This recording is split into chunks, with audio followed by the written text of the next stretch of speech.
The action takes place in the classroom of the second grade for 3 years. One voice talks about tomorrow's exam and asks the other person if he is nervous.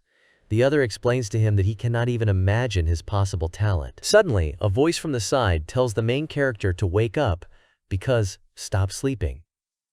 The latter was very surprised. He opened his eyes and saw that he was in a classroom full of other students. At first, he calmly stayed in his place, but after a moment, he jumped up abruptly, asking himself mentally what kind of place this was. The main character grabbed his head and tsked in his memories. This celestial body is called a blue star. And it's not much different from Earth from the outside. But 100 years ago, the familiar world collapsed and then radically changed. Millions of monsters came to these lands. Countless people either died or were seriously injured. Fortunately, people with unique talents are born in this world. As soon as you pass the awakening exam, you will immediately learn about the talent available. And then, fight the influx of monsters. So this world exists only because of the awakened ones. They are the masters of this world. The main character wondered if the setting of this world was not similar to the game Apocalypse that he had played before. He looked at his hand and thought that he seemed to have merged with the reality of the game. When I played, I was able to defeat all the enemies and was just one step away from success. But due to the skill cooldown and limited damage, he never managed to kill the last boss, who was constantly summoning new mobs. The main character was exhausted then. There were a lot of abrasions on his face. He was simply surrounded by countless enemies. As a result, he was killed. In frustration, he slammed the table and said that he was only one step away from becoming a true god. At that moment, in reality, someone slapped him on the back. He shuddered. His friend asked if he had time for daydreaming, to which Cheng Qianmo called his name. He told Li Hong that he did not know that he had also been reborn, to which the latter was surprised and asked what he was saying at all. Li Hong clutched his head and said that Cheng Qianmo was studying so well, he was very smart, and asked not to scare him. The main character thought that his friend's appearance and character are the same as in his previous life. It seems that the relationship and the situation have not changed much. Li Hun said that he was so nervous, as his future fate would depend on the result. If he fails the exam, he'll get it from his father. In the Apocalypse game, talent awakens after touching the awakening stone in the secret realm. Li Hong whispered in his ear about whether he would help him tomorrow, as that day would determine his fate, to which the protagonist asked him to state his request directly. His friend smiled and said that he didn't have such a big request, he just needed to awaken a talent that would satisfy his father, so he asked for help. The main character thought that the game is one thing, but the reality is completely different. Even if he has accumulated enough combat experience in the game, it is still unclear in real life. I'll have to personally verify everything. Li Hun asked him if he had any ideas, to which Cheng Qianmo told him not to worry. He would be the first to go to the secret realm and come up with something. Li Hong wished him luck and said that if he succeeded, he would treat him all year round. After a while in the training room, the students discussed action plans among themselves in groups. The main character listened to their conversations. He walked up to the gate and thought that, most likely, the entrance was here. Cheng Qianmo entered the portal thinking that now was the time to see if reality was similar to the game. When he entered, he was blinded by a very bright light. When he opened his eyes, he saw that he was standing in a familiar location. He was surprised and wondered if this was really a beginner village from the Apocalypse, all one-on-one. Then the system alert indicated that the system had detected the host. It is being linked to the conversion system. The main character was surprised by this. The system gave out information that he has level 1. It can convert 2 basic abilities into passive skills. The strength of passive skills will depend on the bonuses of the main attributes of the hero. Cheng Qianmo thought about how it was possible to transform active skills into passive ones. If it's like in a game, then the system must be very powerful. 99% of the skills in the Apocalypse are active and have limitations. It is simply impossible to run them on an ongoing basis, so everything is not very profitable. But passivity is not limited, it can be used on a regular basis. As the level increases, the probability of success will increase. In his previous life, it was precisely because of his limited skill that he failed to become a god. But this time, with the help of the system, he would definitely succeed. A skill window appeared in front of him, where he needs to select one that he wants to transform. He chose a section of the waves and pointed at it. He was notified of his chosen skill and explained that he could use a shockwave to attack an opponent, operating at a distance of 3 meters. The conversion to a passive skill was also successful. There is a 30% chance that a wave slash will be released during a direct attack. The strength increases by 1.5 times, the body becomes invulnerable for 0.2 seconds. The main character thought that, in short, he had increased his attack power. Then he heard footsteps behind him and turned around. It turned out to be a big monster with a sturdy body and hoof legs. The main character thought it was a level 3 Minotaur. He poses quite a big danger on the training ground. The Minotaur swung its weapon at him. The main character, in turn, took out his own and rebuffed him so that the enemy flew back some distance. There was an explosion. However, the enemy came out to him through the fire, and there was not a scratch on him. The Minotaur then abruptly pushed off and flew into the air to attack Cheng Qianmo from above. The latter managed to bounce back and further deflect from several subsequent attacks. He thought to himself that he couldn't beat him now. At one point, he didn't have time to dodge, and the weapon flew straight towards him. He got scared and swore. The main character put his sword in front of him. After a while, the sword split into several pieces. The passive wave slashing skill has been activated. The power has been increased by 1.5 times. The main character abruptly crouched down, after which he took out his sword. With a glint in his eyes, he stabbed the enemy. He flew back. The main character approached the Minotaur and saw that he was defeated and showed no signs of life. Cheng Qianmo was delighted with the passive skill and said that now the problem of achieving success would be solved. In this life, he will definitely achieve more and will definitely become a god. The main character turned around. At that moment, the monster tried to attack him with the help of green slime, but the latter managed to evade the attack. Cheng Qianmo turned around and attacked the monster in response. He won. There were many defeated enemies lying around him. He thought it was worth it. He spent a few hours here to remember the past.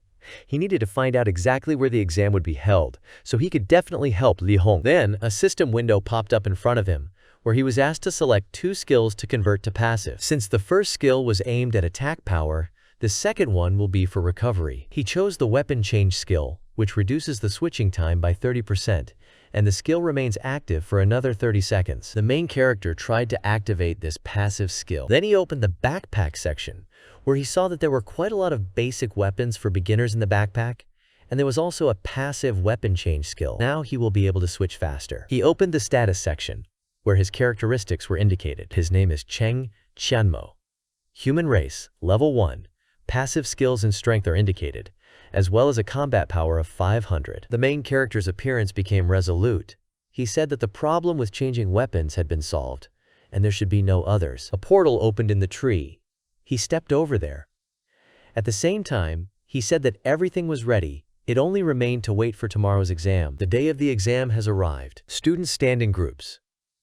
2 guys are having a conversation about medications. Li Hong ran up to Cheng Qianmo and said that he had asked his father to use the power of money to get the card. The main character asked him to keep his voice down in case others found out about his methods. He agreed with him. Li Hong said that there are rumors that the professor himself chose this secret realm.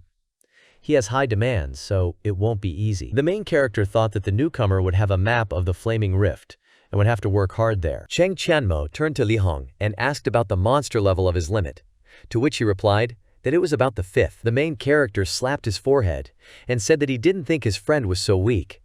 He told the latter that he would have to run after him. Then, an unknown person started a dialogue with Li Hun. He asked if he had money, then maybe he should also use such despicable methods. It turned out to be Mao Feng. He also asked Li Han why he shouldn't just refuse to take the exam and embarrass his father. The latter started to get angry at him. Then Cheng Qianmo joined in and told him to calm down. However, Li Hong told him not to stop him. Mao Feng turned to the latter and asked if he was familiar with Cheng Qianmo, and then added that he could only wait for help from others. Then the main character tripped the blonde. The latter began to fall. Then Cheng Qianmo said that he shouldn't say that. Mao Feng jumped to his feet. He was very angry, after which he turned to the main character and asked if he really wanted to die. Then he jumped up to the last one to take revenge on him. However, the main character stopped him by grabbing his fist. Mao Feng thought about where Cheng Qianmo got such strength from. The latter told him not to forget himself, and then he asked if the blonde wanted to make a bet with him. He is confident that Li Hong's success will be higher than Mao Feng's. In response, the latter and his friends started laughing loudly. The blonde said that he had no reason to refuse a bet in which he would win 100%, so he agreed. The loser runs 10 laps around the court without clothes, and then shouts the opponent's name 3 times. To which the main character agreed. The people around them, hearing the conversation, were surprised to say that at the end of the exam, Li Hong would compare his strength with Mao Feng, and the difference between them was enormous. The protagonist's friend started to get nervous, to which the latter said that he should believe him. Li Hong fell to his knees and began to lament that he only wanted to pass the exam in order to look good in front of his father. The main character picked him up by the hand and told him to listen to him. He started whispering to him about waiting, the map, and began describing his actions. Then Li Hong turned to him and happily asked if it was true. The main character confirmed it. Li Hong joyfully shouted that today, Mao Feng would run without clothes. Then the head of the academy, Zhang Lei, caught their attention. He informed me that the exam was starting. Next, he asked the students to take turns passing through the teleportation point. Li Hong smiled at Cheng Qianmo and told the latter to wait for his performance. The main character also stepped into the open portal. He found himself in a flaming rift. This world is a huge volcano with bubbling magma everywhere. The main monsters are orcs and demons. The boss, Zalin, will be waiting for them at the top. The main character said that it was a pleasant feeling. It had been a long time since he had experienced such a thing. Then he heard something and turned around. They were ugly, entry-level orcs. There were only 2 of them. They abruptly headed towards the main character's side. He managed to dodge their weapons at the last moment. Cheng Qianmo jumped away from them to a safe distance and crouched down. Then he saw 3 more orcs coming from behind. They began to surround him. Cheng Qianmo thought about how he used to control the game with a computer and a mouse, but now he had to rely on his own body's instincts to survive. Looking around once more, he thought that they were fundamentally different from the monsters in the training arena, and it was difficult for him to attack 5 at once. Then the system revealed that the owner has a lot of experience, so it will be turned into physical instincts. The main character immediately thought of a passive skill. At that moment, something started happening to his body, but he still couldn't figure out what it was. Then he felt that he was about to be attacked from the right. He abruptly jumped to the side, and by a very long distance. Then he did a somersault in the air and attacked one of the orcs with his foot. Pushing off from him, the main character landed on the ground. He thought about how he could now control every muscle in his body. Now his physical instincts are similar to the ones he used in the game. Cheng Qianmo grinned and asked them if they weren't so angry anymore, and then suggested attacking him. The orcs shuddered all at once. Then they abruptly ran towards him. Then he did a somersault back and evaded the attack. Then the main character thought about the need to lead them in a certain direction. He thought out a route in his head and started moving in the right direction. After a while, he stopped to observe the situation. The orcs turned to him, not understanding what was going on at all. The main character thought to himself that this was his chance. He abruptly took advantage of the slide and dashed past them all. Next, he took out his sword and used the wave/skill. Immediately, he activated a passive skill. A passive skill has been activated. Wave/. He thought about how he hadn't expected the passive attack to be so powerful. With one blow, all the enemies were defeated. The main character was standing, and behind him were several orcs without signs of life. Thanks to this, he gained 50 experience points, *5. The system congratulated him on his upgrade to level 2. She offered to get 4 free attributes, and then she congratulated me on upgrading to level 2 and also offered 4 free attributes. He abruptly jumped between the islands. The main character thought to himself that now he has quite a lot of skills and weapons. Everything is much more interesting than in his game. Then, the scoreboard started updating in the training hall. Everyone paid attention to this as there were changes in the leaderboard. Now it was headed by the main character. Everyone was surprised and said that this was the man who had argued with Mao Feng, and within a minute he had raised his level from 1 to 3, thereby taking first place. The president of the academy was very surprised. He thought about what else the main character could show. The main character continued to gallop around the exam area. Then he noticed several second-level warlocks. One of them had a hunting dog with him. As far as the main character remembers, there was some kind of mistake in playing with them. To defeat them, you don't need to kill them sequentially, you need to attack them all at once. Said and done. Everything should be very simple. So he took out his pistol with a hook, one of their main beginner weapons. Cheng Qianmo launched the top of it to climb up the cliff, where he had a better view. There, he began to observe them. Next, he took out a shuriken and he abruptly threw it towards one of the warlocks. It hit him right in the head. No one expected this attack. They abruptly turned around in search of the offender.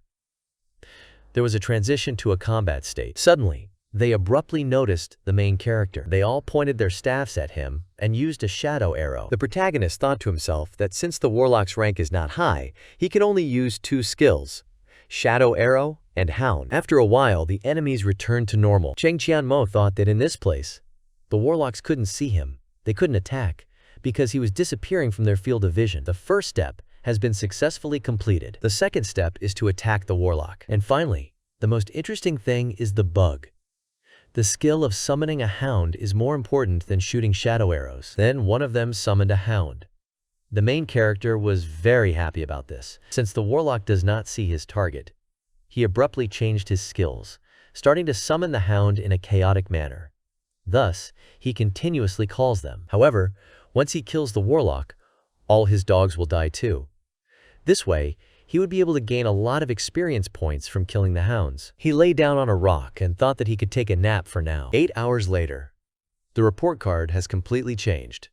Now the first place was Sun Qi, who had gained level 9. Mao Feng was in 18th place, and Li Hong was in 498th place. Suddenly, Luo Jingjing got first place as she changed her level from 9 to 10. Sun Qi followed her to level 10, but remained in second place. The director, looking at this, thought that gradually the outstanding students began to show up. He remembered about Cheng Qianmo. He ended up on the 659th place of the report card. Zhang Lei was shocked by this fact. The others also started talking about how he performed so well in the beginning and then blew away. The director was thinking that the secret realm was available for 12 hours. According to his current speed, he was unlikely to reach even level 6, not to mention defeating the final boss and gaining talent. There were 4 hours left before the exam, and the score changed again. Cheng Qianmo began to climb upward at an incredible speed. A minute earlier, the main character woke up. Then he saw that about 400 dogs had accumulated below. He took out a machine gun from his storage, and then, with the words that the hunt had begun, he began to use it against the hounds and warlocks. The enemies began to suffer an unconditional loss, and the main character began to receive a bunch of messages saying that he had killed a warlock. After a while, when the enemies were defeated, he said that he was making such progress, and he was even a little tired. His passive wave slashing skills have been raised to level 2. His energy attacks are now x16 times stronger. His weapon changes are also up to level 2, and his reload time has been reduced by 40%. His height is quite decent. He has raised his level. At that time, he took first place in the table again, as his level turned out to be 13. Everyone watched in shock and couldn't believe that he had completed 10 levels in 1 minute. Level 13 can generally enter the top 3 in the country. Then, the homeroom teacher, Cheng Qianmo, started talking about the fact that this was his student. The headmaster came up to him and said that such a student should be talked about in advance. Then he added that he was getting old too, since he was so easily impressed. At this time, the main character received a notification that he had reached level 13, and he was asked to choose a specialization after completing level 10. There were specializations in front of his eyes. He thought about how he had chosen everything but one thing in his previous life. And this specialization is freedom-loving. It doesn't really change anything. You can use any attributes, there are no restrictions, but the disadvantage is low damage. In the early stages, it's good, but then it's not. However, thanks to the Lada transformation system, a weak specialization of a freedom-loving person will not bring trouble. Now he wants to try it. The system sent a notification that since he did not change his specialization, he was automatically given a tip. Then the main character was surprised by these words. Everyone was looking at the chart. It could be seen that Cheng Qianmo was ranked first, being at level 13, and his specialty was freedom-loving. Someone said that it was a terrible choice, because there was no hint of talent. The principal immediately turned to the homeroom teacher and asked what he was teaching the children in general, to which the man replied that all the students chose the specialization of a warrior. He did not know what was wrong with the main character. Zhang Lei said that choosing such a specialization is tantamount to giving up a bright future. That's horrible. The audience began to discuss the freedom-loving and to ask if everything was really bad for them. No one understood. Maybe they have some kind of chips. Their biggest advantage is that they are not limited in their choice of weapons. At an early stage, you can combine everything, but the benefits are only there in the early stages. Then the damage becomes insufficient, so you won't be able to win anymore. Therefore, all hopes will be dashed. And why do people need a specialization that cannot be developed in later stages? At this time, the main character was saying that a free-spirited man was most suitable for him. Thanks to the system, he can compensate for all the disadvantages of low damage. He can increase the power of the freedom-loving. Cheng Qianmo decided to study the specialization in more detail. He is not able to learn the skills that are taught at the academy.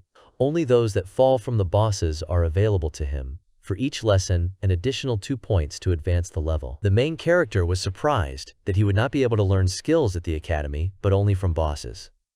However, he was determined and said that it was wonderful. The caster is also very good. The most important thing at the moment is to increase passive damage by adding speed to the attack. Several orcs appeared here, which the main character dealt with in a matter of minutes. He thought about how increasing the attribute greatly simplifies the battle.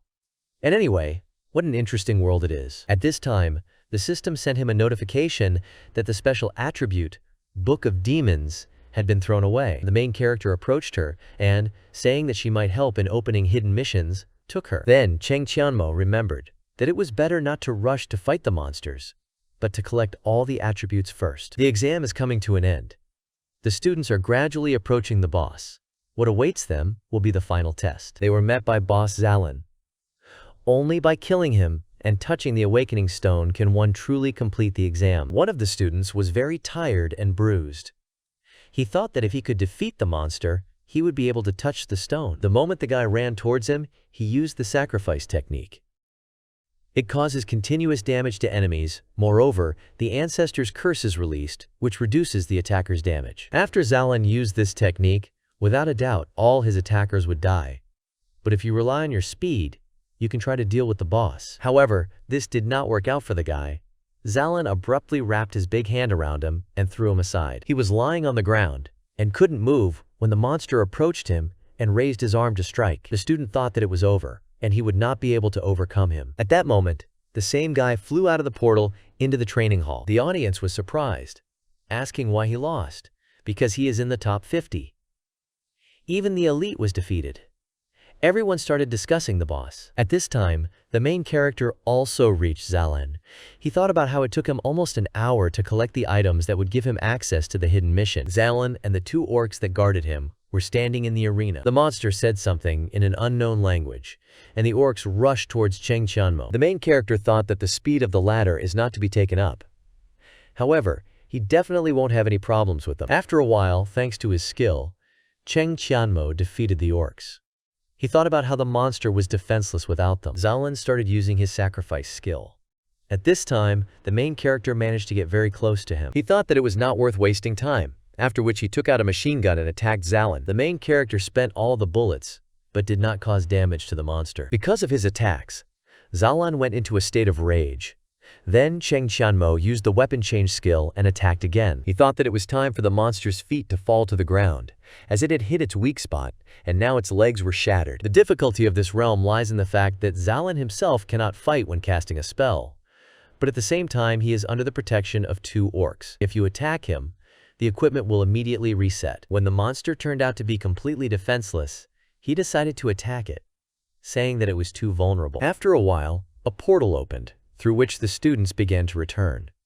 The girl turned to Sun Qi and said that now the first place belongs to her, to which he agreed with her and said that he had made a loss. They turned around to look at the scoreboard and saw that Li Hong, who was in 7th place and had no specialization, was in 1st place. Jing got angry and asked about the fact that she had lost to some Li Hong. Everyone started reassuring her and saying that at first she was rightfully hers anyway, but he must have cheated. Sun Qi said that people from the ordinary class sometimes use rather mean methods, to which the girl said that if it was a hoax, then she wasn't surprised. At that time, in the director's office, a man interrogated Liao Hong and asked if he had cheated or not, to which he, trembling, said that he was just taking part in the battle. Lu Yanmin, who is responsible for the education of the city, said that he continues to lie. He asked the guy what skills the boss had used in the last stage, and then asked if he really wanted to become the first student to be expelled. When Lu Yanmin said that they would find his accomplice, Li Hong fell to his knees and said that he had asked Cheng Qianmo to help him,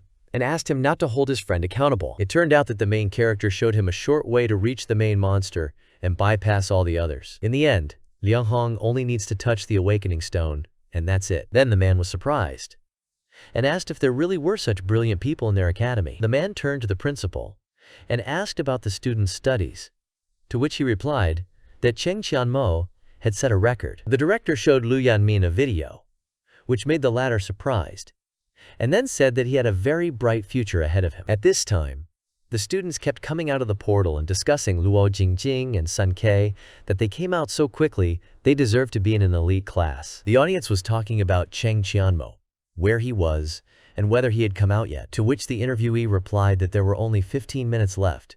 Regardless of his level, he had already failed the exam.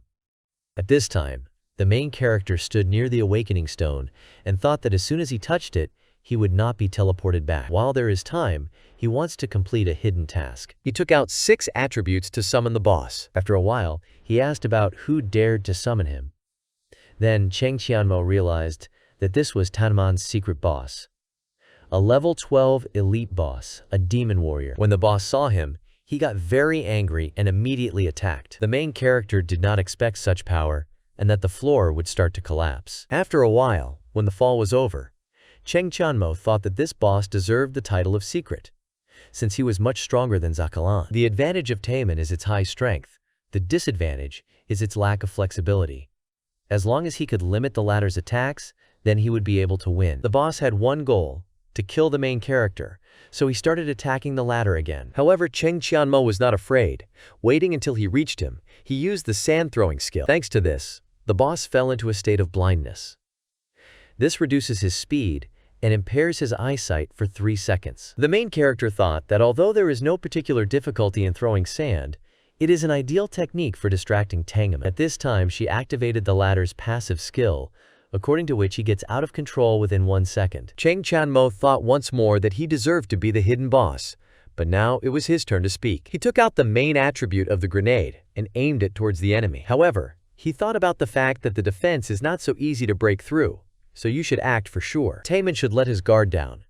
After that, you need to use a dagger to stab in the back. Next, use the basic skill of a blow from the front, and then an explosion will occur, which will finally help to deal with the enemy. Looking at the enemy, who had stopped showing signs of life, he said that no matter how strong he was, he obviously could not stand up to him, and then said goodbye to him. I agree. Cheng Qianmo regained first place, while his level was 14. The audience, watching this, began to resent that this was some kind of deception, because he was still in the Dark Kingdom. Someone from the audience started shouting that in any case, as soon as the test came to an end, everyone would be automatically thrown out of the Dark Realm. That's when they'll get him.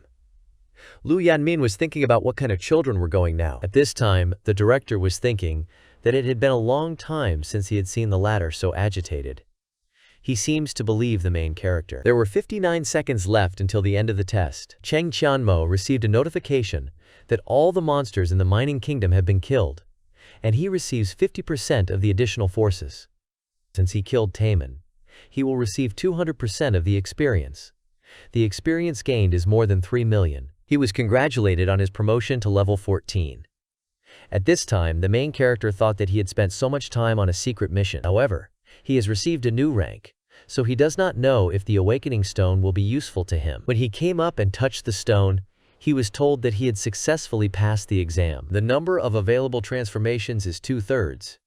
He can add a passive skill of 2/4. New rewards are received. The Book of Demons can increase the critical hit rate by 20%. He was glad of such achievements. The passive conversion was successfully completed. He chose a gambling machine gun. When using any firearm, there is a chance that 10 bullets with a 100% hit will be fired at the target at once. When fighting monsters of higher rank, all attributes are suppressed. The critical hit is reduced, so they will kill before he does anything. But with a passive skill, he can eliminate as many monsters as he wants. The number of conversions is limited, so you need to choose wisely. He chose the knocking skill. There is a 10% chance that a normal impact will result in a consecutive shockwave within 2 meters. He asked the system to open the table, where he saw that his combat power had reached 9,972. Soon it will reach 10,000, and then he will go to the continent to start a real battle. At this time, the light in the training hall blinded everyone. It turned out that it was Cheng Qianmo who had awakened. Lu Yanmin, looking at him, thought about what he had done, and in general, he had a limitless future. At this time, the audience asked to cancel the result of the main character, as they believe that he is not a good person. However, Lu Yanmin said that there should be silence in the hall.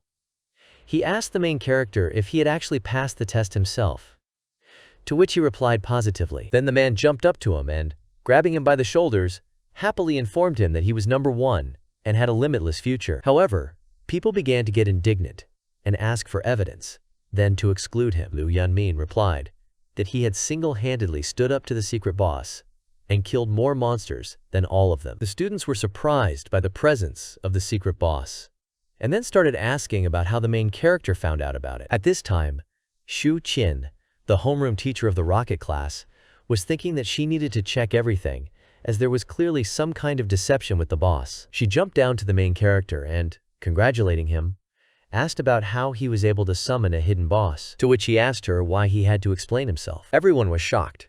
Sun Qi immediately jumped up to him and asked how dare he talk to his teacher like that.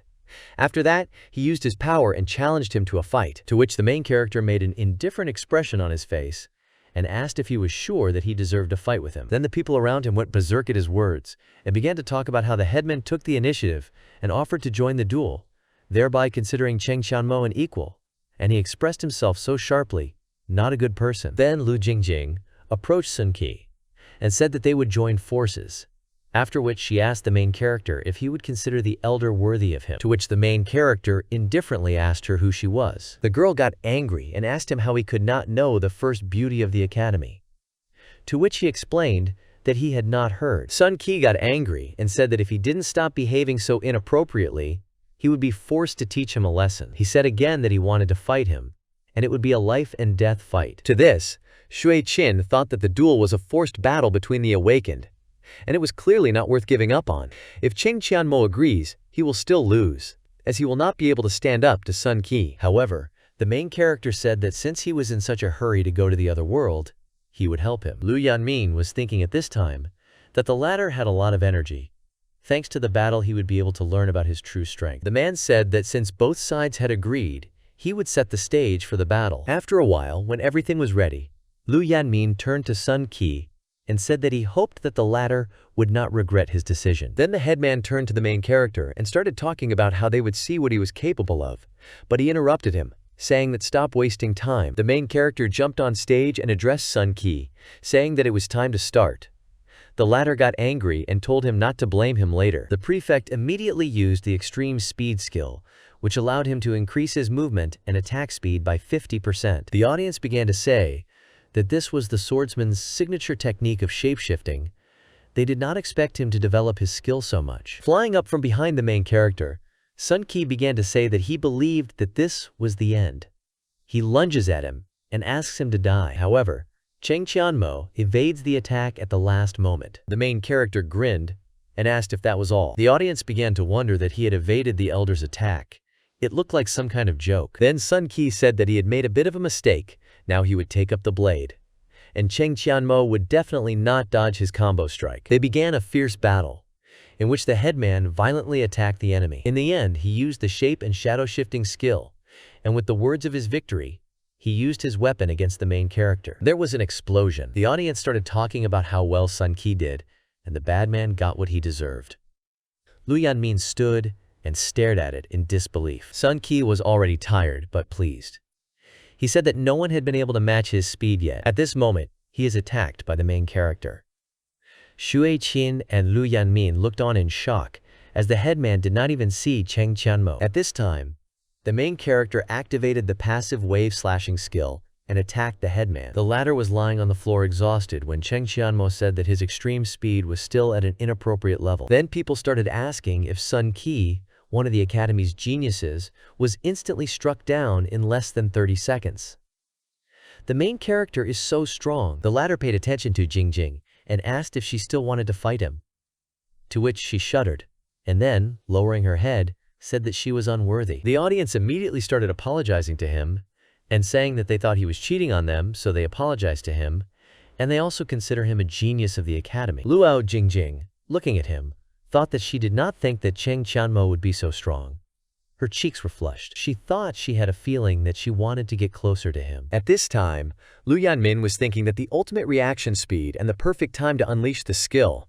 He was much better than him in the old days. Perhaps the main character can become the new legend of the 5 circles. The man said that, given Cheng Qianmo's outstanding skills, he would be awarded 1 million coins, as well as the special title of student leader. Both students and teachers were shocked by his decision. The main character, looking at their faces, thought that apparently the title was quite impressive.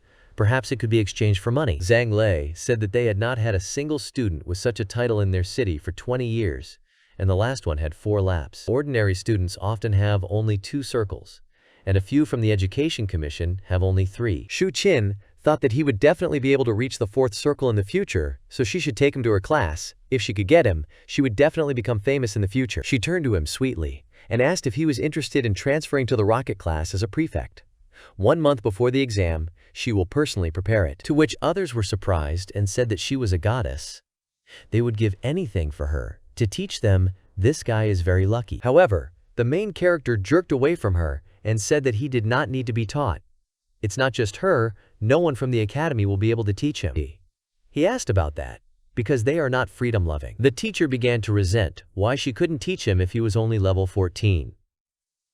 Lu Yanmin replied that she couldn't teach him if she had a different specialty. The man turned to the main character and said that after accepting the specialization, they had no initial skills left, and believed that they did not have enough experience in his specialization. No one in the Xia state has the power to teach him.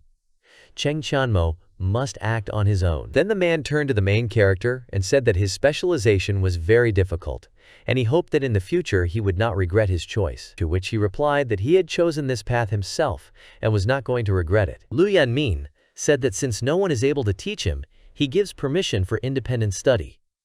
He hopes that Cheng Qianmo will shine in the exam in a month. The main character thanked the teacher and said that there was one problem.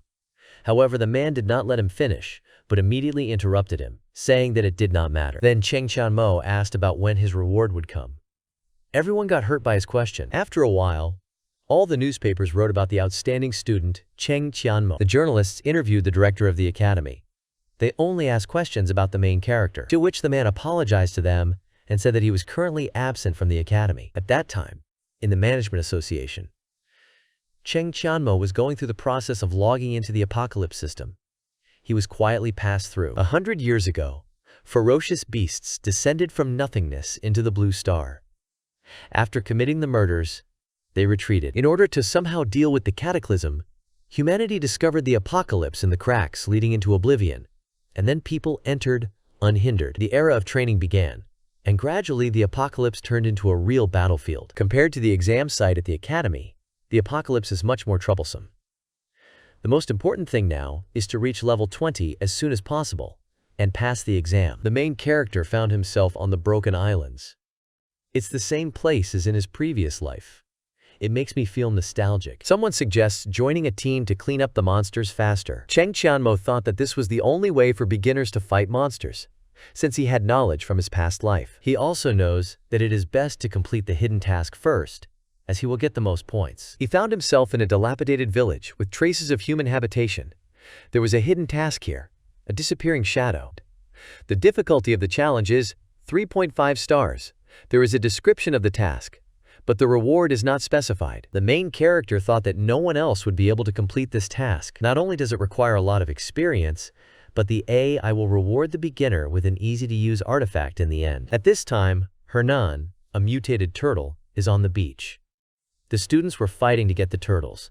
They were already tired and battered. One of the students turned to Ding Hong and said that fighting was prohibited at the academy, and then asked how he dared to break the rules. To which the latter replied that he was just playing, he hadn't noticed.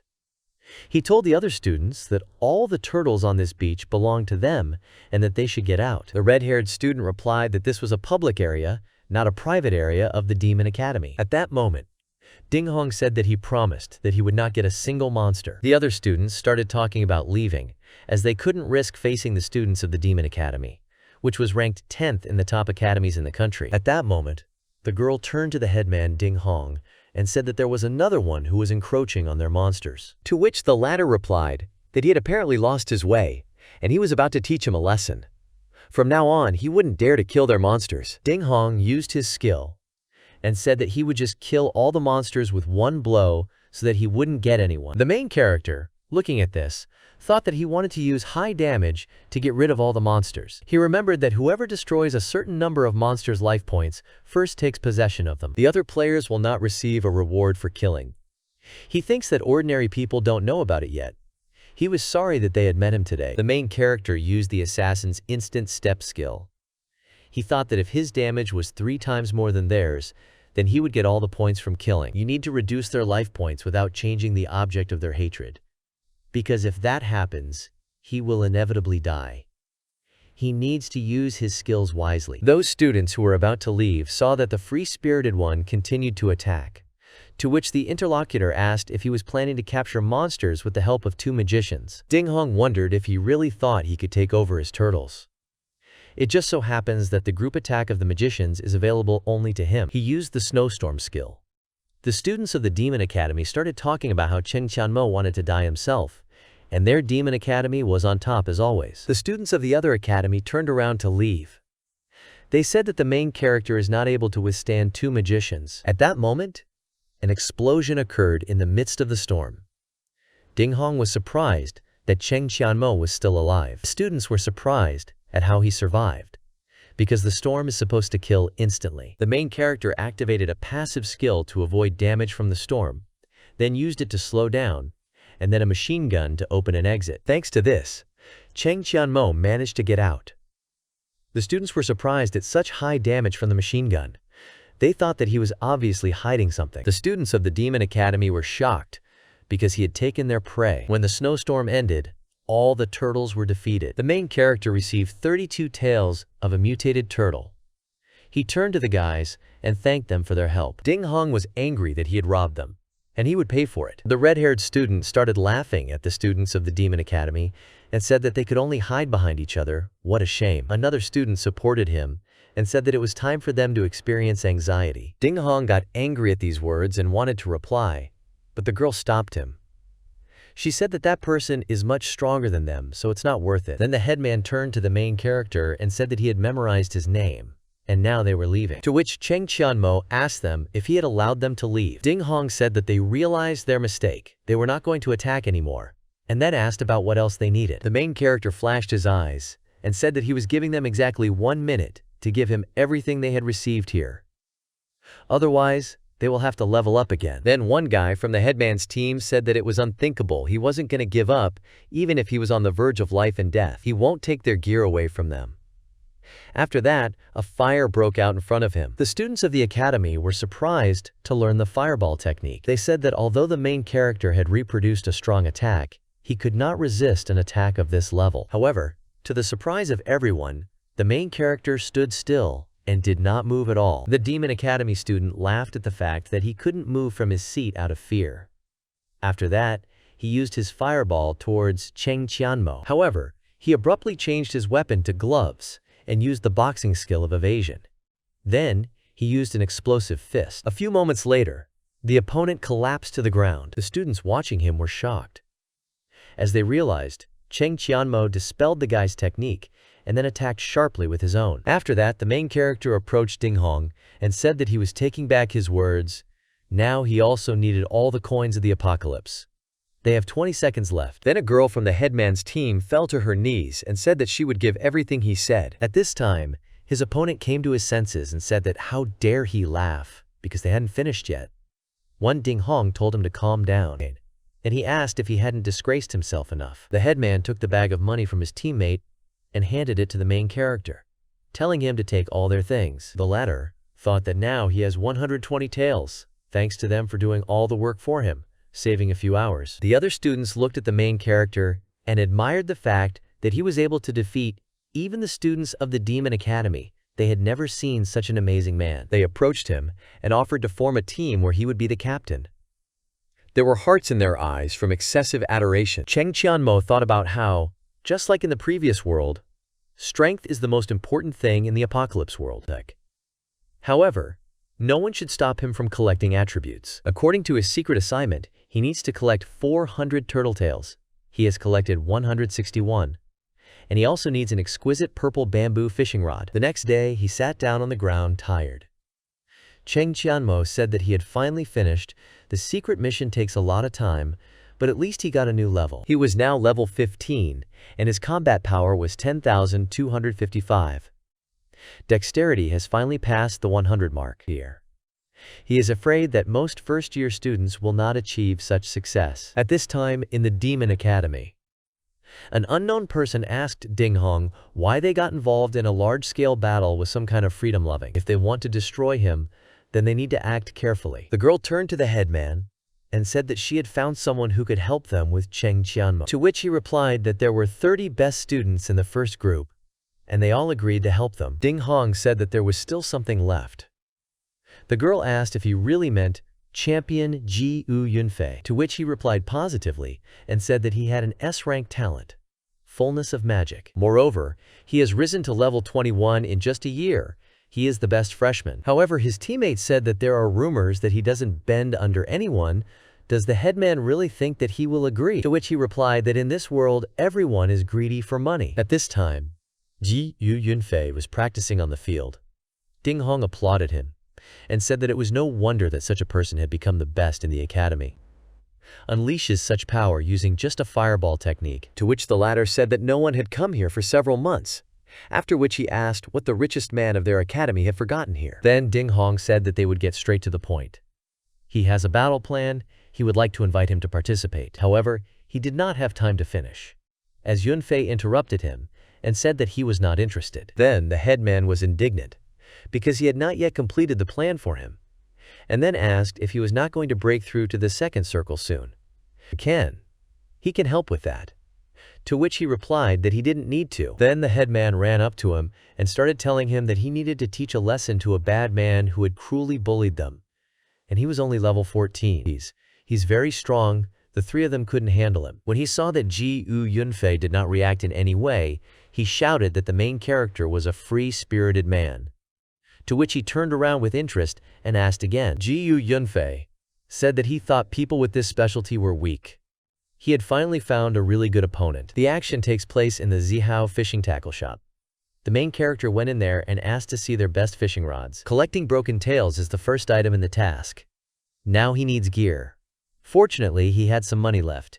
He will use his winnings to purchase. The seller contacted him and said that all prices are listed in the price list. The product can also be found there and selected. He thought to himself that the main character seemed to have money, so he would sell him something of the most expensive. Cheng Qianmo told the seller that the quality of fishing depends on the rods and tackle.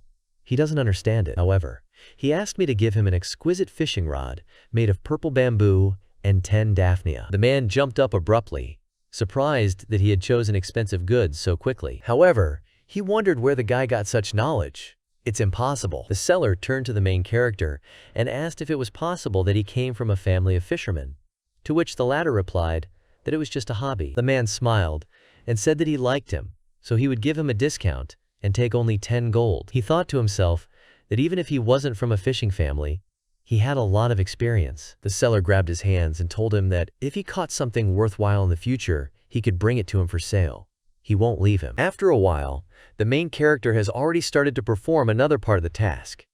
He thought that there were tails, there were rigging, there was only one thing left. From his previous life, he remembers that there is a boss on the opposite island who appears there every 72 hours. Although it's not far from the novice village, a novice player is unlikely to be able to handle it, so no one will interfere. All he needs is a small part of this boss.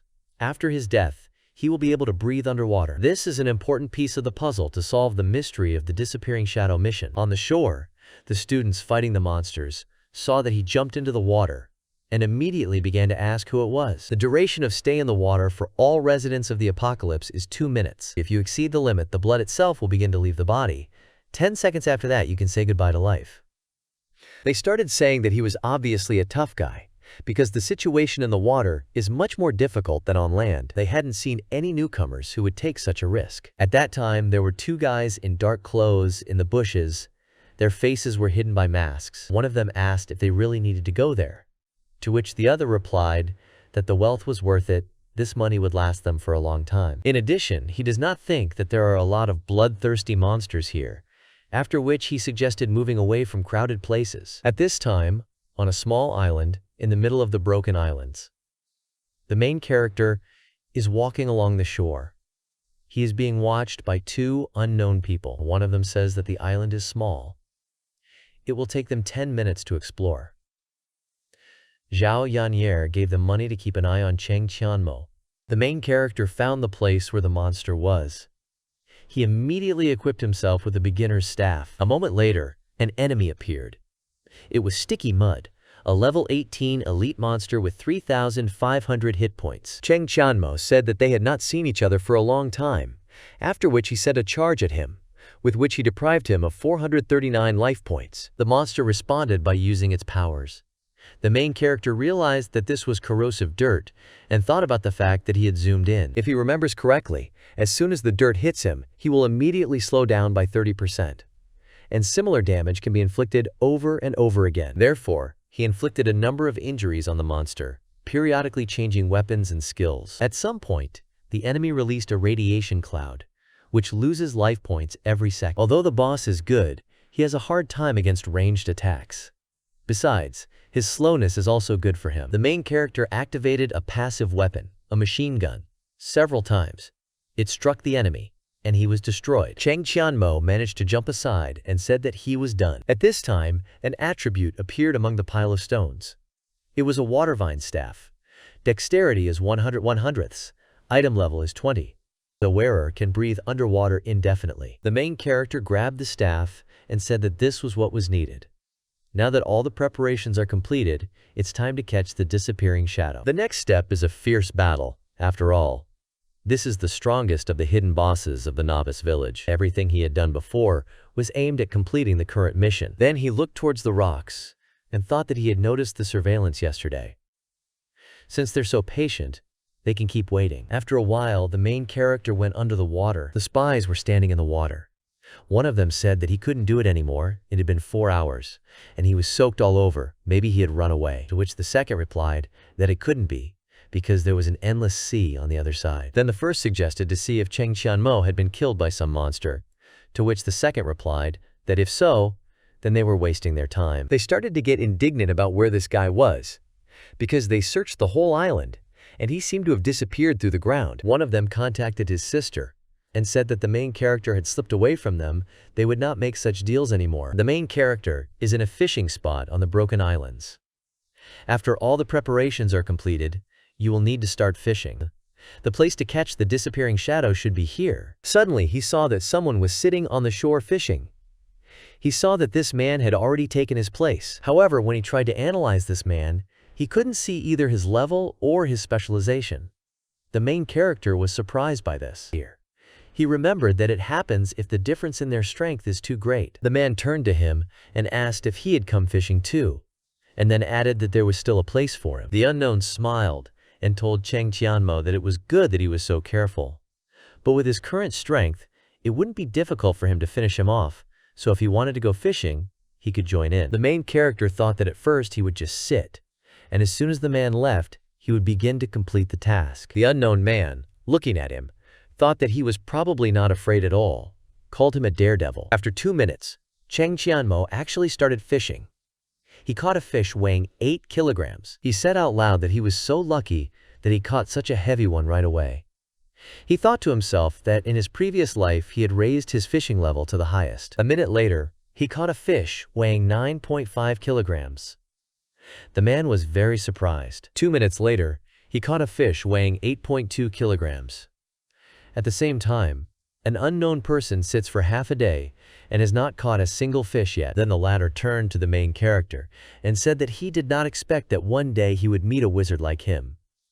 It would be nice if he shared a few tips with him. Cheng Qianmo wondered if he had been here for so many years, but hadn't gotten used to fishing. Out loud, he thanked the elder for the praise. In this case, he will tell him something, and first he needs to find a better bait. After a while, the man started laughing loudly and said that he was quite strange. Already at that age, he was well versed in fishing. He's amazed. Then the man abruptly became serious and said that, according to his observations, the main character is good at more than just that. His eyes flashed with a red light, and then he used force against Cheng Qianmo. Under the force of an unknown, the main character drove off for some distance. At this time, the man asked why he chose the specialization of a free-spirited, to which Cheng Qianmo slung a machine gun over his shoulder and, smiling, replied that he was on his way. Then the man abruptly stopped testing his strength on him and, turning around, said that with such talents he could achieve a lot in the future, and then asked if he wanted to become his disciple, to which he refused. Then the man said that he was not going to force him. If one day he changed his mind, then his doors were always open for him. He threw a ring to Cheng Qianmo and added that if he had any questions, he could safely come to the association. After a while at the Demon Academy, The audience said that today is the day when groups of the best students compete. Ding Hong thought to himself that the main character was going to die today. He turned to Ji U Yunfei and said that they were relying on him. The latter thought to himself that let them start, and if everything turns out to be serious, as they said, then he will join in. Xiao Zhang, an employee of the academy, contacted the boss and told him that Ding Hong and 20 other people were going to the continent of the apocalypse, to which his boss, Wu Zhongmeng, told him to keep an eye on them. After he hung up, the latter said that this guy from the Ding family would bring him down someday, and he hoped that nothing would happen today. At this time, the main character was sitting on the shore and continued to fish. 20 students of the Demon Academy, led by Ding Hong, approached him. He greeted him and told him that fishing would not be possible today. Cheng Qianmo laughed at them. He angered them with his words, and they told him to die. At this time, he received a notification that a big catch was about to arrive. The main character was delighted. Then a huge monster with red eyes suddenly appeared out of the water. Everyone looked at it in fright and started asking if it was a hidden monster. They had never seen anything like it. It turned out to be Prince Nazjac, a level 22 elite boss with 6,000 hit points. Ji Yu Yunfei thought that even he couldn't handle it alone. He assumed that his appearance was related to the main character. The students of their company turned to Ding Hong and said that this was a rather rare boss, and since there were so many of them, they offered to work together with him to sort out and take the treasure. To this, the main character replied that they would have to sacrifice their lives for this, after which he threw turtle tails at them. Then the monster abruptly came out onto dry land and rushed to attack. Some of the people immediately scattered in different directions. Ji Yu Yunfei then used the freezing technique. After that, he turned to the others and told them to attack the boss. Ding Hong said that it was the main character who set the monster on them all. After that, 3 of their team ran towards Cheng Qianmo. The latter thought that they had really decided to interfere with his plans, and that Ding Hong was probably a little out of his mind. However, any tactic doesn't make sense with him. In a matter of minutes, the main character dealt with his enemies. Those lying exhausted on the ground talked about why he was changing weapons so quickly, and it was generally impossible to react so quickly. At that moment, the boss relaxed his control and entered the second stage. He said that he would deal with each of them. He attacked everyone with water, which put everyone under it. At that moment, the main character was thinking that the second phase had already begun. He clearly has an advantage in the water. Prince Nazjac has moved into stage 2 of his state, Invincibility. The remaining time is 30 seconds. The students of the Demon Academy asked the headman what to do, because their mage is not capable of attacking in such an area, and they can't stay in the water for long, and surfacing every time is also not an option. Ding Hong began to think that God himself was helping the main character. Ji Yu Yunfei told the others that if they wanted to, they could leave, and he would deal with him on his own. Then the headman was glad that he was still on his side. He turned to his teammates again and said that if they tried hard, they would definitely be able to defeat Cheng Qianmo. He suggested not to touch the boss yet, but to throw all his strength at the latter. If everything works out, he will double their reward. Everyone was immediately overjoyed and with renewed vigor went to meet the main character to deal with him. He grinned and wondered if they had decided to kill him. He thought that the 30-second countdown would begin very soon, and then he would not be able to restrain the boss, after which he went completely into the depths. Ding Hong said that he did not see him and decided that he had decided to pass away. Suddenly, Prince Nazjac finished transitioning into an invincible state. The headman, seeing this, thought that this was the end, since he also could not stay underwater for long. Apparently, you won't be able to get out. The boss launched several underwater whirlwinds that the students couldn't handle. They started to panic that they couldn't take control of the force, and then they wouldn't be able to get out in 2 minutes. At this time, Ji Yu Yunfei launched a fireball at the monster, however, it only grazed it slightly. The guy was surprised by this. Then Ding Hong said that it was bad. Fire techniques noticeably reduced his power underwater. Others said that they are not rivals to the main character. We need to leave quickly and save ourselves. The headman turned to Ji Yu Yunfei and said that Cheng Qianmo was not a tenant anyway, so he suggested retreating. The latter agreed with him and said that next time it would definitely work out. When they started to retreat, the boss noticed it, so he put ice shackles on them. They were stuck underwater, unable to move. Each of them has exhausted their oxygen supply, and they have 10 seconds left. Suddenly, Ding Hong saw that the main character did not die or even freeze like the others. He tried to find out from him how it was possible, but time ran out, and they flew back. At this time, the boss saw that one person was not under his spell. Cheng Qianmo said that now the action scene belongs only to the two of them. For each attack, the main character fought back with his own strength. At some point, he realized that now he needed to close the distance with the monster. He put on running shoes to increase his speed, and thought that even though he was level 15 now, his attributes were helping him achieve level 17 skills. Also, thanks to his specialization, he can reach level 25. The main character abruptly approached the boss and attacked him in the head, thereby causing damage of 988 units. The boss started to get angry, to which Cheng Qianmo equipped himself with a machine gun and inflicted more damage. There are 101 units left in total. He decided it was time to finish. A few seconds later, the monster was defeated. The system congratulated him and awarded him 97,588 points. He has advanced to level 17. He also received a treasure chest. After swimming ashore, the main character opened it and found there an epic attribute, a tide charm. Now he can easily kill monsters, you just need to use the amulet. But you need to understand that there are still certain restrictions on use. In any case, he is invincible for players of his level. At this time, the Jiang City Education Department was discussing giving a quota to the main character. Li Tian offered to give a quota. Wang Tianfeng refused because he did not have the necessary specialization. They started arguing, and then a man with red hair and glasses told them that even before the main character, they had chosen a student for the quota, who had awakened S-class talent by choosing a magician's specialty. Therefore, he has a solution. They both need to fight each other, and whoever wins will get a quota. The main character came to the fishing rod seller and gave away his entire catch, which reached 734 kilograms. The man said he would refund him 30% of all his purchases. At that time, there was a release about the Jiang Academy.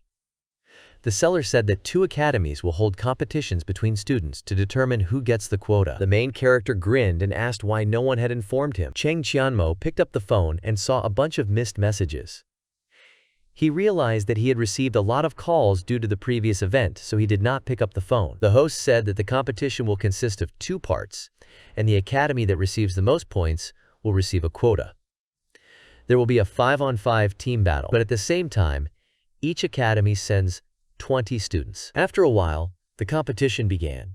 2 teams of 5 people compete against each other. The Jiang Academy team, the Fenghua Academy team. Wang Tianfeng turned to Lian Tian and Lu Yanmin and asked if the main character was afraid to speak, to which the latter replied that he would not worry, he would definitely come. The Fenghua Magic Academy turned to the competitors and asked them about Cheng Qianmo, saying that the others would not be able to compete with him. At this time, Luo Jingjing was thinking about the main character and how he could skip the event when it comes to an important quota. The girl turned to the team and offered to figure out the strategy. After a while, Lin Tian announced that the competition was starting. After that, the teams rushed to the attack. While Lu Jingjing successfully attacked the opponent, one member of her team tried to attack the caster of the other team. He used the horseman's skill, which, thanks to the shield, throws off enemies. At the same time, the Fenghua team's assassin became invisible. The girl turned to her teammates and told them to be careful and take care of the priest's protection. But as it turned out, she was the victim of the killer, not the priest of their team. At first, she didn't understand the reason. Then the spell explained to her that the shooter was the foundation of their formation. And at that moment, he began to use the highest demonic magic, the Thunder Bomb, which took him 3 seconds. Everyone was surprised at that moment, as it usually takes about 5 seconds. Wang Tianfeng turned to the interlocutors and said that everyone seemed to be confused. Li Daoyu has awakened an S-rank talent, which consists in quick casting of spells. At that moment, the caster released a bomb directly at Luo Jingjing. The commander put a shield on her to help her somehow. She tried to run away from the attack, but Li Daoyu said it was useless, as the bomb would still reach its target. As a result, the attack achieved its goal. The girl fell to the floor unconscious. Her team said they couldn't fight anymore because they needed to heal her faster or she would die. They lost. Li Daoyu started laughing and said that their leader had been defeated, but Cheng Qianmo still did not dare to come out. It looks like Jiang Academy is going to sink to the bottom today. Then, there were a number of exhaustion battles, according to which Fenghua Academy had 18 points and Jiang had 4. The audience began to say that it was over. Jiang Academy had already lost 18 battles, and the opponents still had 15 people left. And all thanks to Li Daoyu, as he alone defeated 8 people. Wang Tianfeng turned to Lu Yanming and told him to admit defeat already. But the latter told him not to rush things. At this time, Zhang Lei was trying to reach the main character, but his number was unavailable. Another battle of wear and tear was taking place on the stage.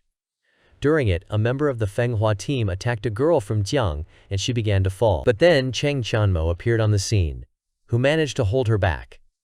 After which he said that they could rely on him. A member of Fenghua's team immediately asked him if he was Jiang's main hope, and then informed him that they were sorry, but luck was not on his side today. After which, he rushed towards the main character. However, he failed to attack, as Cheng Qianmo attacked first.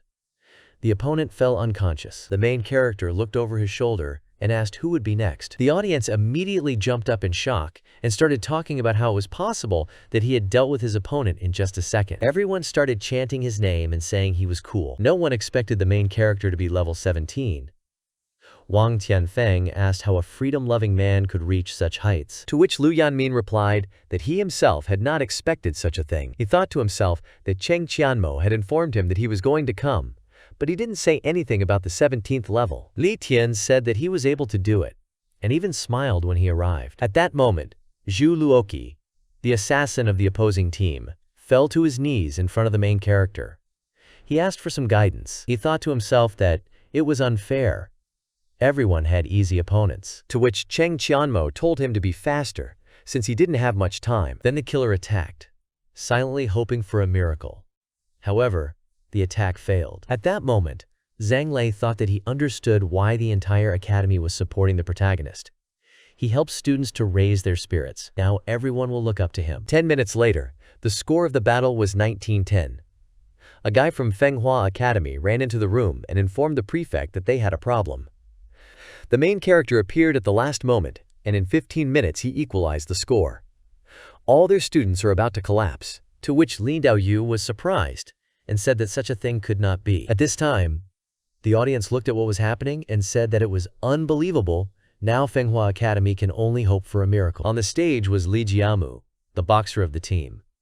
He was upset that he was the last one. He just wanted to calmly wait for the main character to defeat him. Then Li Daoyu came out of the room, who turned to Cheng Qianmo and asked if it was okay to bully a level 10 person when he was 17. Then he asked if he was ready to fight him. Then an employee of the Jiang Academy said that he could not join the battle as soon as he took a break. However, Lin Daoyu did not listen to him, but turned to the main character and asked if he was really afraid of him. The latter thought to himself that the caster was clearly different from the others. After which, he indifferently replied to Li Daoyu that he could attack. The students of Jiang Academy started talking about how unfair it was since it was 2 against 1, and then they started warning the hero about how dangerous the caster was. After some time, the management gave the go-ahead for a duel, where 2 people, Fenghua against Cheng Qianmo. Li Daoyu turned to his teammate and said that he only had to deliver 1 blow.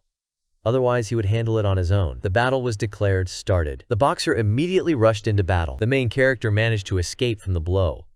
He switched weapons and sent his opponent flying with an uppercut. With the help of the dragon style, he finished him off completely. The audience began to rejoice, because it all happened, as usual, in a matter of seconds. However, while the main character was distracted by the boxer, the caster managed to conjure a large thunderstorm bomb. Cheng Qianmo realized that a problem was brewing. Li Daoyu asked at that moment if he had seen it too late. Then he launched his attack at him. The main character thought about how it takes 5 seconds to cast a summoning spell, and 3.5 seconds for the enemy.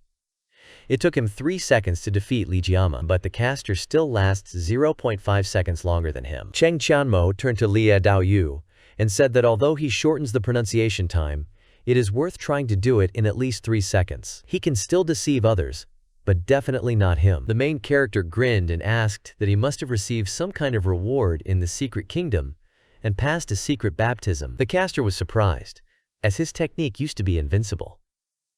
Out loud, he asked Cheng Qianmo to shut his mouth. The audience immediately became alarmed.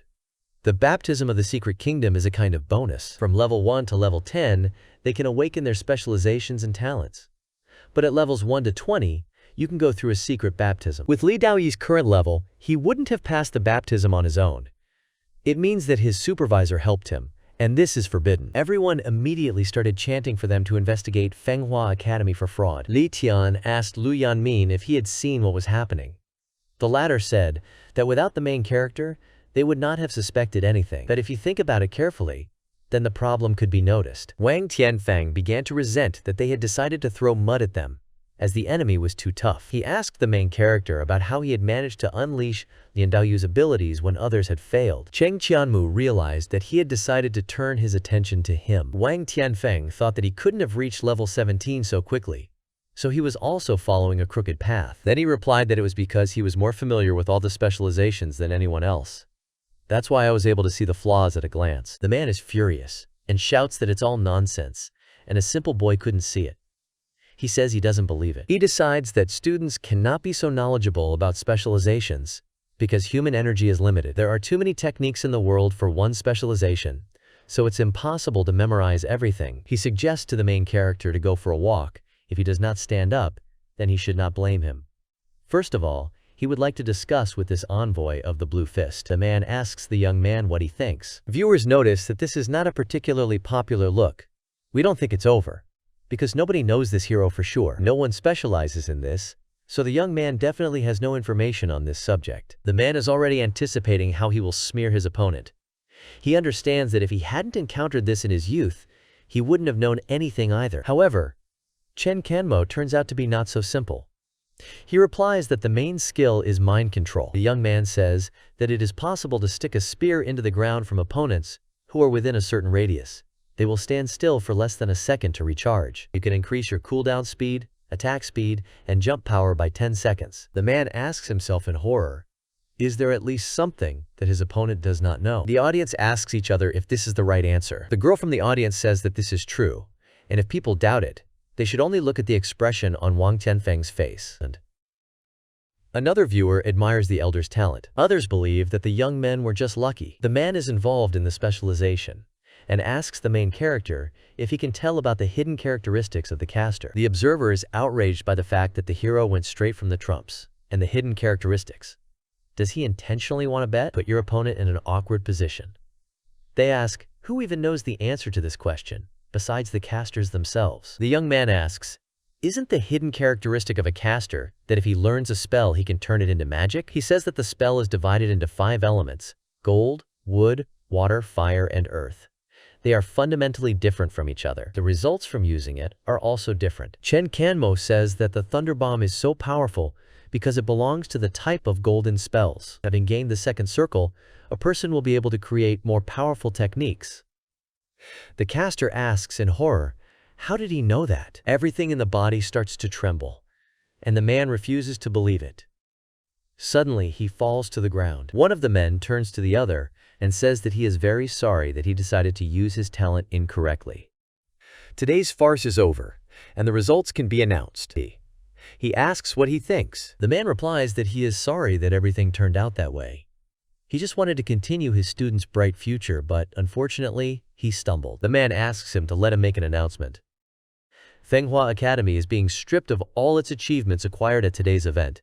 Jiang City Academy wins. Everyone is happy about winning and decides that the main character is invincible. One of the judges officially declares that the only quota of this house remains for a student of the Cheng Qianmo Academy. The main character turns to Mr. Liu and says that he wanted to say something. In their time, there are only 10 universities in the country that have taken over the secret kingdom. The action moves to the director's office. The main character was looking through this book and asks himself, why don't these 10 universities have what he needs? He wonders what kind of university it is. Cheng Qianmo understands that this is the University of Shenyang. One of the men in the study says that there are many secret realms in this university. Cheng Qianmo asks why he is not in the top 10 of the Xia country. The third person present replies that it's a long story. He says that 50 years ago, there were many secret realms at the university, and everyone was happy. He was the first in the Xia country. But over time, other universities also began to develop their secret realms, which became much more progressive. Their students stopped much harder. For some reason, the mysteries of the Shenyang kingdom were much more difficult than in other institutions, and over time it became too difficult for students to pass them. People began to give up, and deductions gradually began. The main character understands that this university has what he needs. Even though he's not in the top 10, it's not a big deal. He decides that the academy can give the quota to someone else. He wants to take the entrance exams himself and go where he needs to go. Lee begins to convince the main character. He says that such a chance is given only once, and it should not be missed. The second man says he is sure that the young man has reasons why he chose this particular institution. They have no right to make any demands in this regard. Cheng Qianmo asks if the academy can provide the necessary letters. The director replies that there should be no problems. He reads the piece of paper written by the main character and asks in surprise if he really wants to get it. Meanwhile, Mr. Wu and his assistant are investigating the main character. The assistant says that they have uploaded the data about the beach area and think that they will be able to understand the identity in more detail. The assistant says that they have uploaded the data about the beach area and think that they will be able to understand the identity of Cheng Qianmo in more detail. He invites his boss to take a look. The man agrees. He can't even imagine how an educational institution would decide to take him on. The man discovers that the young man is a third-year student at the Jiang City Academy. Mr. Wu can't believe it. In addition, the main character's combat power exceeds all possible limits. The assistant says it's not surprising that the main character was able to kill 22 rare bosses at level 15, as well as 21 people. The man says that, in his opinion, he will achieve great success in the future. The Xia country is in great need of such a genius. They must not let him go. The assistant draws the master's attention to an unknown level of combat power. The man asks what else it is. The question remains, why is this unknown character together with the main character? The assistant answers the phone and is informed that people from the University of Demons are here. The men go into the reception area. It's completely packed with guests. When they see Mr. Wu, everyone rushes to his side and asks for help. One of the women says that her son was one of the best, but for some reason his level dropped sharply to the 4th. Although there was no reason for that, she says that Cheng Qianmo is most likely to blame for everything and asks the man to disclose his data. The executive vice director of Demon University appears from somewhere and greets Mr. Wu. He says that this is a real call and will challenge them to provide information about the main character. The man replies that he needs to think about the question and say that as far as he knows, the young man has nothing to do with it. It was their university that provoked the incident, so it cannot provide them with the desired information. His interlocutor begins to get angry and asks what will happen if they insist. Mr. Wu understands that Cheng Qianmo has great potential. He is their hope for a bright future. That's why they can't let him die. The man says that in this case he will protect him. In front of everyone present, the confrontation between the two sides is unleashed. The vice director laughs and says that before he came he asked for advice and then received the necessary instructions. The defender of the main character understands that the person in front of him has denounced the main directorate. He decides to be on the main character's side anyway. The opponent receives messages, and everyone is happy that he has already won. However, it turns out that the refusal came. When he sees that his request has been rejected, the man decides that there is a serious patron behind his rival. Mr. Wu understands that, most likely, they don't want to spread the information at the highest level either. He realizes that the main character is not that simple, and decides that he will work hard to help him cope with all the difficulties. Those present understand that their children are to blame for themselves, and that's why they got what they deserved. The crowd disperses. The vice director says that there was a misunderstanding, and since others trust the main character, he will do it too. A man advertises an auction card. He says it's possible to exchange it for a level 60 armor. Mr. Wu hopes that the young man will not disappoint him. The man asks his friend for forgiveness, saying that they can only give him a third of what he needs. The second man turns to Xiao Chen and asks if it's true that he doesn't have small requests. If he wants all this, then universities have nothing to teach him. The main character is surprised. He thanks his assistants and says that he remembered about his business. It's time for him to go. The man stops him and asks why he feels like he's up to something dangerous. The men try to change his mind and say that they can settle everything except killing people. They're asking me to tell them what he's going to make out of these materials. The main character is smiling. Quantity is going to create the strongest weapon of all time. Cleanly transferred to Manhua Academy. The head of the meeting says that they have just received a message from the Bureau of Education and is going to read it out. The man says that the decision of the Municipal Board of Education was made that the academy should return all honorary awards received over the past 3 years. A student named Li Daoyu loses his academic status. The university is suspended from participating in entrance exams for the next 5 years. All the teachers involved in this incident can no longer be hired. Further measures will be taken by the Commission on the Quality of Discipline. The council members understand that such a punishment would cause irreparable damage to the academy. There are already rumors that other students are going to transfer. The director says that these are difficult times for them, and he worries that they're going back to the beginning. A man enters the room and asks for forgiveness. He says that the main character has arrived. Everyone is outraged about his coming to the academy. One man is even going to personally talk to the young man. Meanwhile, the main character is being viewed by people on the street. Many people find him strong, handsome, and perfect for a guy. The director of the fall approaches him and introduces himself. He asks if the young man has really come to change them. Cheng Qianmo says that he has come to start the battle of the secret realm. The man asks, is he kidding? He does not believe that the student has decided to start a battle for the secret kingdom. The students explain to each other that the battle for the secret kingdom is a battle that will determine who will own the secret kingdom. If the secret realm is in the hands of the academy, they will be able to fully control it. She can receive various rewards, but those who do not belong to the academy that owns the kingdom do not receive anything. If a person can set a secret realm record, it becomes a preliminary. If someone challenges for a secret realm, it is called a battle for its possession. The man does not want to stomp into a confrontation with him and tries to drive him away. The young man asks if they are afraid of him, and that's why they don't try to challenge him. The director says that they are not afraid of him. They ask how the hero's bid will be offered. The young man says he needs about 20 materials. If he wins, they must provide them for him. Men don't understand why a student needs these materials, and if she really wants to create something. He asks the hero, what will happen if he loses? The young man says that if he loses, he will do whatever he is told. The men agree to the terms. The action shifts to the academy next to the entrance to the secret realm. The man says that their academy controls the 4 levels of the secret realm. As soon as the main character completes 1 level in 3 attempts and sets a new record, he will immediately become the winner. A young man needs to choose a secret kingdom. You can choose the Mine of the Dead, the Screaming Caves, the Fortress of the Dark Fang, or the Dark Abyss. Each kingdom has a simple and a regular mode. The man starts discussing where they think Cheng Qianmo will go. They think that he will choose the simplest option, and are not sure that the hero will cope even with him. The main character says that he chose the Dark Abyss. Everyone is surprised that he chose the most difficult thing. The man tells him that they will not be responsible for him. He warns that the terrain is extremely difficult. Setting a record, given its level, is almost impossible. Cheng Qianmo smiles and says that he is confident in his abilities. The man asks him to get ready. He issues an order to turn on the screens so that everyone can watch the main character. The man says that their morale is very strong, and the main character cannot break them.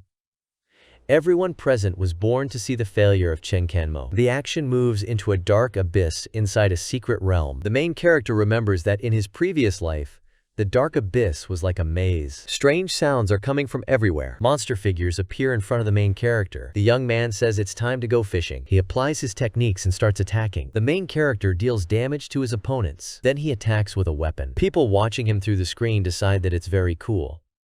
They say that they would definitely not have been able to cope with such a monster. The young man is moving forward. He faces the first difficulty.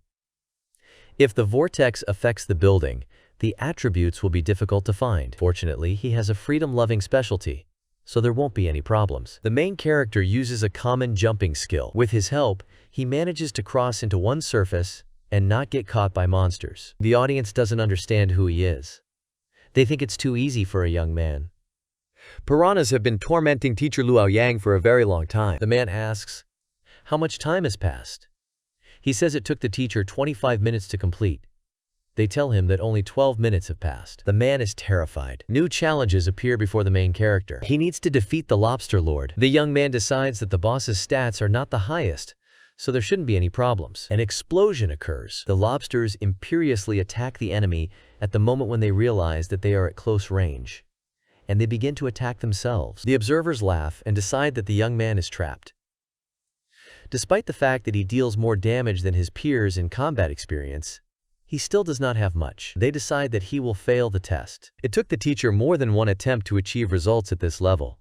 The opponent used the piranhas to attack him. Although he lost a lot of time and health points, he still managed to pass the level, avoiding direct battle. If the piranhas die in the Baltics, they'll start committing atrocities.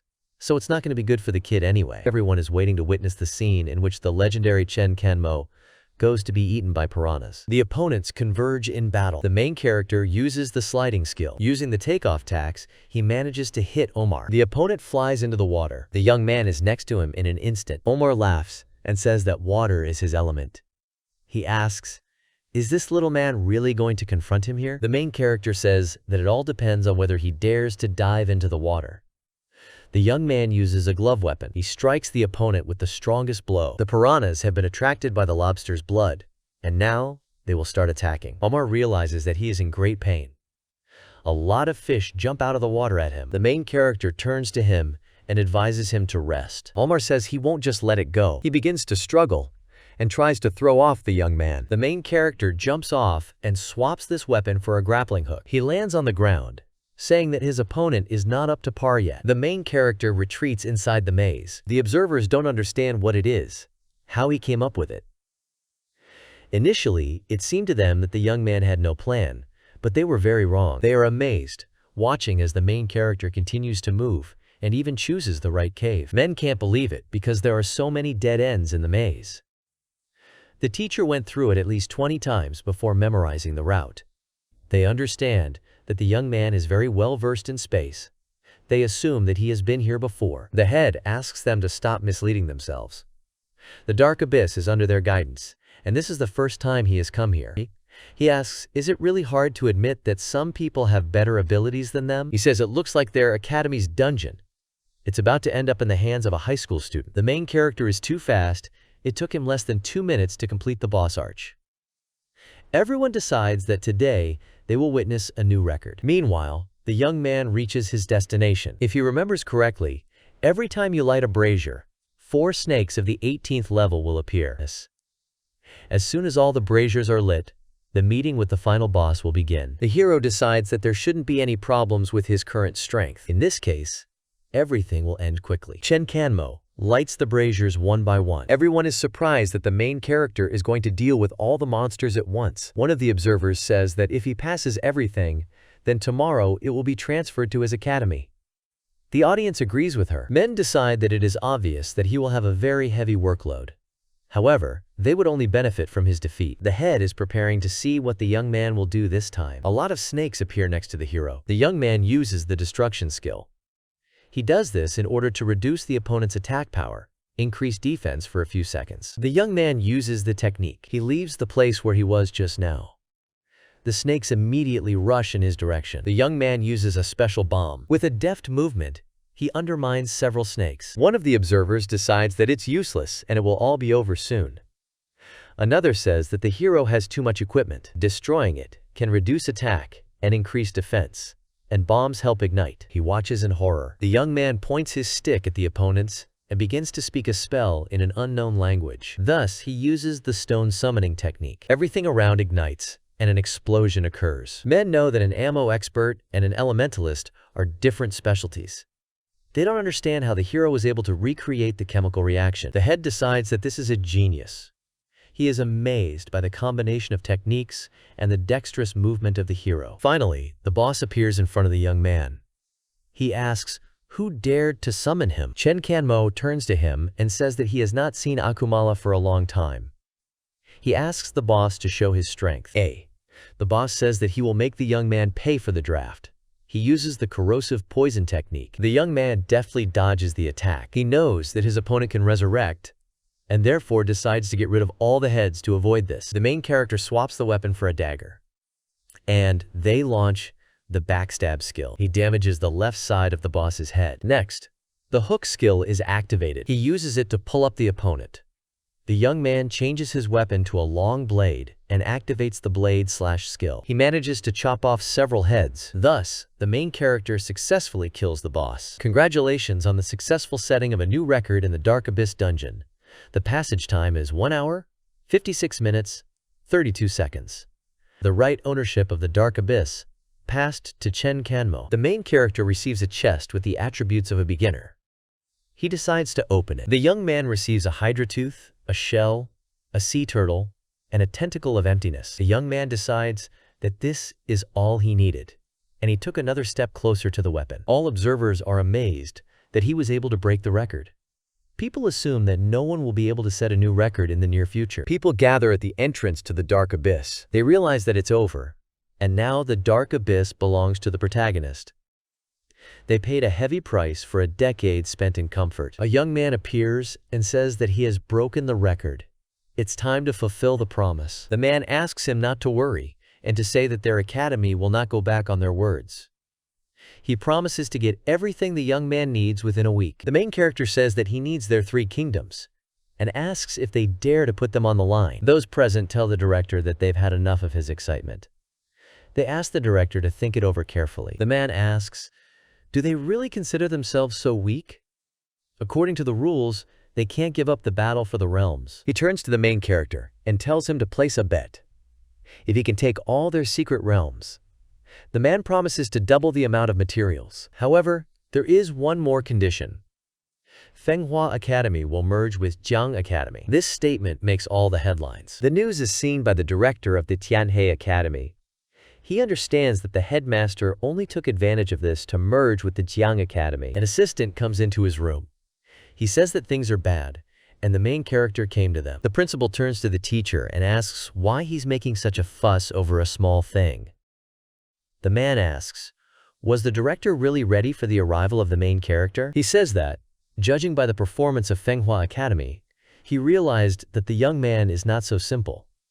The man decides that he is also encroaching on their kingdom. They won't be able to refuse him, but the director has a plan. The man says that they can do everything so that the hero simply cannot pass it. A young man is approaching the entrance to the academy. He is greeted by Zhang Yuxi, who is at the 22nd level of specialization.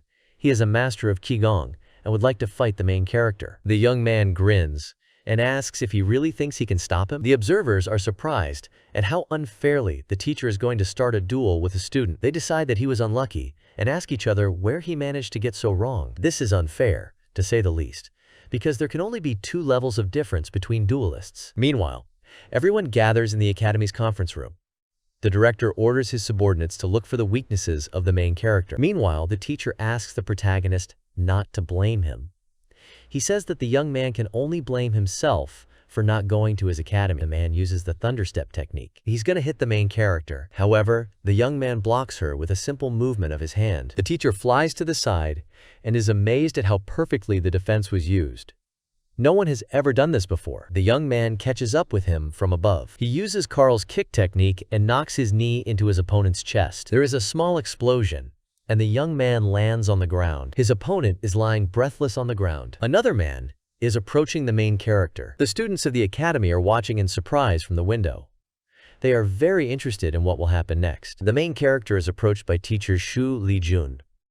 The young man wonders if he really decided to prevent him from entering their secret realms. He asks, did the teachers decide to attack one by one? The man replies that the main character should not think that he is the most invincible. He did not believe that after so many battles, the young man would still have the strength to reach the secret realm. The main character suggests that he end it as soon as possible. The man activates the tide spell.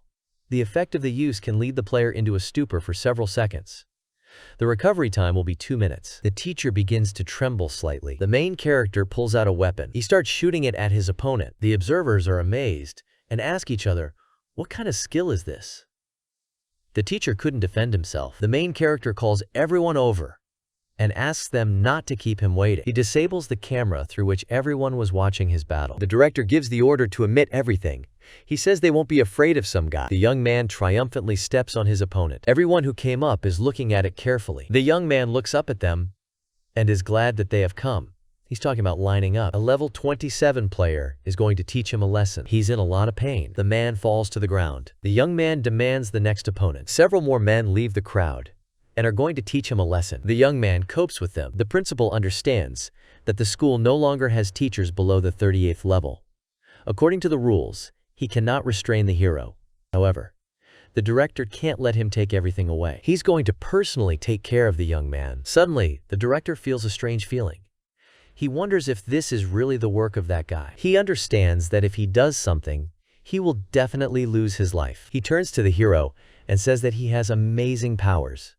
The man says that they are all surprised by his visit. He shows the young man where to go. All the newspapers are full of headlines, and the students' invasion of the city's academies. People are gathering in the Jiang Academy's conference room. The head of the council says that, probably, now everyone has realized the difference of forces. And all this is thanks to Cheng Qianmo. The man says that he would like to discuss something today. They plan to award the title of Honorary Director to the main character. He asks, who is for and who is against? Everyone present claps their hands. The man says that since there are no objections, we need to wait for the young man to return. She has no idea where the young man has gone again, making such a splash. Meanwhile, the action shifts to the continent of the apocalypse. The young man fights with sea monsters and gets the 20th level. His skills have reached the 3rd level. Increases the skill of machine gun, mopping up, cutting waves, and changing weapons. The main character notices all the changes in skills and is happy that more and more opportunities are opening up before him now. After improving his passive skills, his damage increased significantly. Now he should carefully consider the next steps. Fortunately, he has already defeated many academies in the city, so now he has everything he needs to create weapons. The action moves to the bustling streets of the city. The hero comes to the forge and asks if he can learn how to forge and create weapons here. They tell him that the tuition fee is 50 gold coins, and the foundry costs 100 gold coins. If there is no money, then he needs to leave and do not waste the master's time. The young man asks if the master is not overpriced, but it used to cost much less. He understands that, by the look of it, the man is not greedy. He just spent all his coins on improving production. The blacksmith says it's always been like this. He advises the hero to think better about himself and ask if he needs it. The young man turns away and slyly says that it's a pity if the blacksmith never sees his drawing, because it could have been an outstanding day. The blacksmith is surprised, asks, does the hero have a complicated blueprint? He asks him to stop. That's all the young man needs. The man asks where the guy got the blueprint from and asks to let him see it. He tries to take the sheet from him and say that if the young man gives him the drawing, he will definitely help him with his studies. The blacksmith says he doesn't have to pay. The system congratulates the main character on the successful activation of the training. While he can only create low-quality items, in order to achieve average, he needs to accumulate a certain amount of experience working with silver. The blacksmith says that the person who created this drawing is a real genius. He has been working with hardware for 30 years and has not achieved such success. The main character improved this drawing himself. The weapon is capable of combining several others. It's just that people don't understand the way it's made. He turns to the blacksmith and says that since he doesn't understand, it's time for him to go. The man begs him not to leave. He says that although he doesn't understand the subject, he will at least understand how it works. He asks to be allowed to participate in the manufacture of weapons and promises that he will provide all production and materials for free. The main character says that he has only one copy of the main material, and if nothing works out, he will have to collect everything from scratch. Otherwise, he has the blueprints, and the young man will not refuse the help of a blacksmith. After a few hours, the man asks to see his work and says that he tried very hard. The main character carefully examines the manufactured items. He likes it, and he is glad that he did not make a mistake in choosing a person. The production quality is excellent. The hero notices that his combat power has increased significantly. The blacksmith asks if he really has good skills. The young man replies that the quality is good, and the man has passed the test. Meanwhile, 2 people are talking from where you are. One of them turns to the gentleman and says that he has collected the necessary materials.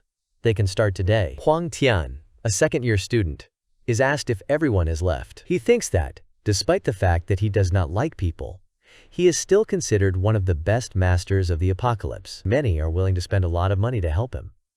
The student also had a hard time. They ask him how he can even take so much money. The young man asks if someone in the back room is discussing skills. He decides to see what's going on there. One person asks the other, why can't he distinguish the forging methods? The other one apologizes and says it's the first time he's heard about it. The main character tells the blacksmith that when liquid metal is supplied, the critical number must exceed 25,000. Otherwise, there will be problems. The blacksmith replies that he has never heard of a critical number. The student is surprised that someone condemns the great master. He turns to the gentleman and says it's him, Huang Tian. The young man looks at the newcomer in surprise. He turns around and smiles awkwardly. The student gets uncomfortable from being looked at like that. He can't remember ever seeing such a strange look anywhere else. The main character tells himself that he did not expect to meet the young man here. Huang Tian is a famous apocalypse swordsman who has reached the 98th level. He was always calm and unflappable, and he could even seize control of the island and became famous all over the world. In the last game, they became good friends. Even in the real world, they talked about everything in the world. The blacksmith turns to him and tells him to come another time because he is busy today. The main character says that he remembered that he hadn't prepared everything yet. Besides, he would like to see how the blacksmith would handle his weapon. The man asks if he really decided to make fun of him. The main character understands that the young man's skills are higher. He has no other choice. The man starts forging weapons. An hour later, she gives the hero his weapon. The student is delighted. The blacksmith says that few people can beat him in forging. The student happily tries to swing his sword. He notes the high speed. The boys don't understand why the main character decided to help him. He decides that he needs to be more careful with him. The young man says that since the blacksmith has shown his abilities again, they can start his business. The man agrees and tells him to rely on him. In the dead of night, the blacksmith's house is illuminated by a strange light. The blacksmith made an umbrella-shaped spear of the first rank. The blacksmith says that at the moment of completion of the manufacture, such a golden light is always emitted. He says it's amazing because the weapon only has the first rank. The quality of the spear is excellent. It is made of silver and is a one-handed type of weapon. The young man notices that the base damage of the weapon is a quarter higher than in his previous life. The hero changes the item to a machine gun. In his hand, the umbrella instantly turns into a firearm. The student asks, "Is this really the legendary weapon?" He wonders how it can change so much. The main character changes the object to the shape of a spear. A huge spear appears in his hand. Thanks to this weapon, no one will ever be able to deviate from his blows. The action moves to a swampy area of a mid-level secret realm. There are several teams, one of which consists of participants of the 27th level and the other of the 25th level. No one knows where to let a kid of the 22nd level who does not have weapons and equipment. The main character realizes that there are about 10 minutes left, and everything will be the same as in his previous life. The hero decides that in any case, he should prepare for the battle. First, he decides to try to transform the elementalist's sphere of nothingness. After converting the sphere to a passive skill, its attributes increased. During the rollback of the skill, you can use these seconds to deal additional damage. The time has come for another thing. The young man does not know if it will be possible to transform it. Congratulations come to him on receiving a dazzling pattern straight from the darkness. This is an attribute of darkness when used in a battle with an opponent, and there is a chance of increasing the attack by 2 minutes. The young man chose the dazzling pattern because it increases critical and physical damage, and is also great for the realm of nothingness. From the looks of it, there's no need for him to launch other skills now. If he manages to transform other skills in battle in the future, he will have no equal. The hero wonders if he will be able to create 5 dazzling patterns at once with a spear in the future. The young man listens as others discuss his level. One of the participants says that, most likely, no one will agree to accompany the heroes of the Secret Kingdom. A group of guys approach Huang Tian. Everyone admires his beauty. The students consider him a living legend. He walks past everyone and heads towards the main character. He suggests that they go together. Everyone is surprised that the hero knows each other. They ask, who is this person next to Huang Tian? The swamp is located deep in the thorny jungle in the northwest of the Nazjac district. Unlike the school's secret realms, the difficulty of this world is much higher. There is another secret kingdom near the swamp called the Highlands. According to legend, the formation of these 2 secret foundations is linked to an ancient demigod. God Nirukam is an immortal giant boar covered with thorny vines. In the battle, he joined his brethren to take part in the destruction of the Burning Legion. His battle with the Abyss Lord Madanos swept the entire continent of Apocalypse, and despite his subsequent death in battle, sharp thorns and countless other plants and animals appeared in his blood. Eventually, a group of wild boars gradually came to enlightenment and became faithful followers of God. Now they are looking forward to his rebirth, so they carefully guard this land. The hero hesitantly stops at the border. The student says that there are 2 forks in the back with small bosses on each side.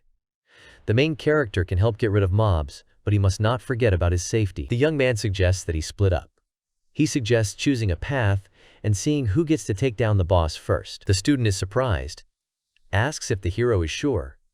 He asks if the young man is afraid that he will suffer too much damage. In addition, they gather in groups of at least 4 creatures. The young man asks if he is really afraid. The student says that if he dies, then don't blame him. He says there are more monsters on the left, so he needs to go there. The main character rushes in this direction, and the student does not understand why he chose his path. He assumes that the young man is either a desperate daredevil or just plain stupid. 4 opponents immediately appear in front of him. The hero decides that it won't be too difficult for him. He says it's time to destroy their formation and hits the ball. With a war cry, he begins the battle. The opponents scatter in different directions. The hero tells himself that he has already covered 2/3 of the distance in less than 10 minutes. Meanwhile, the main character, moving along the left road, has already passed 2/3 of the distance. On the way, he meets a huge crowd of opponents. The young man carefully evaluates the situation. He asks for permission to try out his new weapon on them. The young man swaps it for a machine gun. The machine gun goes into action. All opponents are defeated. The hero says that one shot releases about 50 bullets,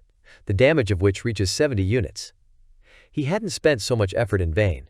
Meanwhile, the student uses the ghost blade technique. All opponents are defeated. The young man says that he coped very quickly. He chuckles and says he's much stronger now. The time spent demonstrates this perfectly. He thinks that the young man has already been caught by monsters. He's probably already in his grave. He is approaching the designated meeting place. The main character is waiting for him there. The young man asks in surprise, "What is he doing here?" The young man smiles mysteriously. The student says there's nothing wrong with that, and given the hero's level, it's clear that escape is the best option possible, so don't be shy about it. He passes by him and advises him to rest. For the rest, you can rely on him. The young man is surprised that there is not a single monster on the way. Suddenly, the student stops and notices a mountain of defeated monsters in front of him. He runs past them and counts about 7 corpses. The young man does not understand how his friend managed to cope with so many monsters at once. Even he can't do it. He wonders if a level 20 freebie is stronger than him. The young man wonders if there shouldn't be about 27 elite wild boars here, even if they are dead. Then he has to find their bodies. The main character appears behind him and says to look up. The young man looks up in horror. Wild boars are suspended high in the trees. The main character asks how he feels. The young man can't believe that the hero single-handedly killed all the boars. He turns to the guy and says he was mistaken. The student admits that his friend is strong. He asks, is this really his doing? The main character replies that it's actually not that difficult, and the student would have succeeded. You just need to use your skills. He tells his friend how he defeated the wild boars. The heroes decide to continue their journey. The development plan for the strongest character of the future is announced to have begun. The heroes are once again surrounded by wild boars. The student bravely fights his opponents.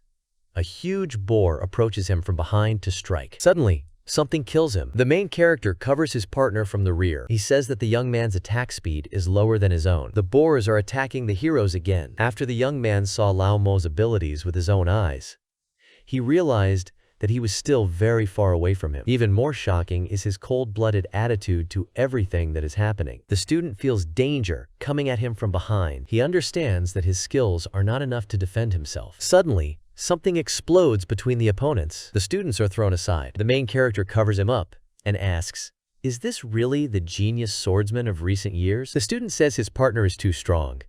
He says that he has already killed one monster, his brother, and it took a long time, but he is still very far from the main character. The main character asks if he knows why he still can't reach the top. Being a warrior, a young man very often ignores his injuries.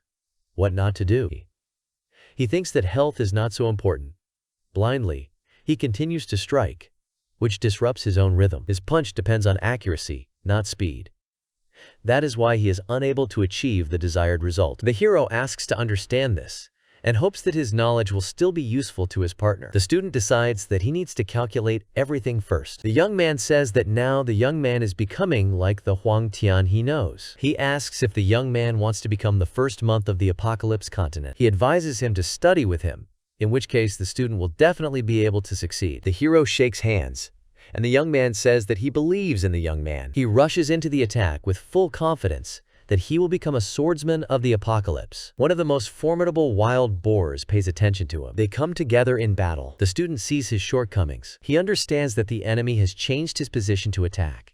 If he starts to move, then you need to wait until the enemy can no longer change his direction, and then dodge. The young man decides to wait a little longer. The boar rushes at him with all its might. The young man decides that now is his hour. He's developing such a speed that he can't believe it himself.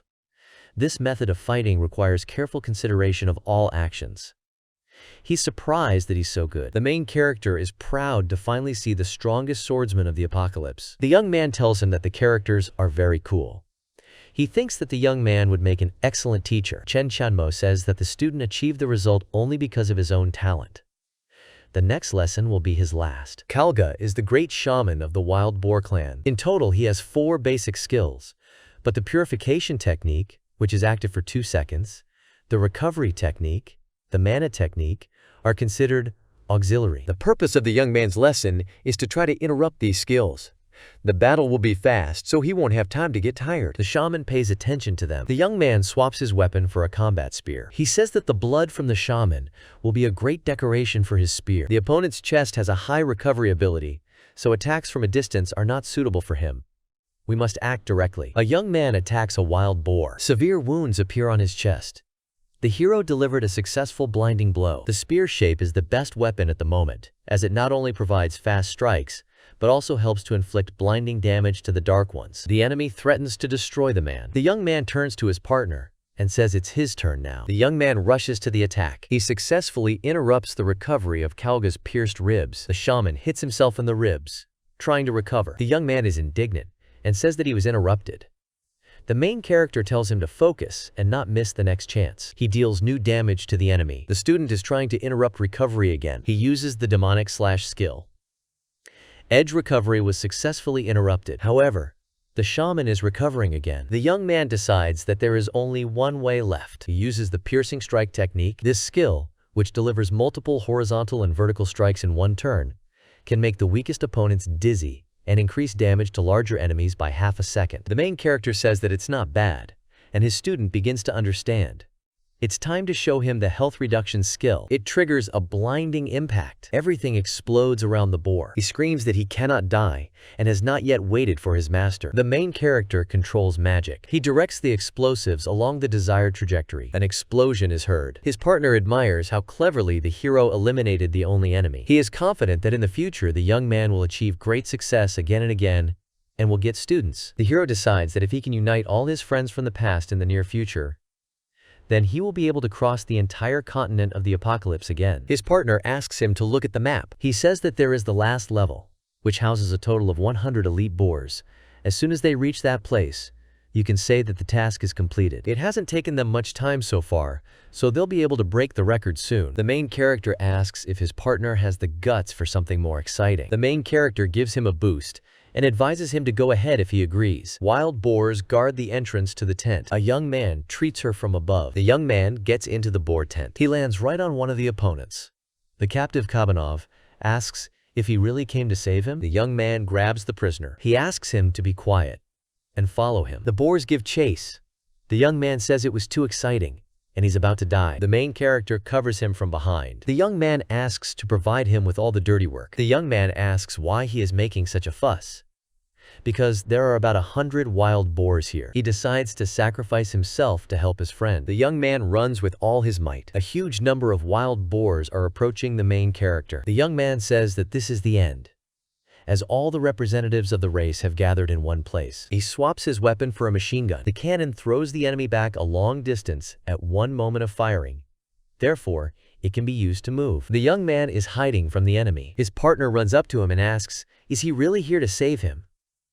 They will be able to cope with such a herd of wild boars. The main character asks permission to show one thing. He swaps his weapon for a staff. With the help of his staff, he forms a ball of nothingness. The main character directs him to the boar machine. The young man is surprised, asks you, is his friend really that cool? The ball of nothingness is accompanied by a big bang. This lasted 4 seconds, but the cooldown time will now be about 15 seconds. As soon as the ball dissipates, the boar will attack again. The young man uses magic bullets. The student worries that the ball is about to stop working and asks what should they do. The main character asks him to take his time and say that the magic bullets have not shown themselves yet. The balls explode and burst into flames. The young man is surprised, and they ask if this is not a miracle. Why are there 2 new balls of nothingness here? The balls of nothingness act for too little time. Usually people can use them only in the amount of 1, but when a passive skill is triggered, the ball of non-being changes. You can use it several times, It's the perfect skill. The young man turns to his partner and invites him to go with him. The hero receives congratulations on the successful record setting. Everyone admires that they passed the tests. In just 2 hours, the first team was ahead of the second by as much as 37 minutes. The main character also receives congratulations that he has successfully passed the secret realm and set a new record. Moreover, he received new awards. The young man opens the chest from the hearth. Cancers. He gets a new outfit, a ghost cloak. His partner also opened his treasure chest and received a shoulder armor. He asks what the main character got. He is amazed by his partner's gift. The captive boars addresses them as kind people and thanks them for their rescue. He says he accidentally revealed their secrets. The kid wrote down the contents in the letter, and now he needs to be buried at specific coordinates. He hopes that the hero will help him complete the mission. The rescued man thanks once again for the help provided. The student asks, "Is this the legendary hidden mission?" The main character agrees, says it's her. This happened because it was necessary to master the goblin within 10 minutes in a normal game. It is impossible to do this. The building requires a lot of effort, and their current levels are not enough. He decides it's better to challenge her later. The partner agrees to say that, in this case, you need to hurry up with pumping. He suggests that the hero go home. The young man asks to wait and says he wants to take him somewhere. The hero uses the dragon/slash technique. The student manages to do a lot of damage with this technique. After cutting through the wall, he says that it's kinda weak and asks how the main character found out about this place. He looks carefully into the darkness of the cave and is surprised. An altar was spread out in front of the heroes. He tells the student that he's only seen this in picture books. Using the altar, you can steal a skill from other specializations. He says he didn't think he'd find it when he was on the 26th level. Earlier, on a hidden quest, he was given a map that showed the way to this place. It turns out that he remembered her. The young man rushes to hug the main character and says that it is very valuable to him that he is ready to share such information with him. He hugs his friend, who tells the young man not to behave like that. He advises him to go to the altar and activate it to see what valuable skills are hidden there. The hero touches the altar. An unknown magic envelops his whole body. The young man acquires a new anger outburst skill. He tells the young man about it and says that it is a very good skill for a swordsman. The young man calls the main character to him and says that he wants to see what he gets. A young man approaches him, wondering what he is capable of. Cheng Qianmo touches the altar. Suddenly there comes an epiphany. He is given a choice of any lock skill he wants to learn. The hero understands that he needs to choose one thing. He chooses the quantum bomb of the Mad War. Congratulations come. He has successfully mastered the quantum bomb of the first level. A quantum bomb creates an explosion that spreads around within a radius of 10 meters. Reduces both the health and durability of the equipment. The main character decides that this is enough for him for now, and we can say that now he will not win. The action moves back to the forge. A young man visits his friend, who asks why he has come. The blacksmith says that he did not expect that the hero would even be able to set a record. The young man says he would like to borrow a stove for a few days. He wants to bring the forging to an average level by the introductory ones. The man is very surprised, because he thought that the hero was in his 3rd year. He says he won't let him bake. The man reminds that the hero has only 4 days, and he needs to practice. He says that the hero has very powerful skills, and he couldn't even imagine that the young man was just entering. In addition, it takes about 10,000 experience points to reach the average level. Even 40 days is not enough, let alone 4. The young man asks him not to worry and says that he understands everything. He gives the man Kalgi's bloodstones. The man is amazed by the number of stones. The young man says he has his own methods. Despite the fact that the drop rate of the stones was quite low, his critical hit did its job, and the ball of nothingness helped him perfectly. The man says that now he can make full use of the equipment.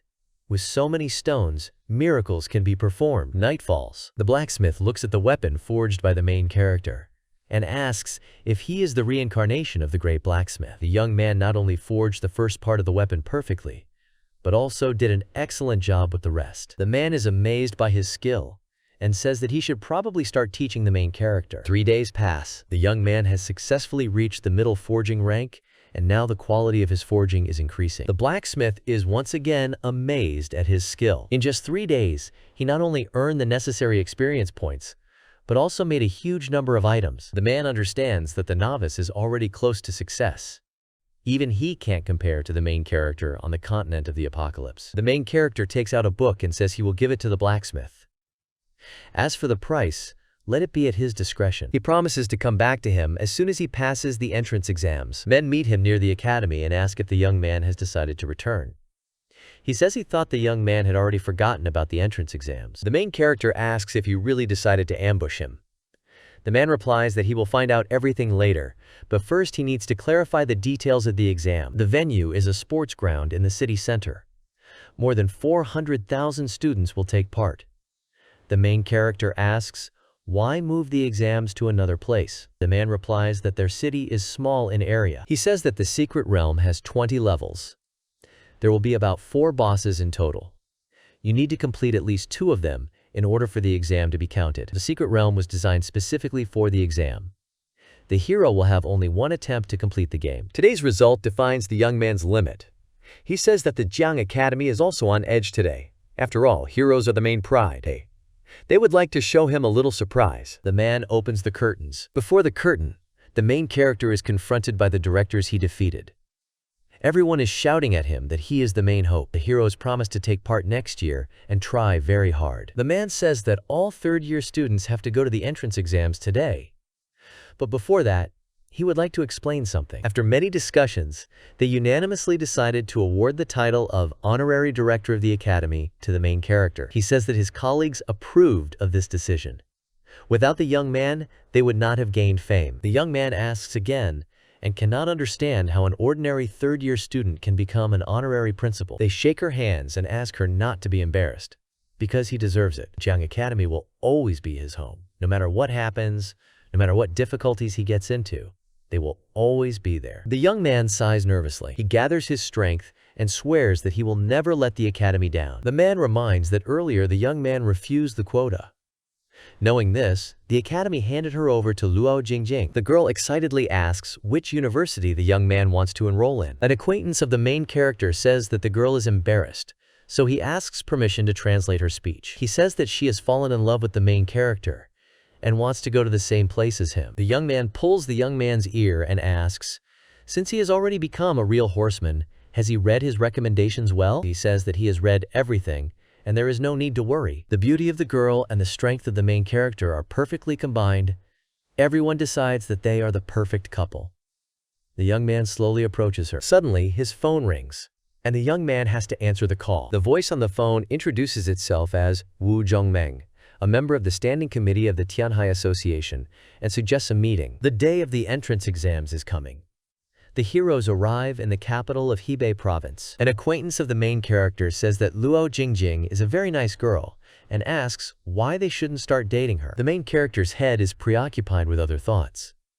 He realizes that he didn't think about them at all last time and assumes that Wu Zhongmeng is the mysterious old man. The young man realizes that he couldn't have done it without him. The young man asks to stop. He asks why so many cars have arrived from Jiang Academy. There are not enough parking spaces in the parking lot, so the buses had to take someone else's. The administration is coming out to deal with the situation. They ask you not to make any noise and say that.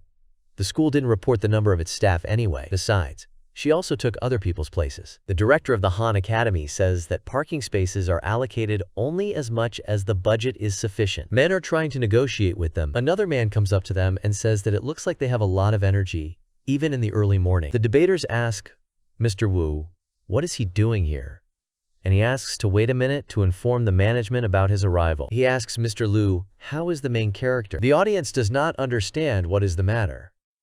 Did a member of the standing committee come to meet with a student? They can't believe that the Jiang Academy is anything like that. The assistant director says that he sees everything himself, so he suggests giving the parking spaces to the academy. The main character meets with Mr. Wu. The man obviously likes him because he looks at him with a smile. He hands the protagonist a box and says that the University of Demons has given him a gift. Everyone is surprised and does not understand what the young man has done, that even such a prestigious university presents him with gifts. The main character asks the gentleman to thank everyone who is involved in this on his behalf. He laughs and says he must be bursting with pride right now. He agrees to convey his gratitude. They understand that if even a committee member is familiar with the main character, then the academy will be even more favored. The action moves to the monitoring center. Everyone is discussing how the Han Academy was publicly humiliated.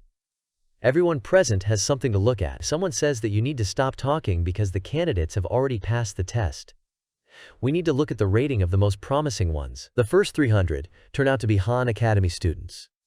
The director of the fall grins, says that he thinks more useless people will go further. The most promising student of their academy ends up in second place. The director is surprised and asks, "Who is first then?" The main character comes first. The teacher jumps up and says that with such a level it is impossible to get the highest score. Everyone is extremely surprised, because in the northern province, there have never been such students.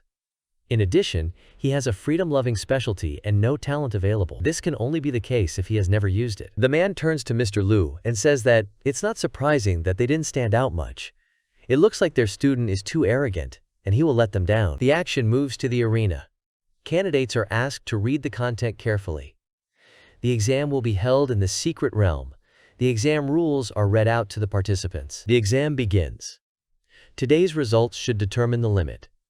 This time, the main character will have to demonstrate all his strength. This is the only way to achieve status in the future.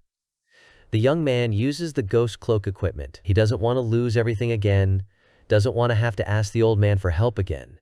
He needs to get stronger. The main character decides that it's time to take action. Participants can update the secrets of the kingdom in the Blue Star system. They can also use only one boost. Fortunately, the main character has updated his skills in advance, so he has a choice. He decides to take the base height. The system congratulates him on choosing the base growth enhancement, and now 5 basic attributes are available to him. His attack speed, as well as his movement speed, has been increased by 5%. His table has been updated. The main character familiarizes himself with the status table. Observers realize that his table has changed and ask if this is possible. They suspect that he is hiding something. This is the first student in the history of their country to receive such a high mark. The action shifts to the Morrigan. This is a former city of wonders, a place where the most high-tech items were invented. Now he's infected with radiation, leaving only mutated monsters and out-of-control equipment. The candidates were teleported to the entrance of the Morrigan Underground Palace. The exam begins. At the end is the first boss. The stairs are full of mutant mice the size of a wolf. The main character decides that he should have been removed by going down the stairs. However, he doesn't want to waste time. He decides to hide his gear. With the help of an umbrella, the hero goes down. He looks in surprise at the substance that is located in front of him. He smiles and says that they have met again. In front of him is Sticky Mud, an elite monster of the 20th level, an elementary creature with 4,000 life points. The young man realizes that this Sticky Mud is much stronger than the previous one. Not only had her level doubled, but her life points had also increased. The main character resorts to changing weapons to a machine gun. He decides that everything will be different today. He has at least 50% to win. The young man rushes to attack the enemy. One shot was enough for him to deal with it. The battle is being discussed in the assembly hall. The results are pretty good. The man has grown up, which in the end can be summed up only if he successfully passes the secret kingdom. He says that at the moment, only a quarter of all participants show success. Someone suddenly screams that they can't believe their eyes. The man says that the main character destroyed the Sticky Mud. Everyone is surprised, because it's only been a few minutes since the kingdom opened. They ask how he did it. Unfortunately, the recording cannot be viewed in replay. It's still too early to draw conclusions, so observers decide to keep an eye on him. The main character continues his movement. Observers ask if everything is really all right with the young man. What normal student would throw himself at a pile of robots? Another expert says that these robots are not as simple as they might seem. They drop bombs towards the enemy. The observer says that even if he is level 20, he will not be able to defeat them. The man says that, apparently, a student with such a rank is not just words. The main character rushes to attack the robots. Observers are wondering what kind of unusual ability he had. The young man dodges the bombs so deftly that none of them manage to hit him. He must be predicting the future. Observers ask, is it true that these are the skills of a person who has reached this rank? One of the observers says that the second boss will appear soon. The main character has escaped from hundreds of robots, so now he will be attacked from all sides. Mr. Liu mentally asks his student, what is his plan? Meanwhile, the young man is running away from the robots. The whole dungeon is covered with cobwebs. He meets 2 taser bosses in front of him. He is a mechanical creature and an elite monster. The main character is grinning. He jumps deftly into the air. The hero climbs onto the boss. Electric shock and activation occurs. Bombs start dropping on the robots. The main character swaps his weapon for a staff. He says it's time for the murders. The young man starts circling around his opponent. He uses the magician's distinctive shape-shifting skill. Using the skills of a nearby mountain, he breaks through the robots. A nearby mountain slays enemies with incredible force. A bomb is dropped on each robot. There is a rumble of explosions. The main character remains standing among a pile of rubble. The observer is amazed that he used only 2 weak skills, but the boss and all the robots fell. He says that the hero is an absolute genius. This is the first time a man sees such a talent. Some observers are crying, some are playing, that they finally got to see the genius of the last centuries. There are still hopes for the prosperity of their country. Stop suggesting switching the main screens to Cheng Qianmo. Everyone supports this proposal and decides that other candidates will be watched on a small screen. Everyone agrees and decides that they should closely monitor the actions of the main character. If someone wants to watch their student, you can use the screen next to the person. The director of the Han Academy is angry that all the glory belongs to the young man and not to his academy.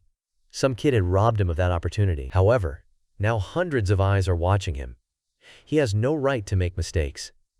The man looks at him with envy and decides to watch how the hero will cope further. The young man goes out to the new boss. It's an elite monster, a group attacker. Cheng Qianmo finds it to be an excellent Morrigan killing machine. If the main character manages to defeat him, he will get the opportunity to enroll in any of the top 10 universities. The reason why, after the murder, they give such a culture. The opportunity lies precisely in his skills. Aging energy. He resets his energy every 5 seconds, deals 5% physical damage to enemies within a 50-meter radius.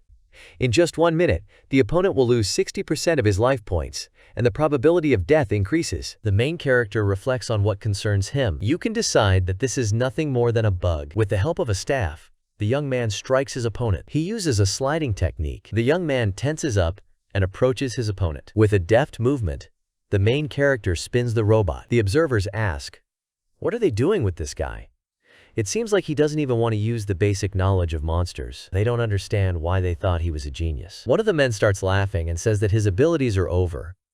Someone says to take a look at his condition. It turns out that the young man was not hurt at all. Everyone is very surprised when they notice this.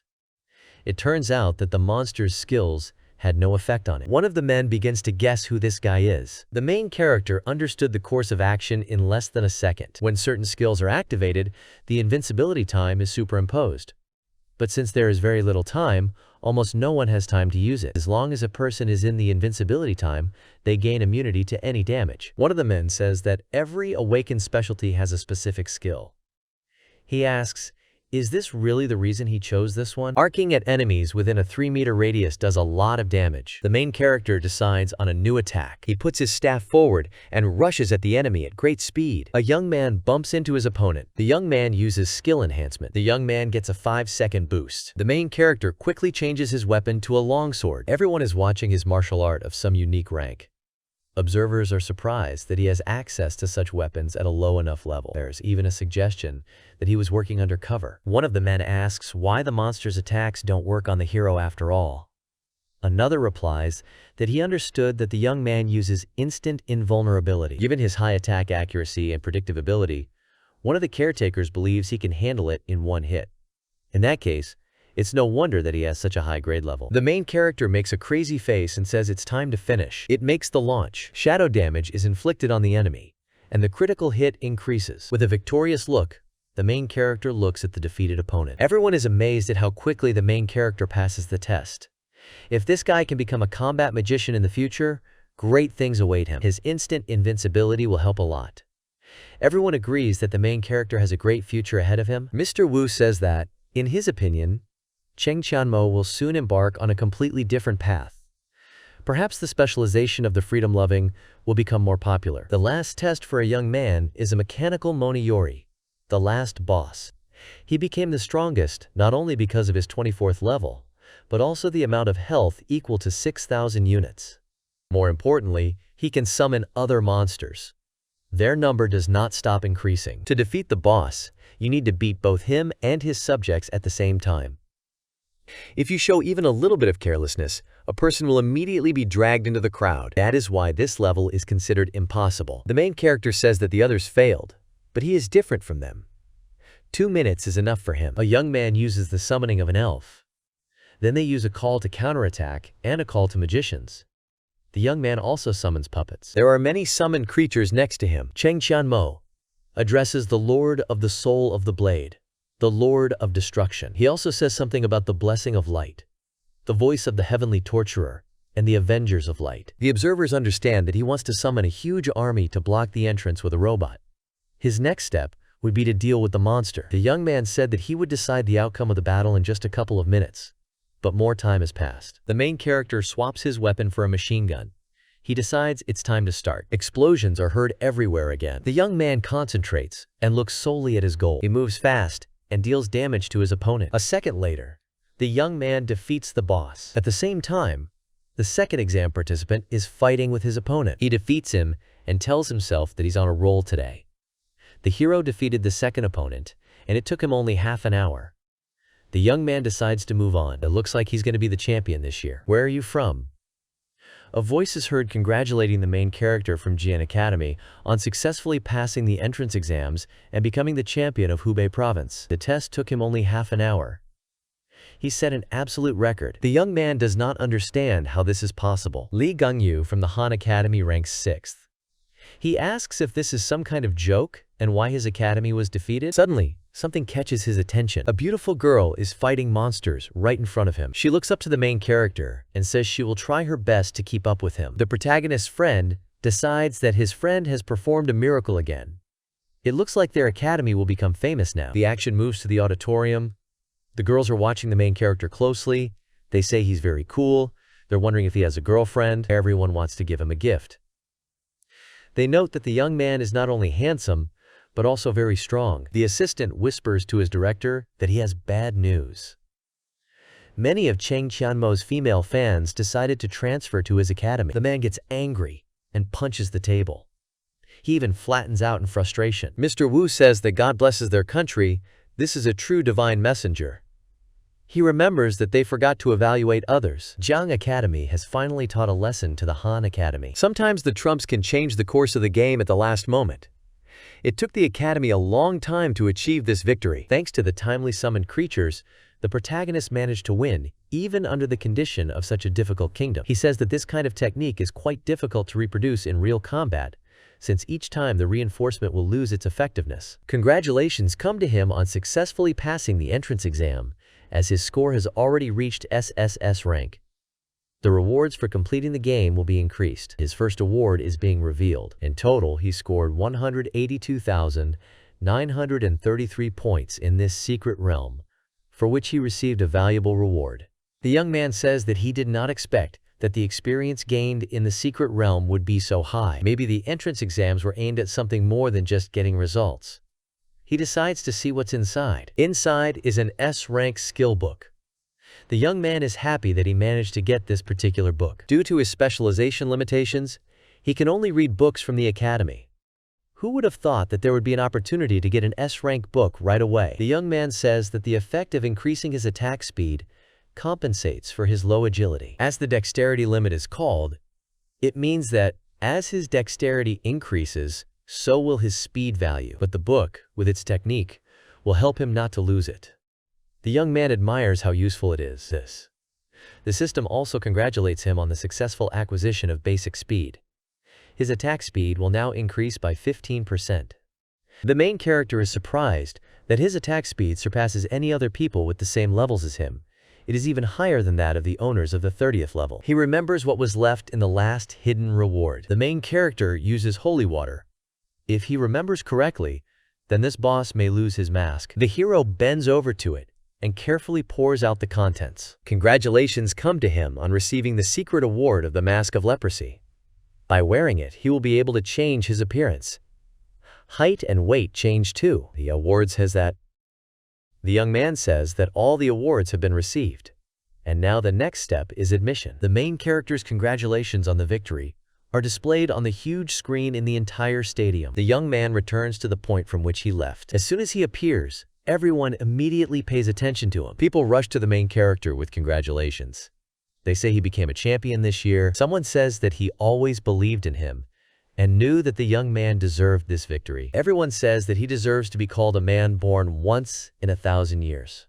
This country needs someone as strong as the main character. The future of the country depends on him. The audience is asked to help them overcome all obstacles and glorify the country. They say they hope he will continue in the same spirit. The young man understands that these people are leaving the government. They want to make him look like a patriot. If monsters overtake the country in the future, he would have to fight fiercely with gritted teeth. The hero understands that this is some kind of horror. To separate himself from the crowd a little, he offers to give the floor to his teachers who raised him. The officials turn to him and ask if the characters understand what they want from him. The young man replies that it's nothing special. He just wants to meet his teammates, who will fight side by side with him in the future. He knows that no one will ask his opinion anyway, because everything is being done for the good of the country, but he needs like-minded people who will go with him to the battlefield. Since all the teachers are so happy about his victory, they will help him in further battles. Officials feel uncomfortable around the young man. One of them says that their main character is a joker. However, their powers are not as great as his. The other confirms and says that they cannot be compared with him. The men just said it like that. The young man says that those were very careless words. He agrees to follow their logic because he is just a student, and they are teachers at high levels and are so weak that they consider him more powerful than themselves. He asks if this country is not their homeland, or do they have some ulterior motives. He asks, do they really want to use his powers for your own purposes and make cannon fodder out of him? The crowd agrees with the main character's opinion. Everyone's asking what's going on. The young man promises that he will report them later. The man who came up says that this is not necessary, because they heard him. Now he, Guo Lian, will deal with them on behalf of the Department of Education. All 6 will be dismissed from their positions. They won't get any more job offers. The rating of the academy, where they worked for the next 5 years, will be lowered to 2 stars. The officials rush to him and ask the head to give them another chance. They admit their mistakes and say that there are many children in their families. They need to be fed with something. Mr. Wu approaches the main character, telling her that he did a good job.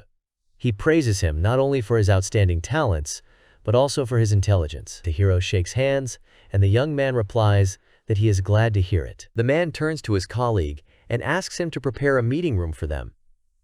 He had something to discuss with Cheng Qianmo in private. The actions are moved to the meeting room. The man sips his drink and asks if the main character is familiar with the top management. The young man understands that, apparently, the matter is serious.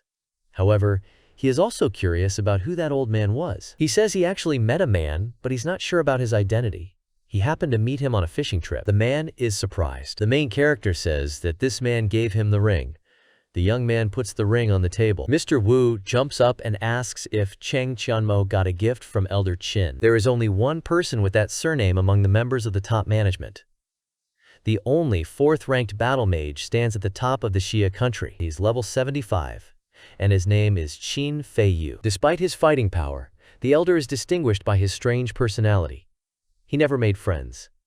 The main character is just an ordinary student. How did he manage to gain his favor? The man decides that there's nothing to worry about anyway. He sits back down and tells the young man that he cannot disclose information about the old man's identity. The only thing he can say is that the main character is familiar with the most powerful man in the country. He advises you to wear the ring that the elder gave you in the future. It can help a lot. According to the news from Jiang City, the exams have recently ended, in which a student from Jiang Academy became the absolute champion. Thanks to him, the academy took the 2nd place in the province. Teachers and students of the academy won a brilliant victory. Classroom teachers and representatives of the association personally greeted each other. The action moves to Jiang Academy. The students at the entrance ask, "Where do so many cars come from?" It turns out that those who wanted to see the academy and join it later came to them. 300 top students are eligible to join. One of the students says that, judging by the logo, a representative of the best universities in the country has arrived here, and now the 5th best university has arrived. His friend replies that it is. The universities came to greet the main character. They're wondering where he wants to study. The action moves to the meeting room. Lu Yanmin introduces himself to the guests and says that today he would like to greet everyone on behalf of the academy. He says that the big screen shows information about the best participants. They can select the students they like through the panels next to them. Then he promises to arrange an interview. University representatives pay attention to the hero's fighting power. It turns out that he is stronger than half of their students combined. The director of the Demon Academy has also never seen anything like this. He understands what it takes for him and the spirit of a young man. In addition, he also has a clean biography. Even if he can't recruit the main character to them, At least it's worth getting rid of all past misunderstandings. One of the men recalls that Huang Tian asked him to pay attention to this guy. He must have chosen it for a reason. No wonder he was so enthusiastic. The man decides that he has to get it. Half an hour later, everyone is carefully studying the best students. Mr. Liu says it's time to start voting. In 5 minutes, they will take turns launching students into the meeting room. However, the situation with the main character is special, so everyone wants to talk to him, which is understandable. Since everyone is full of enthusiasm, he suggests not focusing on him alone. Everyone is beginning to resent the fact that 16 negotiations need to be conducted with only one person, and they offer to arrange a public one. Everyone wants to be the only one to take it away. Therefore, they are going to abandon the rest. The representatives of the Demon Academy agrees. He says that the genius of Cheng Qianmo deserves to make changes for his sake. The other man says that Lantian University also agrees and offers to conduct an open interview. Everyone else is trying to figure out if they can carry it. Later, if they refuse. Everyone wants to see the owner of such a high rank. A unanimous decision is made to hold an open interview. Mr. Luke's assistant turns to him and tells him that the results have been received. 28 people are enrolled in their Kang Academy, and the percentage of applicants has exceeded 60%. He says that Luo Jingjing went to Beijing University. The man looks through the report offered to him. He asks when their students managed to become so amazing. It seems that all the universities are fighting to conquer Cheng Qianmo. The man decides to wait for the main character to choose. 16 universities are applying for it at once. There's nothing he can do about it. Regardless of the choice of the main character, from now on, everything will change. The main character's reputation will skyrocket. Cheng Qianmo entered the conference room and appeared before the representatives and directors of the universities. Cheng Yesheng introduced himself as the director of the Demon Academy. He hoped that the hero didn't hold a grudge against them because of an early misunderstanding. After seeing him, the guy understood who Zhong Hongshan was working for and the intentions of the Demon Academy to end their feuds. Wang Kaifu also gave his name as the homeroom teacher from Lantian University. He said that a young man he knew was studying at their academy and had highly recommended him. This surprised Cheng Qianmo unpleasantly, since Huang Tian was studying there, and he might have said something wrong. The representatives of the other universities were unhappy that Mrs. Chan and Wang were talking too much. The directors informed the hero that his choice would be decisive, so they asked him not to make a biased decision. The guy noticed a man from Oracle Academy and was surprised that even they were here. When everyone calmed down, the meeting began. The chairman of the Qingbei Academy said that there are 16 academies gathered here, and each one wants a talented student to enter. He asked the hero for what purpose he chooses the specialization of the freedom-loving. Cheng Qianmo replied seriously that the main goal was to lead the apocalypse. Everyone was surprised by such arrogance. Zheng Heng, a level 50 ice mage from Bingshu Academy, asked him to be more realistic, despite his youthful maximalism. He asked how such a confident young man was going to achieve supremacy in the apocalypse. Cheng Yuesheng was thinking about the guy's capabilities. He knew that the student was strong, but freedom-loving still had a limit, and therefore, this was the main reason why most of the principals did not dare to make direct bets on the account. Noticing the uncertainty of a member of the Bingshu Academy, he suggested that he check for himself. The ice magician, excited by the guy's persistence, offered his candidacy. He said if he could defeat him, the teacher would not only take back all his bad words, but would also treat the student with honor. The other members supported, and the participants began the battle. A member of the Bingshu Academy warned the young man that he had lowered his power to level 21. But this was not a way of ridicule. He wanted to show the difference in strength between the same levels. The other directors knew about Elder Ren's speed and skills. Someone felt that showing his strength to a student was too much, and someone was confident in the justice of such a decision because of the guy's audacity. The man attacked first with his ice shards. They flew from all sides at the student, who expected more. Taking out his weapon, he wanted to show the teacher what real speed is. With his bullets, he shattered every shard that flew at him. They even reached the teacher by activating the passive skill of the machine gun. Several bullets hit the elder, causing damage. Zhang fell down. Looking back at the table of representatives, Cheng Qianmo asked if anyone else wanted to fight him. The academy members were surprised that a representative of the freedom-loving could possess such a unique weapon and firing speed. Cheng Yuesheng finally understood what Ding Hong and the others were feeling. Wang Kaifu was amazed at such a defeat. He didn't understand why Huang Tian didn't mention this student's strength. The members of the academy immediately began to offer their own conditions of study: A-rank skill books, a scholarship, and apartments. The hero listened to them in silence. Lantian Academy was going to provide an entire library with A-rank books to a talented young man. Because of this proposal, the rest of the academies did not look as profitable, so the representatives spoke about Elder Wang's ruthlessness and cunning. Finally, we asked the student what conditions he would like to express. A member of the Oracle Academy said that they would grant him access to the secret realm, as well as help in strengthening. His colleagues were surprised by such stinginess. They said that they could add at least 5 attributes, because power in the secret realm is too paltry a luxury. Representatives of other universities were not sure that the student would accept such conditions. But Cheng Qianmo knew that all these books didn't make much sense to him. But the secret realm of the Oracle Academy was just what he needed, so it was a good offer for him. Finally, the guy spoke up. He said that he understands the serious attitude of the directors. The young man added that he had his own thoughts on this matter. Meanwhile, the Oracle Academy representative understood that compared to other educational institutions, they were powerless. However, the guy chooses them. The man jumped in surprise. Already at the blacksmith shop, Mr. Jiang asked why the champion of Hubei province chose to choose the worst academy. The heroes asked the gentleman not to worry. In order not to continue the conversation about admission, he asked how much equipment the blacksmith had sold recently. The man was not happy with the sales. He sold 46 pieces of equipment, and it earned him 920 gold. Mr. Jiang handed over a bag of money and asked what he was going to do with it. The young man replied that he wanted to go to Duanlei, and along the way he solved some other matters. The man said that he had to travel for about 3 days. He added that sometimes it's worth exploring the outside world. On the way, he handed the guy a badge. After saying goodbye to the equipment seller, Cheng Qianmo thought that perhaps the gentleman was suspicious, so he handed over the token. After opening the system, he wanted to purchase additional materials. He has 933 coins left on his balance. The hero remembered that he had a card from Zhang Hongshan. He thought it might be useful. Closing the information window, he continued on his way. The lion roared for the last time. Cheng Qianmo used summoning on the monster. The hero had to spend money on mastering the skills of collecting and refining pills, mining, summoning, and refining leather. For the past 8 days, he had been doing nothing but hunting and gathering the necessary materials. He collected the lion's skin.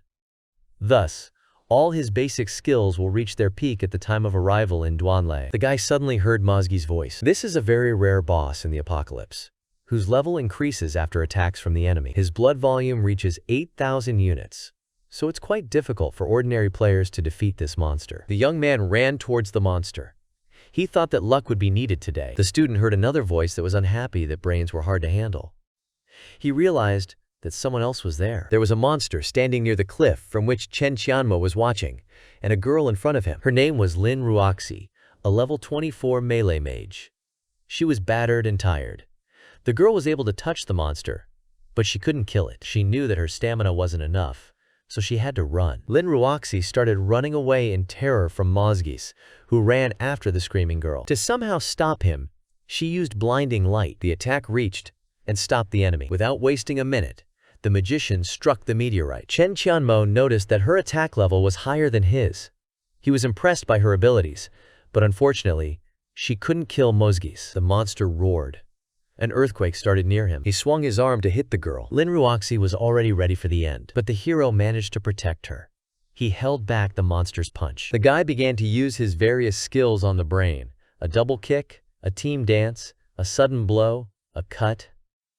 The monster didn't have time to do anything. The last attack was a blinding blow. The monster collapsed into rocks, and the student raised the level to 22nd. The girl was delighted by his strength. After the death of Mozgis, Cheng Qianmo received a new weapon, the Staff of Harmony. This is a fairly rare and valuable weapon, an early option for increasing the rank of abilities.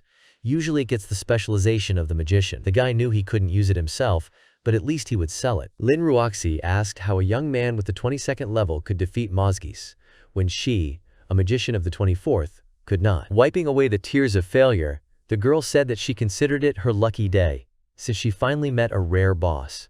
But in the end, she did not defeat him. Cheng Qianmo, in support, said that her talents ensure a high attack speed. The staff disappeared in his hand. He added that according to the most conservative estimates, her skills are above 38%. The girl was surprised and asked how he knew her scent.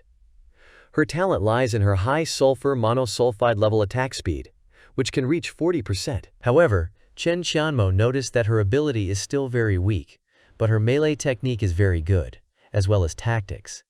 But she still does not fully understand the essence of her powers.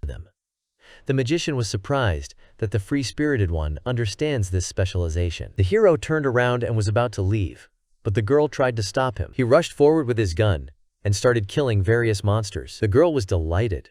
She only had to watch him to realize that he had new abilities. Cheng Qianmo announced that he was going to Duel. Lin Ruoxi introduced herself and thanked him in a bow for his help. Due to the fact that the girl bent down, the guy saw her bare breasts. This confused him as much as Lin Ruoxi did. She covered herself with her hands. The girl screamed that she hated him. Lightning appeared. The weather has changed dramatically. The sky turned red. Cheng Qianmo saw in the system that the blood moon had crossed the horizon and the monsters had overtaken Duel City. The monsters will arrive in 5 minutes, so everyone is asked to take countermeasures. Lin Ruoxi began to worry. She thought that today would be a good day, but in the end, they would have to face the monsters once more. The girl said that they were far from the city, so there was still time to retreat.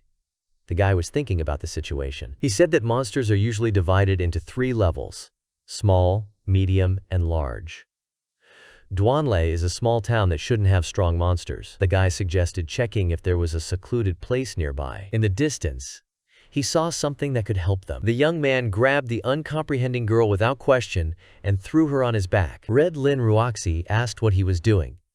The hero replied that he was saving her life. To keep the girl on top of him, the guy supported her by the backside, which she was unhappy with. The monsters were already running into the canyons that Cheng Qianmo was jumping over. Embarrassed, Lin Ruoxi realized that the guy was really saving her. It made her feel good. She asked if there was anything she could do to help. 2 people will deal with the monsters faster anyway. The young man replied that it was better for her to sit and keep a low profile. He added that the girl would only affect the speed with which he draws his sword. Offended by what was said, Lin Ruoxi pressed herself closer to him and squeezed the hero's throat. The evil Cheng Qianmo thought that she might be a representative of the demons. Finally, they reached the shelter. The girl got off the guy, who advised her to hurry up and hide. She asked about him, and he replied that he could handle the monsters on his own. The young man wants to buy her time. The student ran towards the monsters. Lin Ruoxi didn't understand how a free-spirited level 22 could kill all the monsters. She wondered if he wanted to save her by sacrificing himself. Using her speed, the girl appeared in front of the young man, who did not expect this, and asked what she was doing. Lin Ruoxi grabbed him and told him to run away. They fell into the well. To prevent them from reaching the bottom and dying, Cheng Qianmo tried to stop their fall. In the end, he succeeded. They were saved. Lin Ruoxi was hanging on to the young man. When she felt something in the hero's pants, the girl was embarrassed and asked not to poke at her. From their hiding place, they heard the roar of the monsters. Lin Ruoxi seriously said that when it was over, the guy shouldn't talk to her about it. She added that she still did not know his name, and the young man introduced himself. Lin Ruoxi suspected that he was stalking her and asked why. It took 3 seconds to answer. Cheng Qianmo turned away from her. He didn't understand why this she-devil had so many questions. Uncertainly and with reservation, the guy replied that he wanted to see her abilities. The girl noticed the guy's insecurity and paid attention to it, laughing. The young man couldn't stand her questions, so he waited for the monster to stop raging. When everything was quiet, he pulled them out of the well with a hook. Cheng Qianmo exhaled when they got out, and Lin Ruoxi, hiding herself, asked him to turn away. He looked away with an awkward smile. The guy didn't notice when her clothes had torn. He said he would help her change her clothes. The student recycled the existing skin. Despite the girl, he said that his refining skills still leave a lot to be desired, so that's all he has to offer. Cheng Qianmo handed her the clothes. She pulled the thing out of his hand and told him to leave and not to peek. The guy was wondering what kind of person he was. Lin Ruoxi, already in disguise, went out to the guy. She was angry and asked if he had done it on purpose. The lion's skin covered only the thighs and chest area. The guy was surprised and covered his smile. He also gave her a cape. The girl realized that her new friend had not done it on purpose, but she asked why he had not given the cape earlier. Lin Ruoxi went ahead and muttered that men were the worst creatures on the planet. She remembered that her mom was right about there not being a single good guy in the world. The young man felt sorry for her father. They finally arrived at Duel City. Walking through the streets, Lin Ruoxi asked where they were going now. Cheng Qianmo replied that he needed to go to the auction. Upon hearing this, the girl offered to take him there, because she knows this place well. The guy agreed to help and added that he would compensate for the cost of clothes. Joyfully, Lin Ruoxi took the hero's hand and led him forward. She warned that her clothes are not cheap. And seeing that the young man did not look rich, the girl hoped that he would not run away. Cheng Qianmo replied that he would not run away. She can choose whatever she wants. They came to the store. The saleswoman met them. When she saw what the new customers looked like, she immediately decided that they were poor people. The employee will only waste time. The hero caught the woman's thoughts. The girl had already found an outfit for herself and was asking the young man if it suited her. Cheng Qianmo replied that the dress suited her. The saleswoman rudely warned the customers to try on carefully, because their clothes are very expensive. If it breaks, they will have to reimburse the full cost. Lin Ruoxi noticed that the outfit was worth 35 gold, and she had almost 150 in her pocket. She suggested to her companion that they go to a cheaper store. The guy assured her that everything was fine, because he was paying. He asked if she liked anything else. The saleswoman and the magician were surprised by his words. The girl approached the young man and quietly said that the prices were in gold coins. Cheng Qianmo calmed her down and suggested that she choose further. He threw a bag full of gold coins on the table. When the employee saw the profit, she immediately began to serve Lin Ruoxi. The woman pulled the customer towards the new collection. After fitting, the girl chose 2 items that came out at 40 gold. The saleswoman notified us about this. She thought that if she hadn't been so careless, then maybe the rich customers would have chosen more outfits. But Cheng Qianmo asked her to take her time. He took the clothes to take a look at the quality. The guy commented that the quality of their stuff leaves much to be desired. Considering its price, they could have done a better job of making something worthwhile. He would be unhappy with the lack of professionalism. It was unpleasant for the employee to hear this slander. She said that their store has been operating for more than 20 years, and so far no one has complained. Cheng Qianmo asked to call the owner to demonstrate how to sew clothes. The owner of the store and the clothing studio came out to them. She asked him what he wanted to teach her. The guy said that the ratio of their material in the products must be 50% silk, 40% leather, and 10% wool. He asked why they put such a price on a product with terrible quality. The young man added that crooked tailoring was added to the terrible material. The color is also dimmer than it really should be. He asked the owner if she was sure that the quality of their products matched the prices they charged. The woman asked in surprise how he saw it. Lin Ruoxi wondered if there was anything her new acquaintance didn't know. The owner tensed. She realized that she was facing a real pro, and if others found out about it, her store would close. She bowed and apologized for her ignorance. The woman admitted that they had missed a couple of defective items, and also asked not to spread this information. Instead, the owner will give them compensation. Lin Ruoxi complained at lunch to a female employee, who looked at them arrogantly. The owner immediately slapped the saleswoman. The woman tried to say something in her defense, but the mistress did not want to listen to anything and fired her. The owner turned to Cheng Qianmo and said that they could choose whatever they wanted. In addition, she gave the box as a sign of a little attention. Embarrassed by such a gift, the guy said that he had recently developed the appropriate skills, which is why he understands such matters. He added, since they didn't specifically allow the marriage to be sold, they're even. But Lin Ruoxi had already started to dismantle the store. Seeing this, the owner mentally begged this heartless girl not to empty her store. As a result, the girl bought 8 outfits, which lifted her spirits. She asked how much the woman had given Cheng Qianmo. He replied that there were 300 gold pieces in the box, the price of silence. Now the hero's capital was 1070 coins ago. The guy suggested that he could be considered one of the richest people on the continent. Remembering that the young man wanted to attend the auction, the girl took his hand and offered to show him the way. They reached the beautiful and large building where the auction was being held. Cheng Qianmo didn't think that he would turn out to be cooler than in his previous life.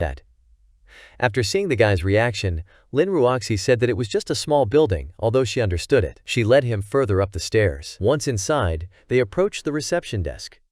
The girl asked the employee when the auction would take place, and she put something on the table. He saw her silver VIP customer card and greeted her. The receptionist replied that the auction would take place in 10 minutes. He added that they had the last luxury room left, which he would arrange for them. Cheng Qianmo had guessed long ago that this girl wasn't as simple as she seemed. She even has a silver card, which is mostly only given to elders. He was glad that he didn't have to show all his cards. Then 3 more clients approached the reception, who also took part in the auction and wanted to move into a luxury room. The employee apologized and said that the distinguished guest, who has a silver card, took the last one. The red-haired guy threw his card on the table and asked to look at its color. It was a gold card. This time, the receptionist apologized to Lin Ruoxi. He informed them that he would prepare a regular room for them. The girl was angry at such circumstances and attitude. She wanted to start swearing, but Cheng Qianmo pulled her away and shook his head to indicate that it wasn't worth it. The guys with the golden card walked away and laughed at the losers. The girl asked her companion why not put the impudents in their place, because they had come earlier, and they had been promised a room at the reception. The young man replied that everything was fine. They should be left. Already in the room, Lin Ruoxi and Cheng Qianmo were drinking drinks.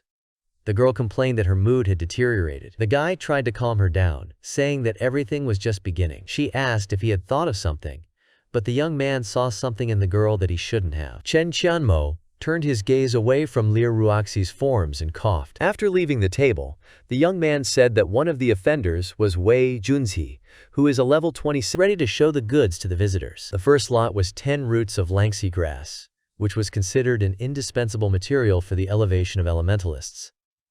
The starting price was 2 gold coins. The bet must be increased by at least 20 silver coins. Wei Junji was sitting in the 414 VIP room. He was going to win the first lot he needed. As a result, he gets the roots for 15 gold coins. Wei was pleased with the purchase, because under normal conditions it is not easy to get 10 roots at once. The next lot was also Langxi grass, but 47 roots. The starting price was 4.6 gold coins.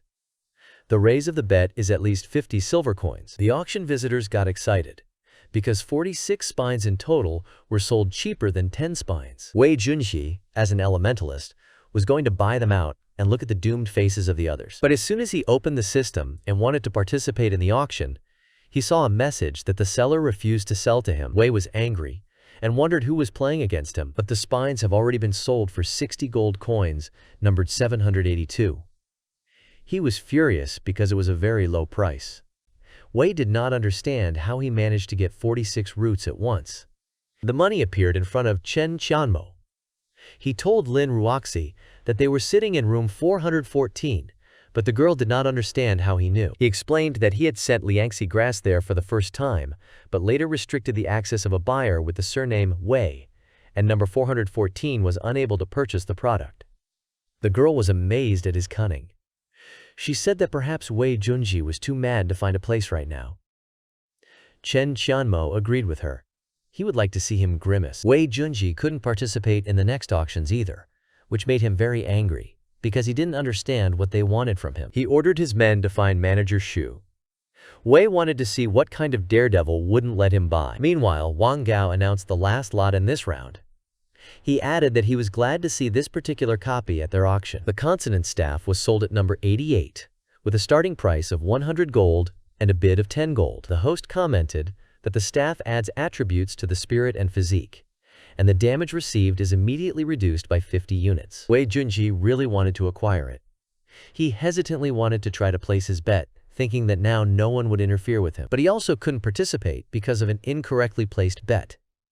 Wei must raise the bet by at least 100 gold. The guy destroyed his room in a rage. He knew that they were laughing at him because they wanted him to spend 10 times more than usual. But he was not going to back down. He has no problems with money. Wei was going to show it to everyone.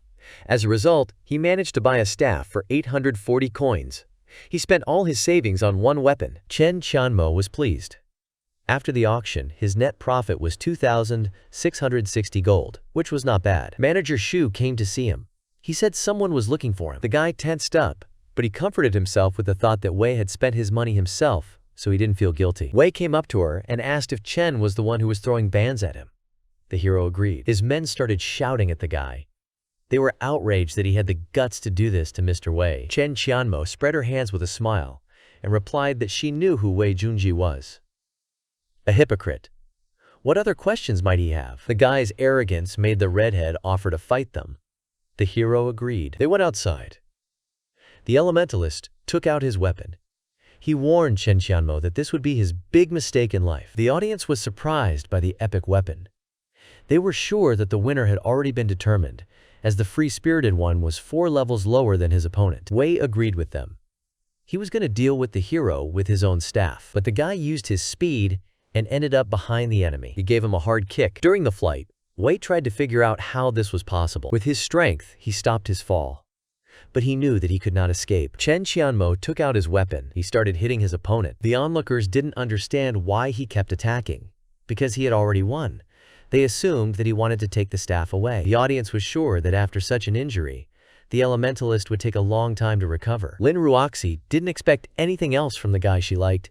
He was a real man. She thought that after such attacks, Wei would not only lose his equipment, but also drop to the 4th level. Continuing to defend himself somehow, Wei saw an alert that the Staff of Harmony would soon break. It turned out that his opponent was not going to back down. He said that if he liked to suffer, then let him do it to the end. The hero used a blinding explosion. After that, the staff was completely broken. Wei Junji fell heavily to the ground. Cheng Qianmo walked up to him and showed him his card. He asked if he could see her color. Wei was surprised to see an early VIP card. After that, he was completely. With 80% additional experience, he managed to complete the beginner level in just a day. Near the city of Duanlei, there was the town of Ise, where the hero went. It's already nightfall, the time when monsters become 5 times stronger. The guy believed that since there were no ordinary players here, they would become his prey. The young man declared the night of the murders open.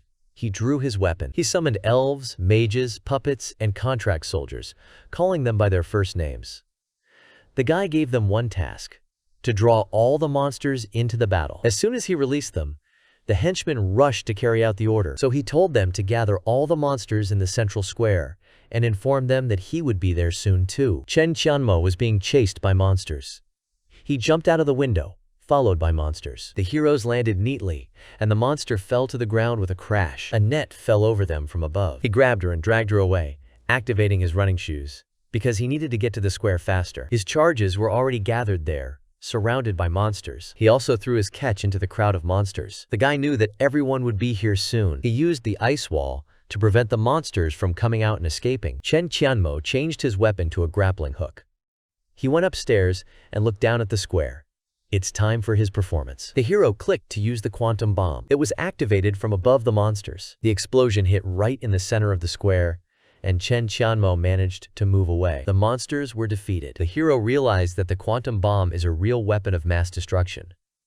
Once she reaches level 30, she will become more destructive. It was a great skill before him. Now his level will increase to 40th. The surviving monsters began to rise.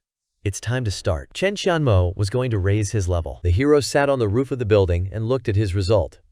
He was pleased that he had reached level 25 in the evening. After adding the equipment bonuses, the strength attribute almost equaled dexterity. He thinks he can double his stats at least up to the 30th level. Cheng Qianmo will jump off the building. In 4 days, he will need to report back and continue his practice. He worked for 3 days in a leather goods workshop, making wolfskin hats. The guy was tired, but thanks to this he gained enough experience. He could have rested tomorrow if it wasn't for the class. The young man took a book on skincare for the average level from the library. A man approached him, who noticed how quickly he improved his skills, given his young age. Those present were surprised by the presence of the head of the Duanlei City Association and the champion of the Northern Province, who was not only a real specialist in combat, but also quickly developed his talents. The guy studied and completed it. Gao Jin didn't understand how this was even possible, because even he hadn't reached that level. He was amazed at the young man's energy. They left the building and were already walking through the streets of the city. The head suggested discussing it. He didn't think that someone at such a young age would be able to surpass him in skill development, which made the man feel ashamed. Gao Jin said that the association building was in front, and he would give him a badge.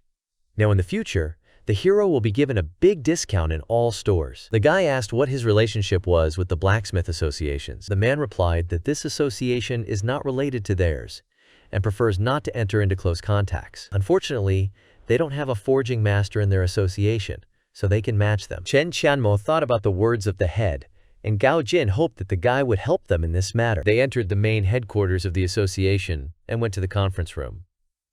Gao's colleagues greeted him and asked if the young man was his relative. The head informed them that this was the champion of this year's entrance exams, and starting today, he would be an elder. No one expected this. Qin Yu Cheng, the senior herbalist, said that despite the youngster's talents, it was impossible. Another elder added that their association was famous for its strict member selection system, and if the head made him an elder, they would be ridiculed. Cheng Qianmo wasn't surprised that the forging association wasn't cooperating with them.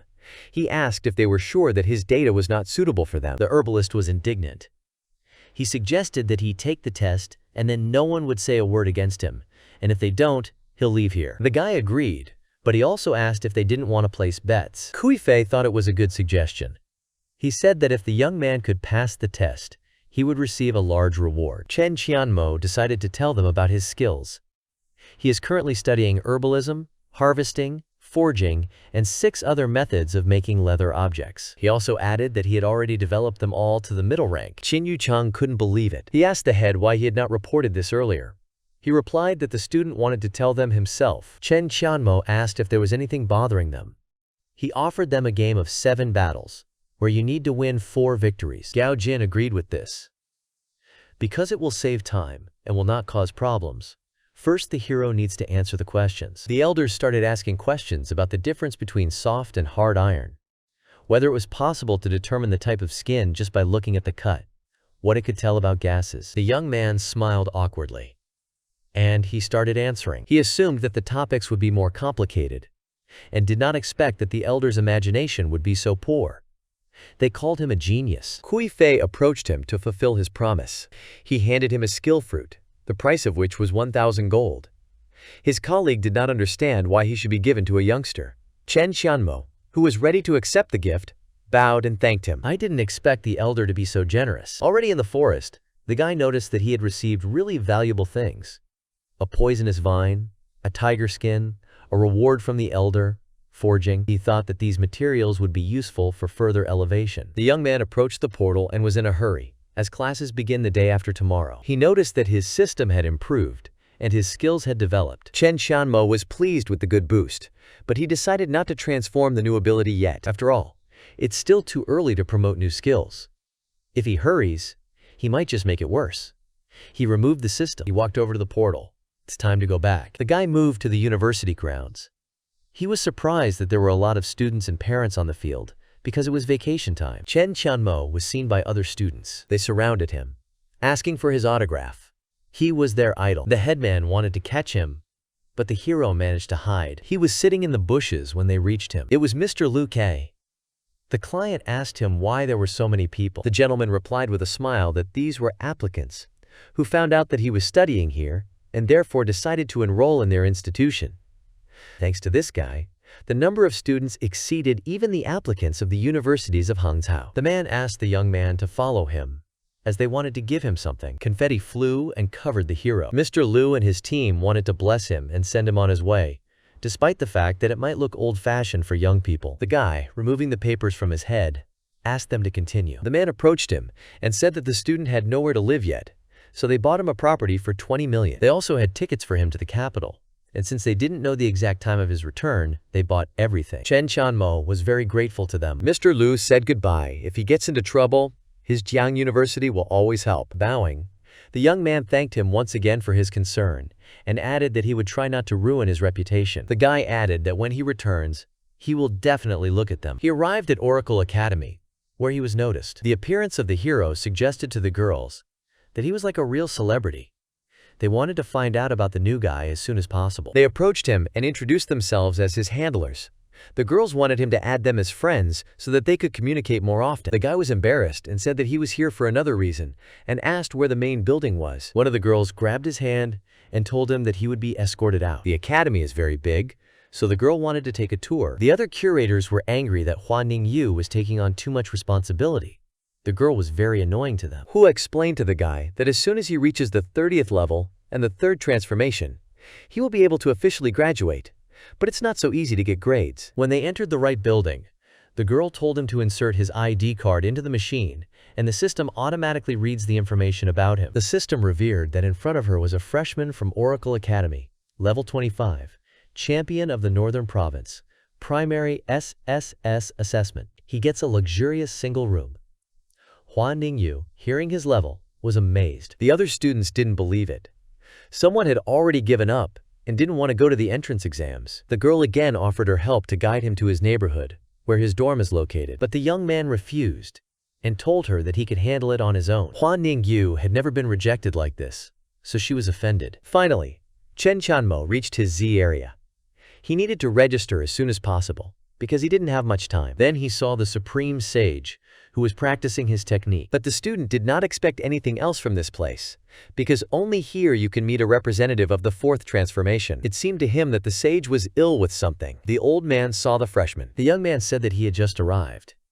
He thought that maybe this was an academy teacher, but wasn't he hired because of the fourth transformation? The sage asked what his number was, and he replied that it was 001. But the old man did not expect to hear this and wanted to know his name.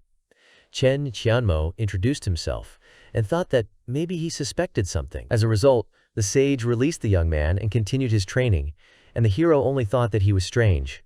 But the old man remembered him. Suddenly, Lin Ruoxi came up to him. She was unhappy that Grandpa was training again and asked if he had taken the pills. The relative replied that he had already taken them and had recently come out. At the entrance to the academy, there was a crowd of students who were talking about the dorm, the stress during the entrance exams, and the secret realm they had to go through. Lei Junzhe, the director of Oracle Academy, told his colleagues that the competition would be very difficult this year. He asked if they thought that the hero would take the lead again, just like his province. A representative of another academy said that they wanted to accept him too, because he is a high-level professional. They couldn't let this man out of their sight.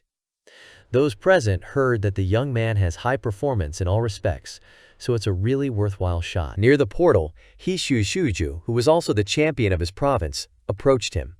He introduced himself. The guy was confident in himself, so he told the hero that the entrance exams would show which of them was really good. Cheng Qianmo was indifferent to the new acquaintance and said that they were not acquainted. The guy was hurt by this and warmed up the fire in him. He told the hero that when he went to the secret realm, he would show him his strength. Cheng Qianmo was bored listening to him. He asked He Shujiao to calm down. The angry guy said they could continue. The main character opens the library cemetery area, the level of which was difficult. The system wished you success. At that moment, the guy remembered that because of one quality of freedom-loving, he was able to open a map of 30 to 40 levels, which was very interesting. Since the first two zones are not particularly difficult, the young man decided to pass by. There was a cemetery full of opponents in front of him. The teachers discussed that today the first-year students are going through the Monastery of Death. Whether they will improve, they were sure that someone would definitely not be able to pass the final boss at level 28. The directors decided to look at their performance. He Zhu, level 23, appeared in front of them. They didn't expect anything else from the provincial champion. The teachers decided that he would complete the secret realm in 2 hours, but then their colleague noticed that he was only in second place. Cheng Qianmo completed the zone in 25 minutes. The directors began to change their strategy, as everyone wanted to take him in. They didn't understand why the student didn't come out once he had passed everything. The teachers noticed that he had entered a more difficult area, and they were surprised, because it was not necessary. They decided that this was a violation of discipline and should not be encouraged. So he can also get injured. Their colleague asked them not to rush things. He reminded them that this student does not act recklessly. He also offered to report to the rector, to which everyone agreed. Mentally, the Oracle Academy member asked the young man to hurry up, because when the rector finds out about this, he will have nothing to help. The hero has reached the arsenal area. He hid behind a wall and observed the situation. The guy understood the difficulty of passing and noticed that the average level of bloodthirsty mobs had reached the 30th, and their number was about 70. Despite the difficulties, he can still go further using the ghost form. Cheng Qianmo carefully began to take his sword. The monster knocked off the ball of nothingness. He jumped, intending to attack from above. The monster said it had been waiting a long time for the battle. He was waiting to see his opponent's true strength. Cheng Qianmo used his boots to gallop to avoid a collision. The monster continued to attack, and the hero continued to dodge. He regretted wasting the ball of nothingness. He can't move at the same speed. The hero knew that the monster's health points would start dropping soon, but the blows would only get stronger. So he hurried. The guy took out his gun and started shooting at the enemy. Kalode's health scale has reached half. The young man interested him. It was his turn to rub. The monster has reached a frenzied state. He activated the endless vortex kick with acceleration. A big whirlwind appeared in front of Cheng Qianmo, but the guy knew that he was in time. He needed to act quickly. He began to strike at the vortex. The student used the primordial pill of life endurance to see what the medicine lord was like. He continued to stab and take the pill. His hand turned out to be the weapon with which he struck. Finally, the monster has less than 1,500 health left. The hero is already pretty exhausted. At this point, he received the injury-free privilege. Cheng Qianmo did not understand who had helped him, but he thought it was better than nothing. It will be like a safety net. University professors were surprised by the student's first place. Lei Junzai was especially amazed, because he had just returned, and Cheng Qianmo had already completed everything. He assumed it was because of the rector's privilege. Everyone was surprised that the rector granted this student a privilege that meant the highest level of relations.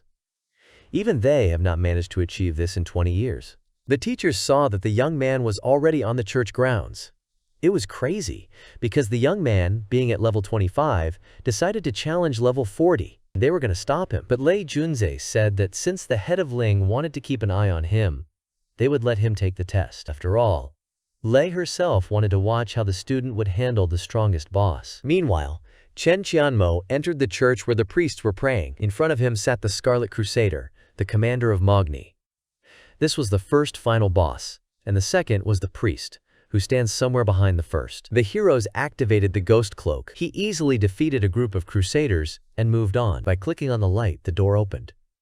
The young man knew that later he would have to face 2 level 38 bosses at once, but he has a plan. A man in chains appeared before him. The student approached Falban and asked if he wanted revenge. He asked if Cheng Qianmo would help him. With a single swing of his weapon, the young man freed the former commander of the Scarlet Crusaders from his shackles.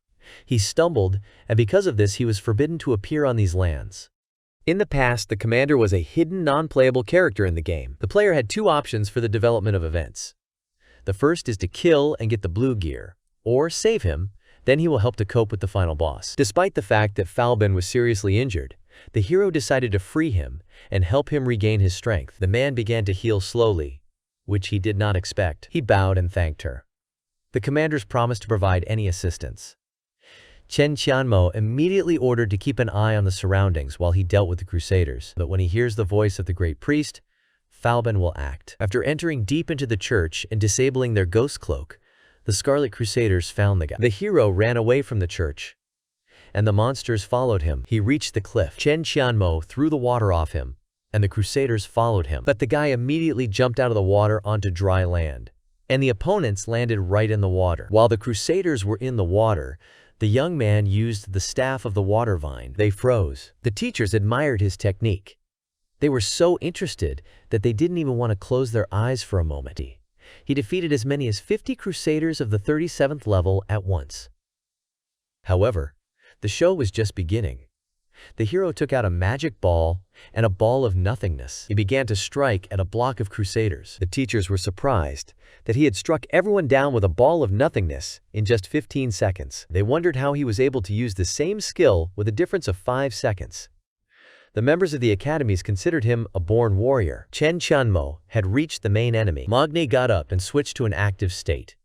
He declared that he would exterminate him. The young man asked him how a man mired in darkness could teach him something, and if he had really woken up from his dream. He launched a heavenly attack, which sent the commander of the Scarlet Crusaders flying away. The hero continued to beat the opponent. The teachers watched as the hero dealt with the boss in half a minute. The speed of his movement and the choice of timings amazed them. Cheng Qianmo prepared a new attack for the commander. She sent all the magic balls towards the enemy. The monster was thrown into a column and fell from the column to the floor. He was amazed. There was a dark silhouette behind the fallen man's body, which cast waves of its power.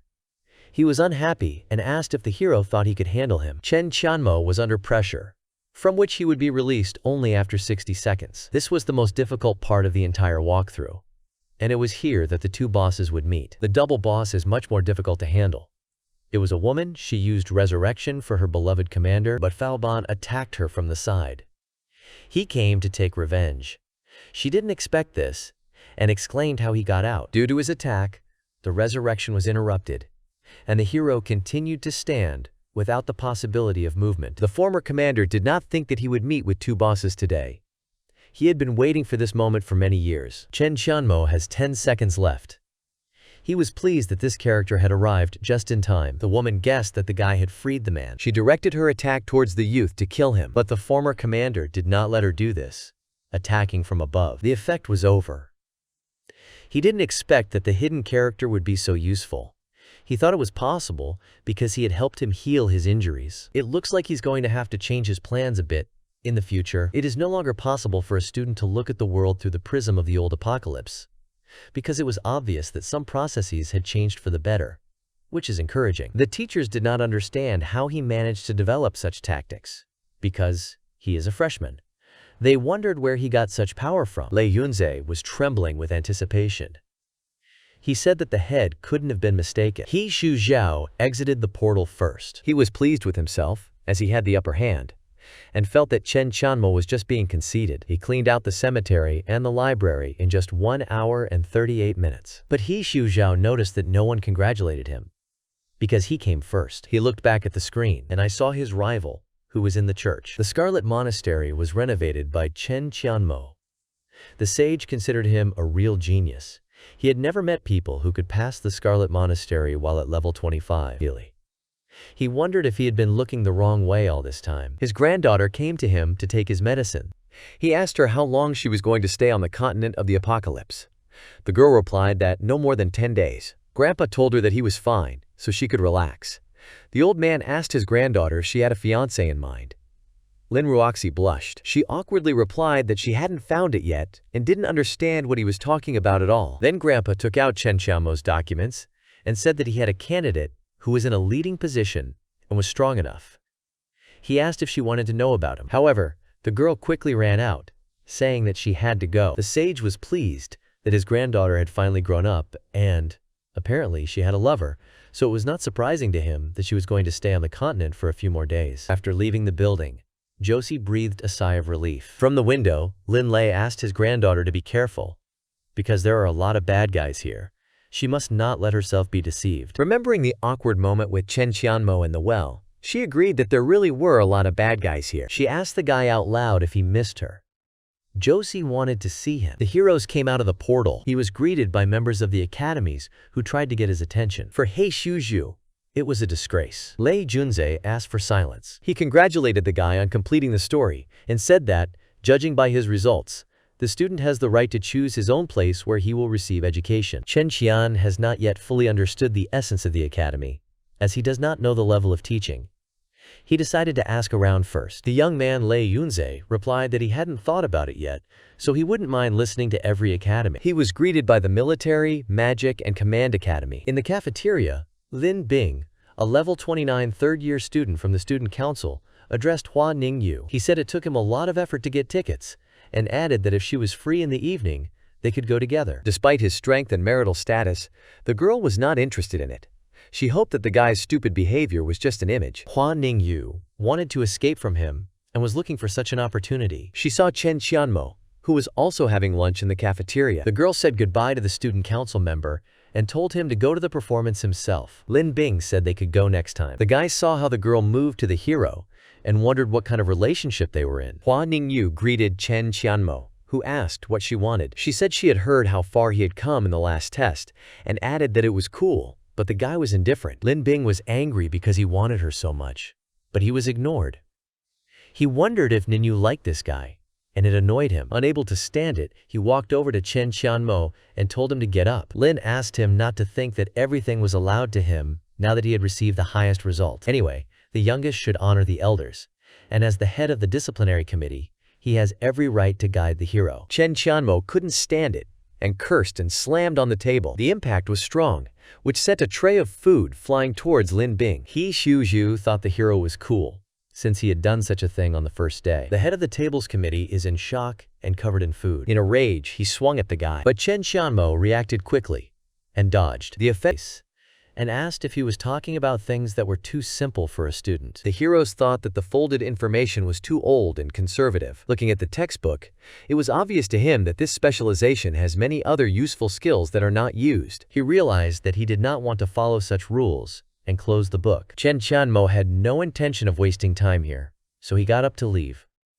The hero understood that there were too few people in this world who could teach him anything. The teacher did not like this attitude. He said that he has been teaching for more than 10 years, and he is the first one who dared to leave in the middle of class, so he would like to know the reason. Even if something has happened to the student, he must immediately report it. But Cheng Qianmo ignored him and did not respond. Gan Yanhui appeared right in front of him and blocked his path. He asked him to explain himself, Otherwise, the teacher would take action. The student had no choice but to tell the reason. He calmly replied that he did not want to listen to outdated ideas and asked him not to detain him. The teachers of the military academy were furious. Other students stood up for the teacher, which I had more experience than the young man.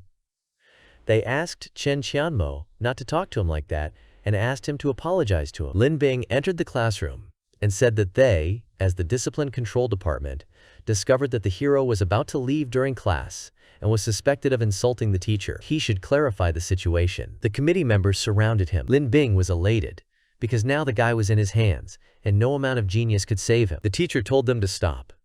He advised the others to observe discipline and not interfere. Cheng Qianmo chuckled and said that he had not imagined that the academy would descend to such a level. Gan Yanhui heard this and asked for an explanation. The student explained that the course that the teacher had just taught contained many errors and was too conservative in many places. If everyone follows these lessons, it won't do any good. But the teacher was not satisfied with the answer. He replied that if the hero showed specific examples, then he would quit and would never teach again. Gan Yanhui was so confident because he did not believe that an ordinary guy could understand everything so well. Cheng Qianmo repeated his words that all branches of the berserker should match in the ratio of strength and physique 3-to-1. However, in reality, with this logic, most berserkers will simply slow down and will not be able to develop. He took a chalk and was going to show the students the new data. The students were surprised by the new information. According to calculations based on his formula, after reaching the 50th level, the increase in physical fitness decreased significantly. This set of formulas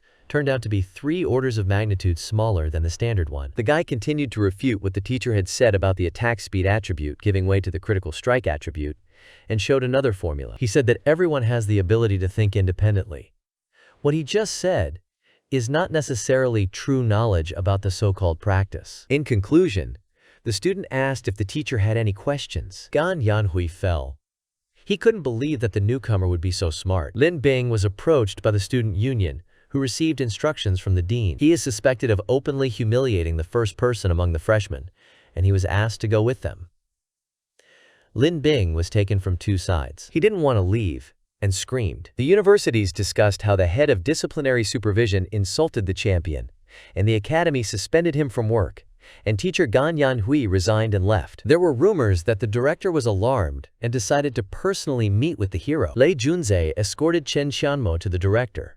He advised the guy not to be such an upstart in the future. However, the teacher added not to worry, because no one would do anything to him, since Principal Lin understands everything. After hearing the director's last name, the guy remembered Lear Josie. He began to convince himself that there were quite a lot of people with that name in the world, and it was a coincidence. The young man entered the office.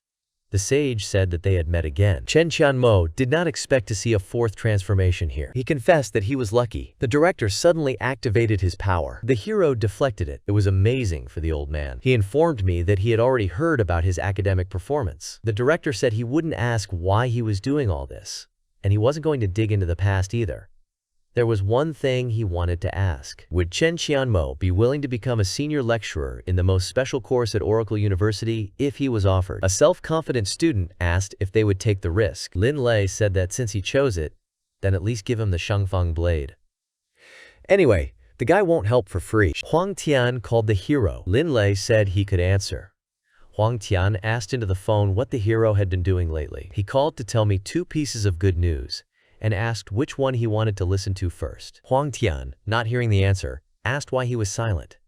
Cheng Qianmo looked at the director in silence. The interlocutor decided to say it himself. The first good news is that he has successfully risen to level 30. And the second is that Cheng Qianmo needs help with his awakening mission. He asked his friend if he was happy that he got level 30. The hero asked if it wouldn't be more convenient for him to find an assistant from his university. Huang Tian replied that he was looking for an assistant wherever he wanted. Cheng Qianmo agreed to help and asked for the address. Lin Lei didn't think that the guy had such a wide social circle, but asking a level 25 student for help is quite a unique phenomenon. The director asked how confident the hero was of success. The young man replied that the success rate was 10%. After leaving the office on the street, the guy decided to investigate everything. He had already chosen a suitable place to advance to the 4th rank. A girl was standing near the vending machine and asked to attach his card. The machine has read his information about his contribution of 10 million, which is why he can participate in all areas. The girl was surprised by the amount. The students did not believe that the student who enrolled a few days ago had already earned 10 million. Someone was unhappy, as he had been training all year, but earned only 8,000 points. The hero reached the museum. He did not expect that there would be so many copies of the drawings that were presented as exhibits. The guy read a few of them, but did not find anything useful for himself, so he decided to go further. When it came to magic potions and sacrificial oils, he was satisfied. But it was not enough to reach the 4th rank. The young man did not expect to see epic things in front of him. In the end, he chose the power of purification. There are too many bosses in the middle and late stages that have negative effects. If the potion is of high quality, then he will be only happy. Cheng Qianmo turned to the system that he wanted to transform the power of purification. The guy got a good skill that did not allow anyone to secretly harm the owner. He walked towards Huangtian. He was wondering what his friend had learned during this time. Cheng Qianmo was waiting for the guy at the entrance of Lanyan Academy. He called him, but his friend asked him to go around the building and wait. Huangtian said he would come as soon as the meeting was over. The young man was unhappy with this, because he was in a hurry on purpose. He noticed that a certain Zhao Dabao was performing in the arena. He said that he has already won 11 victories in a row. If anyone else wants to challenge him, then he can do it right now. Anyone who defeats Zhao Dabao at level 30 will get the whole pot. Cheng Qianmo mentally praised the guy who encourages friendly battles. The young man would also like to become even stronger as soon as possible. Someone in the crowd told Dabao not to get cocky. They told him that he had come only for the money, so he was fighting with the younger ones. The guy offered his candidacy, but Zhao Dabao didn't appreciate it. He asked him to shut up and said that everything was written in the rules, so he should not be mistaken for a fraudster. The arrogant young man took out his card and said that 400 million wasn't enough, so he offered 600 million. Dabao was thinking. He organized a competition to get a reward for recruiting helpers to complete the awakening task. If he can win, he will achieve the 2nd awakening. So he accepted the challenge. The other students knew that his opponent was strong. They remembered that there was a quarrel between the students. That guy, Xinghua, is not only strong in his own right, but his family is also wealthy and influential. The hero did not think that he would be able to witness such a thing. At the same time, he will monitor the quality of education at this academy. Dabao immediately attacked the opponent, releasing rays. The opponent fought them off with his sword and dodged. Xinghua did not expect such strength. He felt like he couldn't hold her back. For him, losing money was just a small thing compared to losing his reputation. He hid something behind his back, while Zhao Dabao thought his opponent was about to lose. Xinghua threw an iron grenade into the air, which can inflict 700 physical damage. Dabao shouted that such things should not be used. A strong explosion occurred near Dabao. Laughing, Xinghua asked if he had tasted the pomegranate. Zhao couldn't say anything, as he lost consciousness. The winner took his 400, but warned that he would look at him again tomorrow. Now he's the new leader, but the rules are the same. Cheng Qianmo turned away and grinned. Xinghua noticed this reaction and addressed him as the rabble that walks around their academy. He must respect Lantian. The hero replied that he was not a student of this academy, but today was an open day. He asked if he needed to have the winner's approval if he wanted to laugh. Xinghua got angry and asked if he dared to go up on stage. Cheng Qianmo jumped into the arena and offered 1,200. He showed 600 coins and a 2,000 room card and asked if he accepted such a bet. The audience has never seen so much money, and you can't tell by the guy that he's rich. They saw that the hero had the 25th level and thought that he was the son of rich parents who had come to become a philanthropist. Xinghua accepted the bet. He wanted to continue, but his opponent had disappeared. Suddenly, the guy feels a punch in the stomach. His ribs are broken. He didn't understand what had happened. Professor Liao Guangyuan was visited with bad news. He asked what was the next little thing that had distracted him. He was informed that his son had just taken part in a practice match, but someone had seriously injured him. The professor jumped up. He asked who dared, because no one should touch him. The students wondered who Cheng Qianmo was to knock out an opponent with a single punch. Looking down from above, the hero asked for his winnings. Xinghua asked if he could wait a few days. The winner kicked him and asked if the guy had no money. The young man quickly replied that they were there, but he had to wait for his father, who was a local professor. Cheng Qianmo asked if his father was strong. The Lantian students started shouting for him to stop.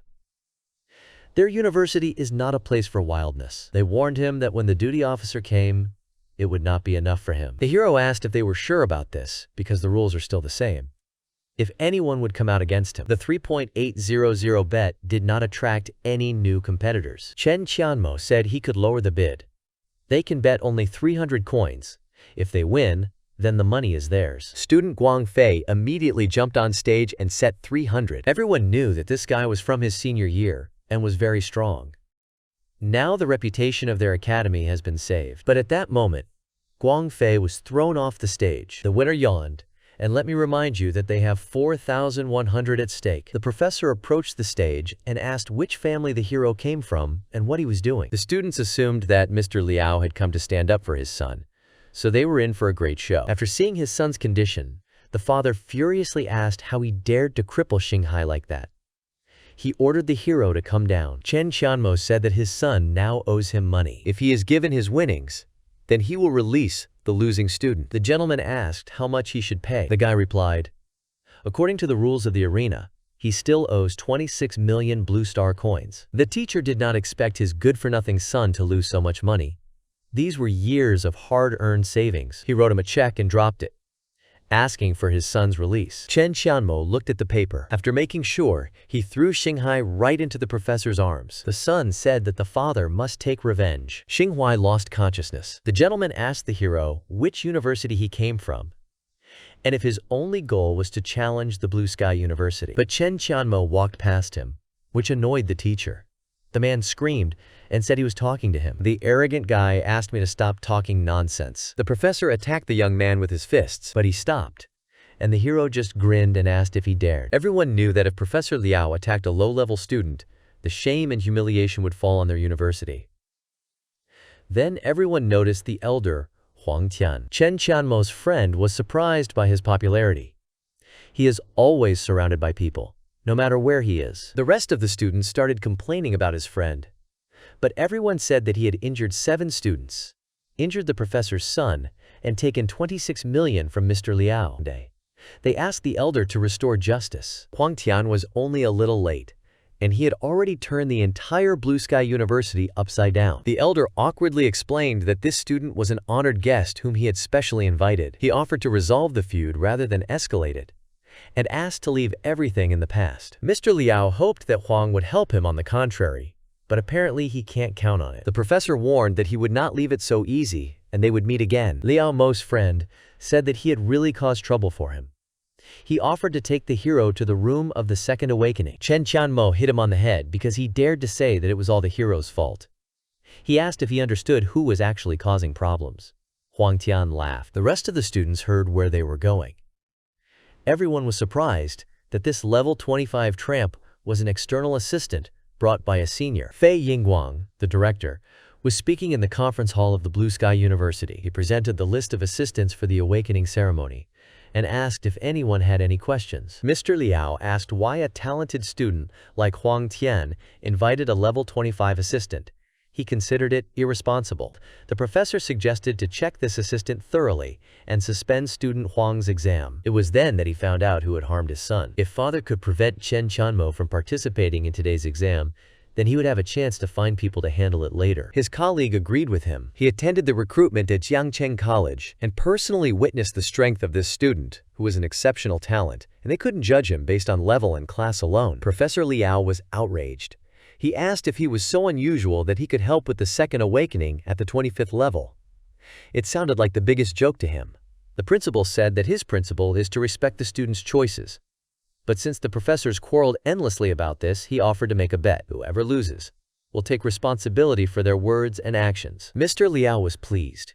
He was sure that Cheng Qianmo would definitely not be able to complete the awakening quest. If he wins, he can get rid of Wang Kaifu and avenge his son at the same time. He immediately accepted the bet. His colleague also accepted the bet.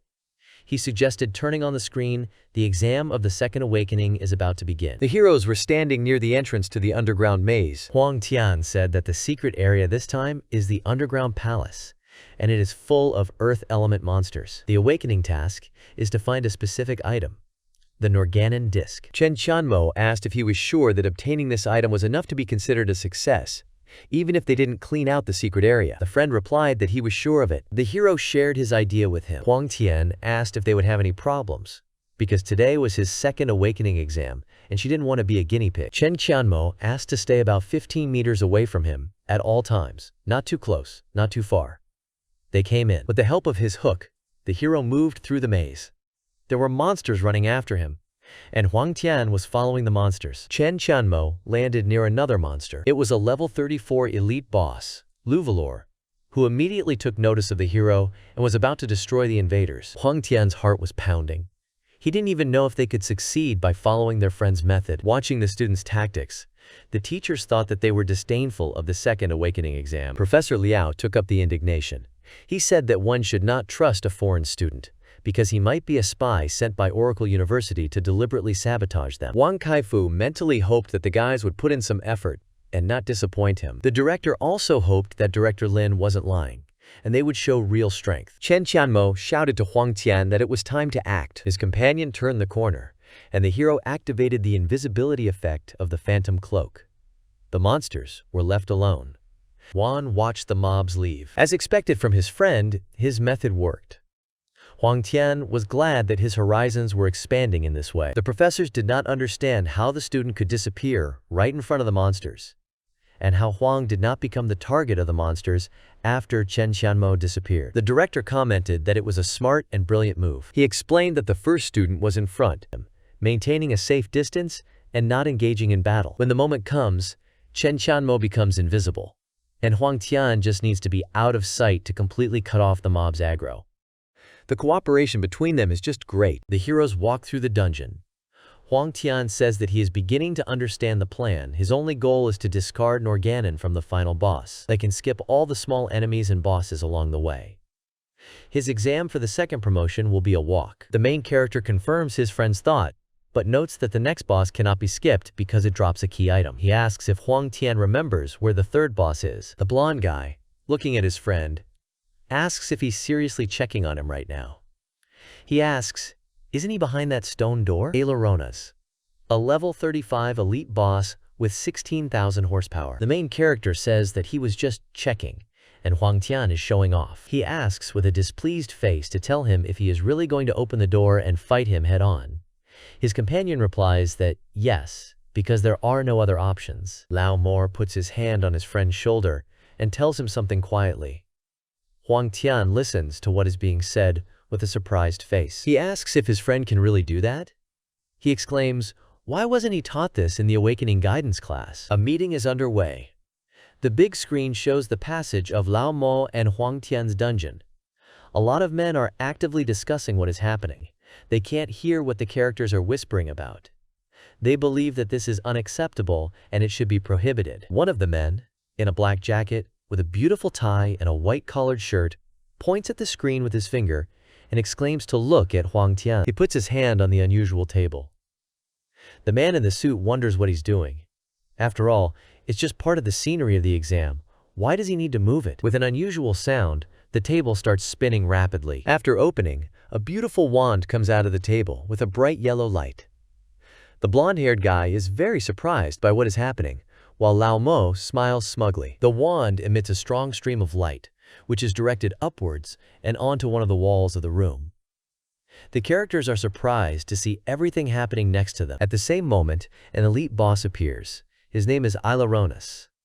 He is level 35 and has 16,000 horsepower. He is huge, he has a powerful stone body, and bright, evil yellow eyes. The heroes, dumbfounded, look at the monster that appeared next to him. He shouts that no one steals the secrets of the creator and does not stay alive to tell about it. He promises the main character that he will pay for it. One of the men, who is watching everything that is happening, slams his fist on the table. Everyone present is very surprised. No one knew that it was possible to open the door in this way. The design hides a secret mechanism. Huang Tian is a real genius. At this time, Huang Tian happily looks at his friend and rejoices.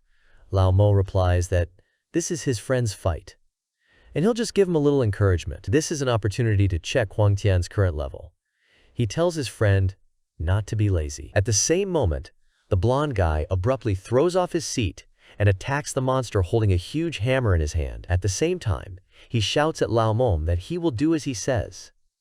He exclaims for everyone to admire his skills. Huang Tian strikes the monster hard with his weapon one after another. He uses the rural ghost blade technique with his yellow sword. He strikes a cross-shaped blow.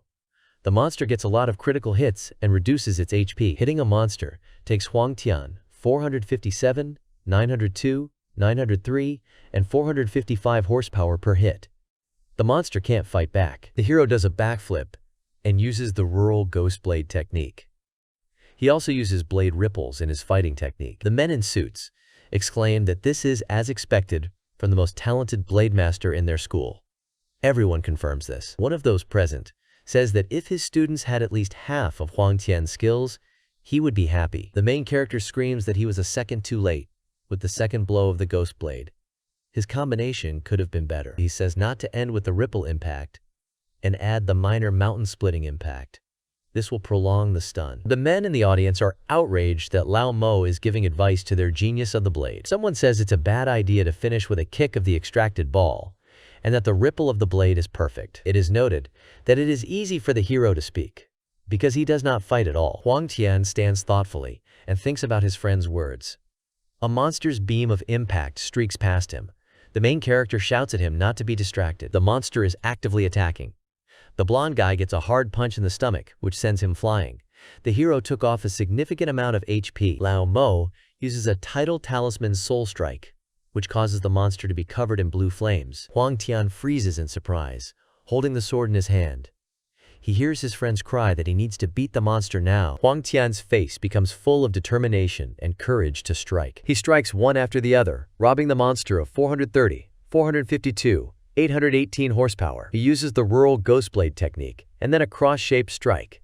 The monster's body is destroyed by a large number of critical hits. The hero uses a backflip kick, uses the rural ghost blade technique, and a small mountain-splitting kick again, and leaves the monster with very little health. Full of determination, he decides to strike with his drawn sword. Everyone watching was very surprised that it increased the damage by 20%.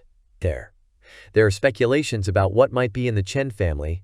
Qianmo has an expert on the skill of the blade, but someone thinks that this is not necessary and the hero is strong only in theory. In the audience, one of those present with a pleased face declares that he has to tell. Cheng Qianmo was the best in the offensive exams in Hebei province. He is the first student in Xia country to receive an SSS rating. Everyone was surprised. The men looked at the screen with surprised faces and told everyone to pay attention to it. They didn't understand what was happening now. The dark monster was hit hard, causing it to freeze in the middle of the room. His orange eyes showed intense surprise. Huang Tian had completely drained the monster's health with his attack. The HP lane is now empty. The defeated boss was shocked. Why did he feel the Titan's presence? He shouted that they were cursed people, and this was not the end. He denied losing. The men who were watching were discussing Huang Tian's victory. One of them noted that the hero did well. They need to ask him about the placement of the model after the exam. His colleague added that this could make the task easier for other students. The defeat of the monster can be seen on the big screen. An elderly man with a mustache and beard, who was at the head of the table, thought that everything was getting more interesting. A happy Huang Tian gives a thumbs up. He says Lao Mo is amazing. He improved the combinations of the Blade Master and found the hidden mechanism. The hero replies that you need to pick up items. It's time to move on to the next area. A blonde-haired guy with a wide red armband holds up a fragment of Thor, a key fragment to the final boss. The dark cave shows the way forward. At the very top of the cave there are many bats with red eyes. The heroes go deep into it. Lao Mo says that this path is too narrow, not like that stone corridor before. It looks like they'll have to fight their way through. The outcast Huang Tian runs ahead of his friend. He shouts that when it comes to damage, he can't compare to Lao Mo. He will focus on distracting mobs, but he says that he should hurry up to prevent them from killing him. A huge crowd of roaring bats pounce on poor Huang Tian. He runs away from them in horror and shouts to Lao Mo that now everything depends on him. The main character took out his weapon and used the void sphere. Huang Tian, distracting the bats, quickly jumps to the ground, while Lao Mo points his weapon at the enemies. A huge dark sphere swallows monsters. The remnants of former enemies scatter through the cave. The main character stands complacently, watching what is happening. His companion at this time is sitting in surprise on the cold floor of the cave, and exclaims that when it comes to damage, no one can compare with Lao Mo. In the audience, an admiring man asks if there is a chance to convince Cheng Qianmo, to transfer to another school. He believes that this crime will allow such a talent to disappear at Oracle University. Another person present says that no one knows, but he personally went to recruit him on behalf of the school. For some unknown reason, known only to God, he chose the lower-ranked Oracle University. Therefore, there is no chance of a transfer. 3 more enemies appear right in front of the heroes. The main one is Gagarin. He's a black iron dwarf. He's got a fire hammer. He's level 36 and has 18,000 health points. His eyes were aggressive and emitted a red light. Lao Mo asks a friend if he knows Gagarin's fire hammer abilities. Huang Tian replies that of course his instantly applied fire damage enhancement debuff and the Fire Nova AoE attack are quite annoying. Standing in front of his friend, the main character tells him to consider this an opportunity to test his skills to react in time. He would take on the boss, and Huang Tian would focus on the damage. The main thing is not to forget to interrupt every fiery nova. Lao Mo quickly rushed at the Iron Gnome, which began to emit clouds of fire. Huang Tian also started attacking Gagarin with his fire hammer. The monster shouted loudly and aggressively that this was the kingdom of the dwarves, and that outsiders had no place here. The effect was immediately applied to the heroes due to increased fire damage. All incoming fire damage has been increased by 150 points. Due to Lao Mo's passive purification ability, the fire damage enhancement effect was removed. The dwarf was very surprised. The main character ran towards the enemy. Lao Mo began to strike. He used a dancing rod, immeasurable retribution, and a never-falling thorn to attack the enemy. Using his weapon, he also used a weave and a combo dash. While fighting another opponent, Huang Tian stated that Lao Mo is a real beast, and he is doing something incredible with his martial world skills. He also added that he had never seen anything like it, and he almost felt sorry for this fire hammer. The enraged iron dwarfs, who had very few health points left, began using Fire Nova. The power of the flame began to concentrate around him. Looking at everything that was happening, the main character said that now his friend's exit and his older brother were taking a 10-second break. The ice block skill has been activated. Lao Mo, who has used his skill, attacks the dwarf, who is burning with a bright flame. The blonde guy, seeing all this, tells him not to arrange it, and asks the main character if he is doing this on purpose. The monster actively increases its health scale and becomes as aggressive, strong, and evil as possible. Huang Tian quickly rushes up to the monster and attacks it. Then he runs back. Fire Thunder gets a strong attack from the opponent. Huang Tian, brandishing his sword, interrupts the application of the Fire Nova. He falls to the floor of the cave, crying out in pain. Lao Mo is using his ice attack at this time. The fallen hero looks at his comrade in surprise. Lao Mo says that sometimes you just have to strain yourself, otherwise you will never see your limits. An angry Huang Tian shouts at him that he is a scoundrel and only teases him on purpose. At this time, the observers are watching what is happening.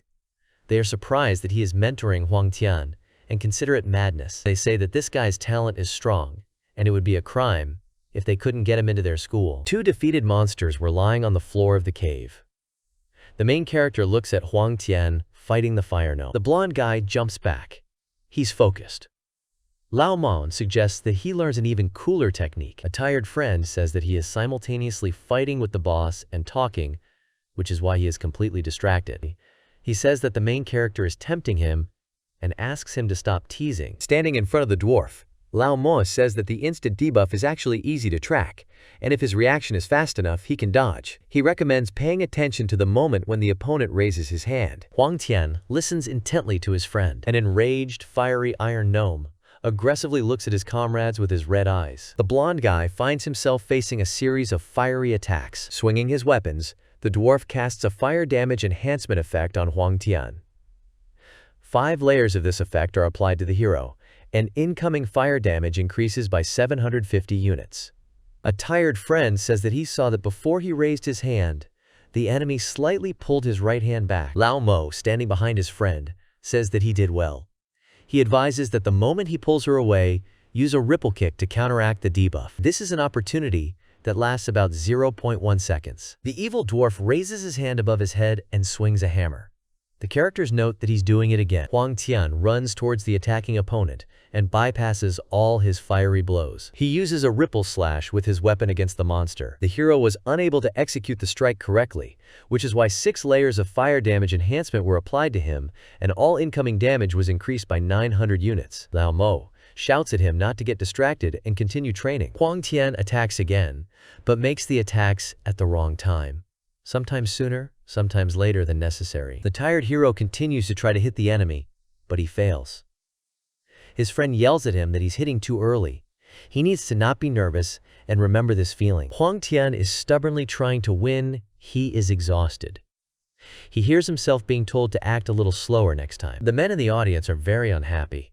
They say it's just absurd, and no matter how strong Lao Mo is, he can't treat their genius like that. They believe that a reaction time of 0.1 seconds is impossible. A tired blonde-haired guy with a red armband has 10 layers of fire damage enhancement applied, and his incoming damage has been increased by 1,500 units. The main character stands behind his friend. Lao Mo shouts at him that this is his last chance and asks him not to blame him if he doesn't remind him later that with the current debuff, the hero will hit him with one blow. Huang Tian gathered all his courage and determination. He attacked the fire dwarf with furious screams. The hero made the decisive blow. Strengthening the fire was not effective.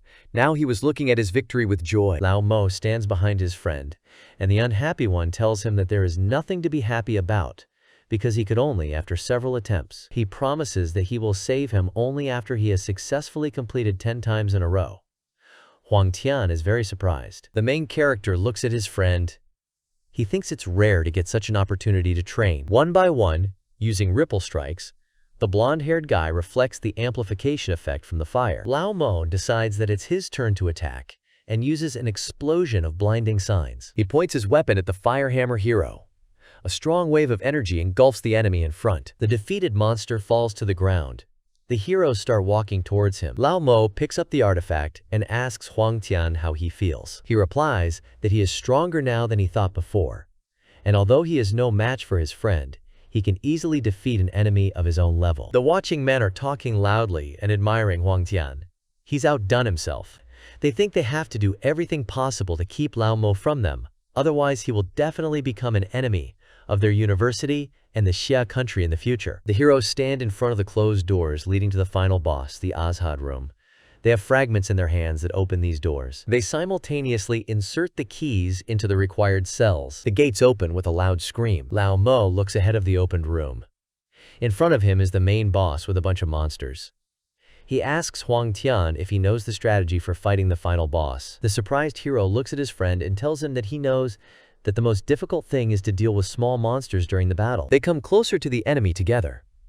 The blonde guy notes that the boss will often animate 5 statues. When the boss's HP is below 50%, he will revive everything. Pick laughed. He believes that they will share responsibilities.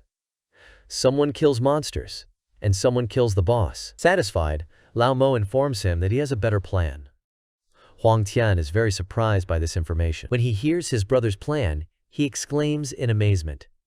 They should only commit forced murder. The blonde guy thinks that this plan is too simple to fight a level 38 boss. Lao Mo asks, is there anything else needed for forced killing?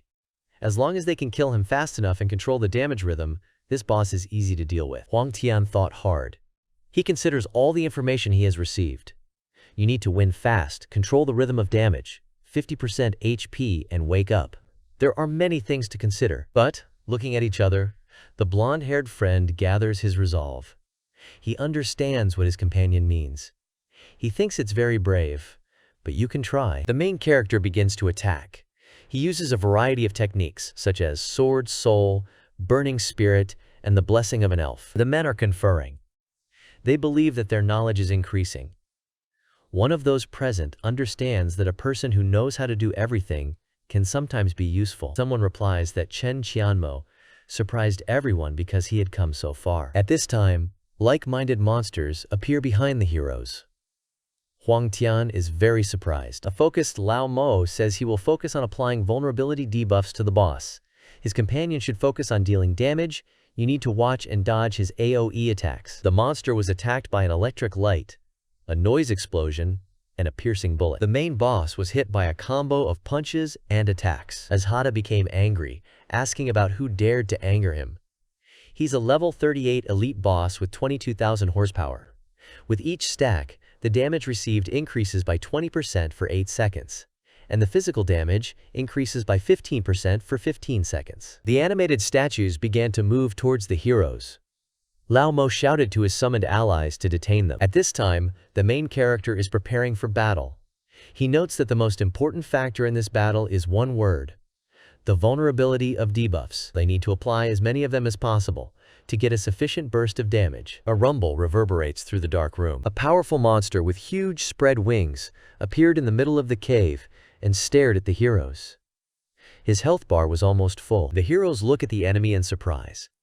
Huang Tian asks Lao Mo if their attacks are really enough, since they only reduced his HP by 10%. The main character responds not to get upset, and that their damage will increase significantly later. He resolutely activates the blinding marks with his weapon. The monster receives a variety of destructive, life-threatening, and deadly attacks. His HP is rapidly decreasing. Huang Tian looks at his friend admiringly and tells him that he is amazing. He notices that even his damage is multiplying and considers him the best support in the entire Xia country. The main character advises his friend to keep attacking. The monster's red eyes exude rage. He looks aggressively at his opponents. An angry boss with huge wings raises his hand and summons slaves in the name of the creator. His HP dropped below 50%, causing all the statues to be resurrected. They were now looking at the heroes with their red eyes. In the observation room, the men were anxiously discussing what was happening. They noted that their plan was too risky. Bosses with 22,000 horsepower are difficult to just kill by force. It was assumed that they would split up now, but they would not be able to cope with the enemies alone. One man suddenly had a satisfied expression on his face.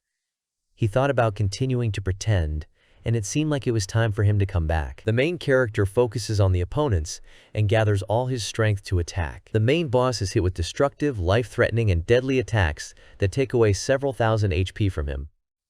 The monster has no health points left. The defeated boss says that all dirty people will definitely be condemned by the great race of titans. The heroes watch together as the remains of the flesh of their defeated enemy scatter throughout the room. Tired, Huang Tian falls to the floor and tells Lao Mo that, as expected from him, he always creates hopeless situations. Lao Mo replies that life is more interesting with a little chaos. There was complete silence in the observation room.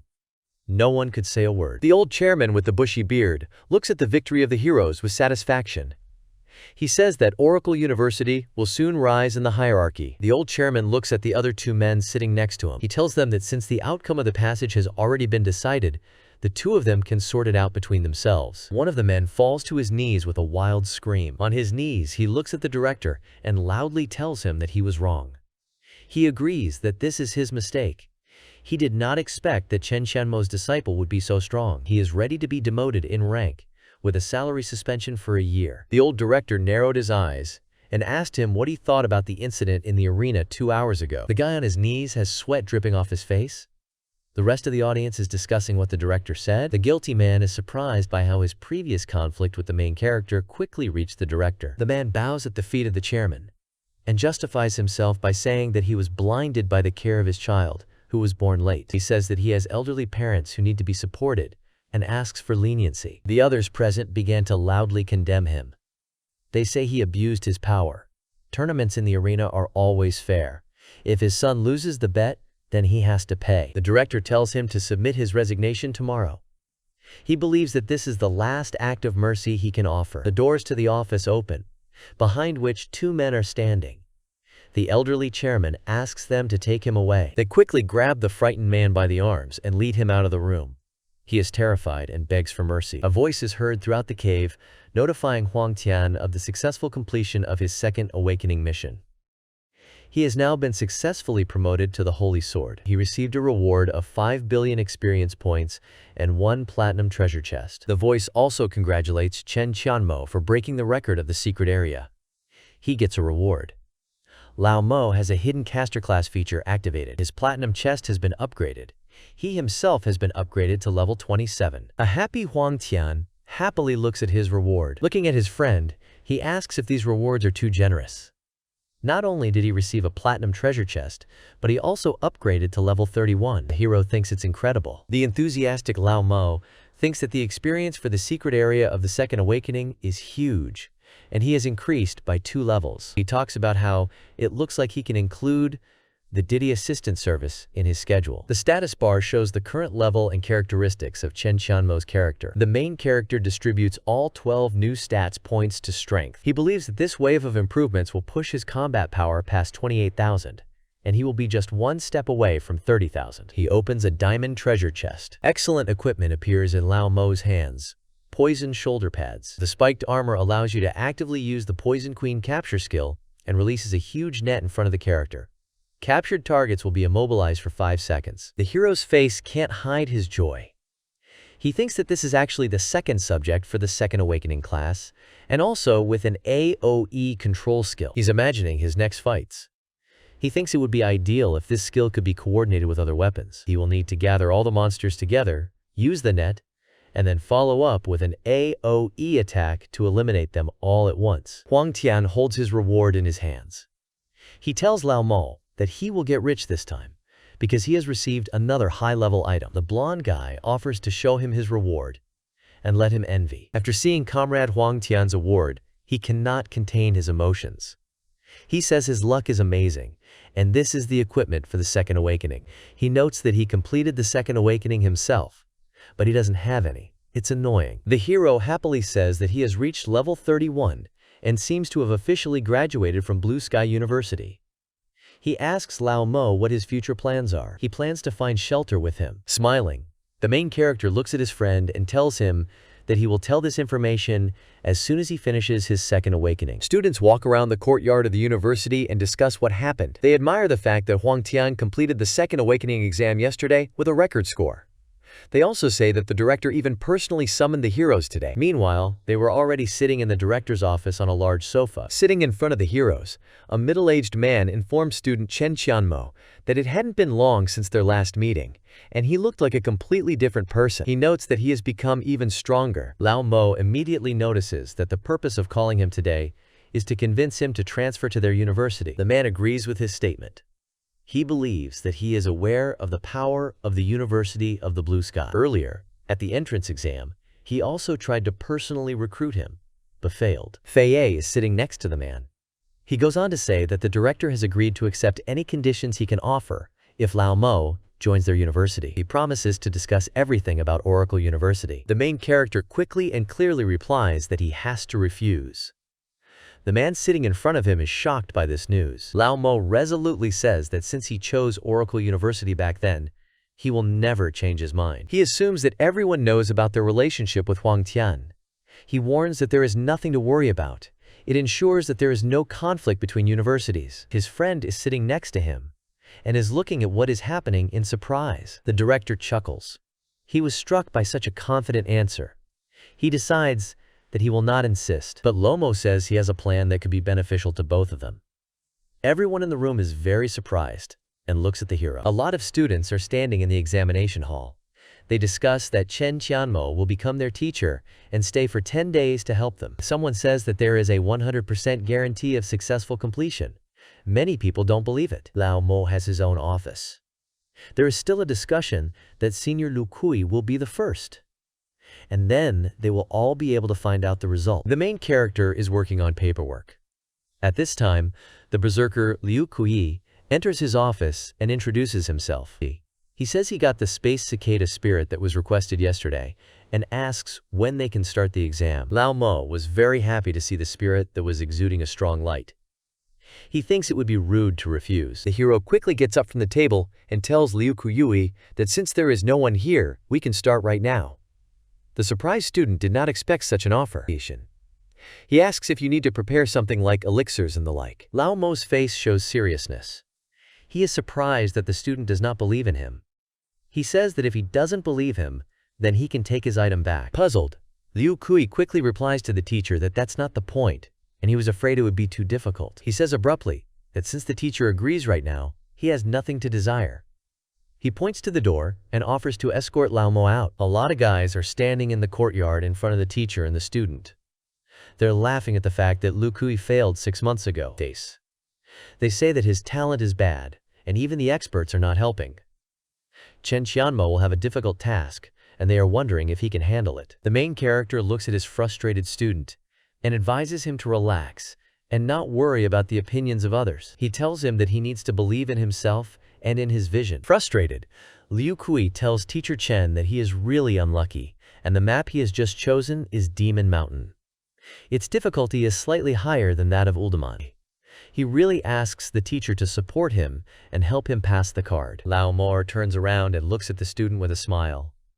He promises him that he always keeps his word. He invites him to climb the stairs and take the test. The test board shows information about the upcoming passage in the secret zone, Demon Mountain.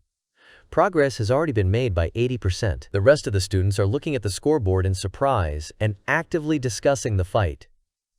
They are impressed by such progress. They believe that the result was achieved very quickly. It hadn't been long, and they had already passed 2 bosses. It's something special. At this time, the demonic dragon Zot, who is level 39, begged Lao Mo to stop hitting him. The main character was actively striking at the final boss of Demon Mountain. The student looked at the fight ahead of him with great surprise. Lao Mo attacked the opponent. Liu Kui was amazed that he hadn't met the teacher half a year ago and had wasted so much time. The main character was looking at the boss from afar. The burnt opponent collapsed. Cheng Qianmo won in the Demon Mountain secret zone with a new record. He gained 600,000 experience points and a diamond chest. The enthusiastic hero looked at the award. The diamond chest has been upgraded to the starlight chest. He believed that the assistance service was useful. He can get not only materials to upgrade his weapons, but also experience and treasure chests. A joyful Lao Mo holds his chest of starlight in his hands. He is in no hurry to open it, because there are still many secret areas to go through. He decides that he will open them all at once, because it will be more exciting. The test scoreboard shows that the current progress bar is fully filled. She congratulates the participants on their successful completion. The students are mesmerized by the test result and are surprised that student Cheng Qianmo was not bragging and was telling the truth. One of the guys says that if he can even pull Liu Kui, then there's probably no one he can't pull. The university students quickly began to scatter across the courtyard. They were in a hurry to collect the materials. They noted that the teacher would only be helping for 10 days and should definitely take their turn. Satisfied, Lao Mo and his disciple came out of the test. Immediately after exiting the portal, Liu Kui falls to his knees and thanks teacher Chen for pulling him out for the second pass. Lao Mo looks at the student in surprise. He says that he has been given a new hope for life and asks to accept his bow. The main character walks away from the kneeling student and informs him that he receives money for this and does not require gratitude. He says they'll see each other again someday. It was already dark in the office. A whole crowd of students lined up right in front of the office. One of the teachers asked everyone to line up properly and stay in order. You need to enter the office by the number that he will call. He forbade me to join the queue. One of the young men turned around and exclaimed joyfully that teacher Chen had returned. Lao Mo was very surprised to see a crowd of students in front of his office. He considered it absurd that he needed to get a number to enter. A dark-tinted car suddenly drove into the courtyard of the educational institution. Everyone in the courtyard started shouting loudly. It turned out to be the limo of the Blue Sky University. Someone suggested that something important was happening today. Also, someone said that this would not work, and we need to report this to the teachers. Director Chen stood in front of him, puzzled, and 2 men in suits stood behind him and asked if he had received any notification about this. The man said that their university and Blue Sky University had never interfered with each other. The director stated that he had not received any information about this. He cursed inwardly and wondered why they had sent someone. After all, Cheng Qianmo is currently at their university. The director assumed that he had caused some kind of commotion. The car door opened and a foot appeared from the limo standing in front of the group of men. Satisfied, Lao Mo slammed the door and greeted Director Chen. The director's face expressed amazement. He wondered why Cheng Qianmo was in a Blue Sky University top-level limo. He didn't understand what was going on. He thought that he had gone over to their side. A dark-haired man got out of the car. The main character said that the person should have been familiar. The man came to give Lao Mo a ride and to introduce the Blue Sky University to discuss the upcoming cooperation. The men standing behind the director started talking. They didn't understand what Cheng Qianmo had done to have the university director personally conduct it. One of the men noted that the difference between their universities is huge. The director of Blue Sky University told the others that their student Cheng Qianmo was outstanding and capable, and they should properly appreciate him. Director Chen fell into a stupor. All 3 men were shocked. and the director assumed that they had missed some grandiose global event. In the office, a dark-haired man was telling President Lin that they had indeed found a treasure. In just a short 10 days, Cheng Qianmo helped 28 graduates get promoted with a 100% success rate. Lin mentioned that Director Wang overpraised you, and he has already discussed all this with President Fei of their university. He noted that their universities will form an alliance, and Cheng Qianmo will become the link between them. The dark-haired president noted that Lin was absolutely right, but Fei instructed him to give him a message. Starting today, they want to officially accept student Lao Mo as a visiting professor at their university. The bald man thought about it. He thought it was a hidden attempt to poach his student. After all, a first-year student who is a class teacher, mentors other teachers at the university, is incredible. He asked the main character what he thought about it. He calmly replied that he didn't have much time to do academic reports. The president of the Blue Sky University said that they had already taken this into account, and there would be no need to make reports. He also said that the hero's salary will be like that of other professors at their university. Lao Mo thought that universities would now become his backyard, and when his guild is founded, he will need a lot of reserve members. He understands that's why he needs to maintain this relationship. The guy enthusiastically agrees. The satisfied president of Blue Sky University leaves the main building of Oracle University. A bald man asks the main character what he plans to do next. Lao Mo replies that today he will pay attention to improving the details for the teacher training class, as well as prepare educational materials. Tomorrow, he will go to the continent of the apocalypse for a breakthrough before the second awakening. Surprised, the president asks what his current level is. The guy calmly replies that after spending some time at Blue Sky University, his level has become 29. Lin exclaims joyfully that this is very good. He remembers how before leaving, the hero was at level 25 and had already risen to level 4 in a few days. He notes that with such a rate of improvement, he will definitely take part in the inter-university tournament. Lao Mo asks what the inter-university tournament is. The president replies that this is an annual ranking competition for universities. He says that the tournament will be divided into two categories. Those with a third awakening or lower can participate in the regular category. They fight easily. Those with a fourth awakening or lower can participate in the advanced category. Also, all participants must be either teachers or university students. The final ratings directly determine the university's rating. The elderly director says that with the hero's current speed, he will be a strong contender in the regular category. He is extremely happy that Oracle University will finally have a chance to shine. Lao Mo really liked this information. He believes that this will be a great opportunity to declare himself and officially introduce himself to the whole country. The street in Thundered City is filled with noise. The main character stands in the middle of a spacious street. At that moment, he receives a message and clicks on it. Lin Xiaoxi writes to him. She's glad that he's finally back. She says she even came early to find him. She asks the hero where he has gone, because she cannot find him on the continent of the apocalypse. Lao Mo replies to her that he had important things to do, which is why he was delayed. He asks where the girl is now. Lin Rusi stands on a cliff. She reports that she is completing a mission in the Ridridge Mountains and will soon reach level 27, but she is upset that this place is very far from Thunder City, and she won't have time to return to see it. The guy notes that her level up rate is very fast. He guesses that she has found a hidden task. The girl looks at the message and notes how capable and amazing he is. The pink-haired beauty's face becomes confused. She wonders what the scammer would do if her family was going to find her a partner. She had heard that he was very outstanding and handsome. With trembling fingers, he answers her that he would wish her happiness. And he laughs at the fact that she's just torturing the poor guy. Lin Rushi doesn't like his answer. She gets very angry and writes to him not to regret it later. She hadn't agreed before, but now she decided to do it blindly. After closing the window with the correspondence, she says that this scammer is just trying to play psychological games with her. This time, she would fulfill his wish. Complacently, the girl makes a funny face and says that even if another country shows interest in her, she will not agree. The main character notes that she is very naive, and he can't even tease her a little. He's amused by the fact that she takes everything seriously, because he's only slightly faking her. Lao Mo enters a spacious, luxurious room. A blonde man in a suit greets the guest of honor and asks him to sit down. The hero asks if they have managed to collect the materials he requested. He thinks that it only requires 12 materials. A trip to the university helped him collect 10.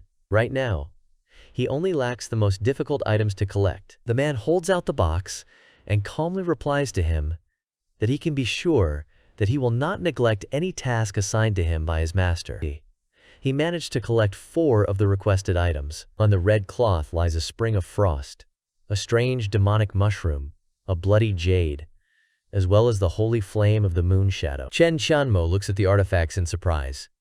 He is shocked by how he managed to get the moon shadow holy flame, because it is a very rare item. Making a straight face, he noted that only 4 artifacts had been brought to him, and it seemed that their auction house was not as efficient as he had hoped. The man in the suit laughs nervously and replies that he has already done everything possible to collect them. The gloomy Lao Mo replies that with his ability to get 4 of them, it means that he was not idle. He asks how much the blonde man wants for these items. He replies that he spent 1,000 gold coins, but since there were delays because of him, he will give a 20% discount. He thinks he spent more than 2,000 gold coins, but seeing the look on the hero's face, he can't tell the real price. Lao Mo accepts his answer, considering his goodwill, and also informs him that he will recommend him to his superiors. The man is very surprised. He bows, thanks the gentleman for his location, and informs him that it was an honor to work for him. The guy came out of the building and said that if he was not mistaken about the holy yin-yang silk, then a certain place must have it. But before going there, he needs to go to another place. The hero went outside the Thunder City and stopped at one of the stables. After opening the trapdoor on the floor, he said that he could get to the branch of the Dark Brotherhood in Thunder City through the cellar. But first he needs to get the killer's badge. He's walking down a dark hallway. The Dark Brotherhood is an organization of hired killers. Anyone can go there and apply. He came to accept an assassination order and earn money, and climb the ranks within the Brotherhood to get a killer mask. The killer mask does not give any special characteristics, but hides all personal information about the owner. As long as you wear it and don't intentionally give yourself away, no one will know your real identity. They will only see the killer's code and level. There are only 8 ranks in the Dark Brotherhood. Most people are stuck in the bottom 4, and only experts with a 3rd awakening or higher have a chance to advance to the top 4 ranks. Lao Mo opens a heavy gate. There are a bunch of assassins standing in the dark, spacious arena. All of them are wearing dark masks with red, intimidating eyes. A stranger has a gold badge on his stomach, with information about his rank. Cheng Qianmo approaches the girl at the table and informs her that he is applying to join the Dark Brotherhood. Lao Mo tells the girl at the counter that he would like to join the Dark Brotherhood. All the people are looking at him. The disgruntled guys shout to see that this tramp has come here. Someone notes that he is not even at the 30th level. But those who are in the assassin class of the 2nd awakening apply here. A girl in a dark, scary mask informs the hero that the registration fee will be 100 gold coins. She hands him the participant's badge and sends him to the test room in Building 3. She informs him that he will be met there. The walls of the spacious building are flooded with blue light. Many heroes are standing in front of a huge gate in the middle of the room. A girl with a rope in her hand shouts loudly to a scared guy that he did not pass the test. She calls the next person. 2 guys are talking. One of the people present asks if the lady has her period, because she has a very short temper. She tore that guy apart for no reason. He didn't even say anything. Someone asks if they know where Ah Quan is. She's an assassin. A girl with red hair suddenly appears behind the guys. She says she doesn't mind people talking behind her back, but they have to be strong enough to do that. She stands right in front of the men and asks them to come here one at a time to take the test. She says that if their combat power exceeds 20,000, she will pretend that she has not heard the nonsense they are talking. The men's faces contort in horror. They fearfully apologize for the gossip and ask to calm down. They assure me that they won't dare to do that again. The girl takes out a rope and drives the men away from her with one swing. She shouts at them that they should stop procrastinating and not force her to do everything herself. The men run away in fear. Men fail because their fighting strength is not equal to 20,000. They are missing quite a bit. They all stare at their defeat, dumbfounded. The red-haired lady shouts loudly that they are just a bunch of trash and can't even exceed 20,000 combat power. She is outraged that they dared to talk about her at the same time. She screams for them to be removed and sent to the water prison. Strong guards in dark robes grab the men and push them to the other end of the hall. The frightened guys beg the lady for mercy. The girl ruthlessly looks at everything that happens in front of her and has no sympathy for men. The main character approaches her, and she asks him if he wants to join the Dark Brotherhood. She notes that he's not even in his 2nd awakening. She advises him not to waste his time. If he leaves now, he will have a chance to go unpunished. Lao Mo resolutely replies to her that it doesn't matter at all to him. Standing behind the guy, The girl says that the Dark Brotherhood does not accept any garbage, and if he has not passed the second awakening, they will not lower the criterion. She says that if his combat strength is not higher than 20,000, then he will not have enough qualifications to pass the test. The hero calmly puts his hand to the main monitor, and he determines that his fighting strength is 30,058. The lady with red hair is very surprised when she sees this information. Her face shows utter amazement. She asks the hero who he is, because his level is 29, and his strength is over 30,000. Cheng Qianmo turned to the girl and asked her if he was qualified enough to take the test. She notes that she seems to have underestimated him, and now he needs to take the test, which consists of 4 stages. The main character listens attentively to her. Lao Mo approaches the gate. A voice is heard behind him, saying that these stages test his strength, agility, and physical fitness in the specified order. She warns him that if he dies during the test, his level will drop anyway. The hero enters the portal and notes to himself that this place is much more interesting than in his previous world. The magic gate sent the hero to another world. A red-haired beauty stands right in front of the portal. Another girl approaches Quan and says she thinks she's already been there. She asks if she has found another suitable candidate, and Quan replies that anything is possible, but first she will need to see the result of this test. The girl across from her is very surprised to hear this. The portal has already transferred Lao Mo to a sunny, sandy beach with palm trees. The guy looks around and notes that this is an independent place beyond the secret worlds. He is very interested in this. The hero looks at the sea. The next wave will arrive in 30 seconds. The candidate must prepare himself. You need to be ready to attack the waves with all your might. It is forbidden to use skill upgrades and elixirs. Cheng Qianmo thinks that everything is happening as he expected. In total, the 4 stages of the test are equal to the 4 main qualities of the awakened one. The first stage is to test his strength. The waves became very angry and began to foam, gaining in strength. The hero pulls out his weapon and remembers that since auxiliary investigations are prohibited there, this test is intended to assess his strength and skill. He's happy to go all out and use the sword transformation. Waves with raging force cover the hero. He stands calmly in front of them and notes that this wave is comparable to a small tsunami, and they have high expectations from him. The hero swings his weapon and uses a bloody sword. It bursts into red flames. Making a strong swing, Lao Mo uses the destruction skill and aims the sword at the waves. A bright blood ray flies forward and pierces the waves for many, many meters. The hero stands under an umbrella, protecting himself from the rain.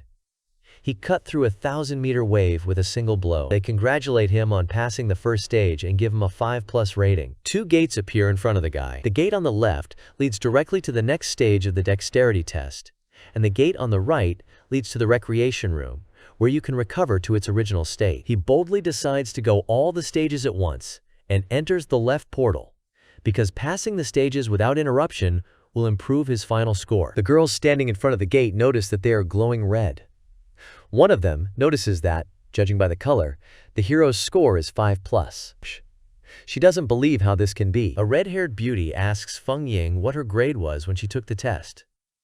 The girl replies without enthusiasm that the score was 4+, and Quan notes that it's very unexpected that the best assassin in their city got a 4+ on the test. The girl replies that she took the test when she was only at level 32 and assumes that the main character has level 40, since he got a 5+. The lady laughs at Feng Ying's words.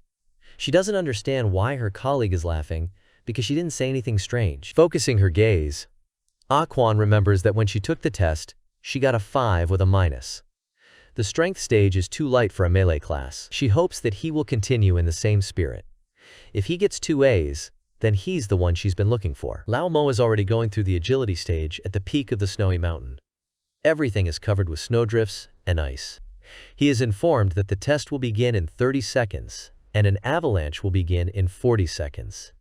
He needs to get to the foot of the mountain as quickly as possible. The hero thought about it, because you can't use a frame or deceleration effects. He notes that the height of this mountain is 1,000 meters. And to outrun an avalanche, you need to have exceptional speed and reaction. He expected everything to revolve around speed. The guy notes that almost most of the peaks are covered with snow. This will affect the speed of movement. He takes out the elixir of dexterity. He has high agility scores. Decame. There is no ban on using the elixir at this stage, so it shouldn't be difficult. The trial began, and the top-grade dexterity elixir took effect on Cheng Qianmo. He swiftly ran towards the foot of the mountain. Exhaling steam from his mouth, he thinks that he needs to take advantage of 10 seconds before the avalanche begins.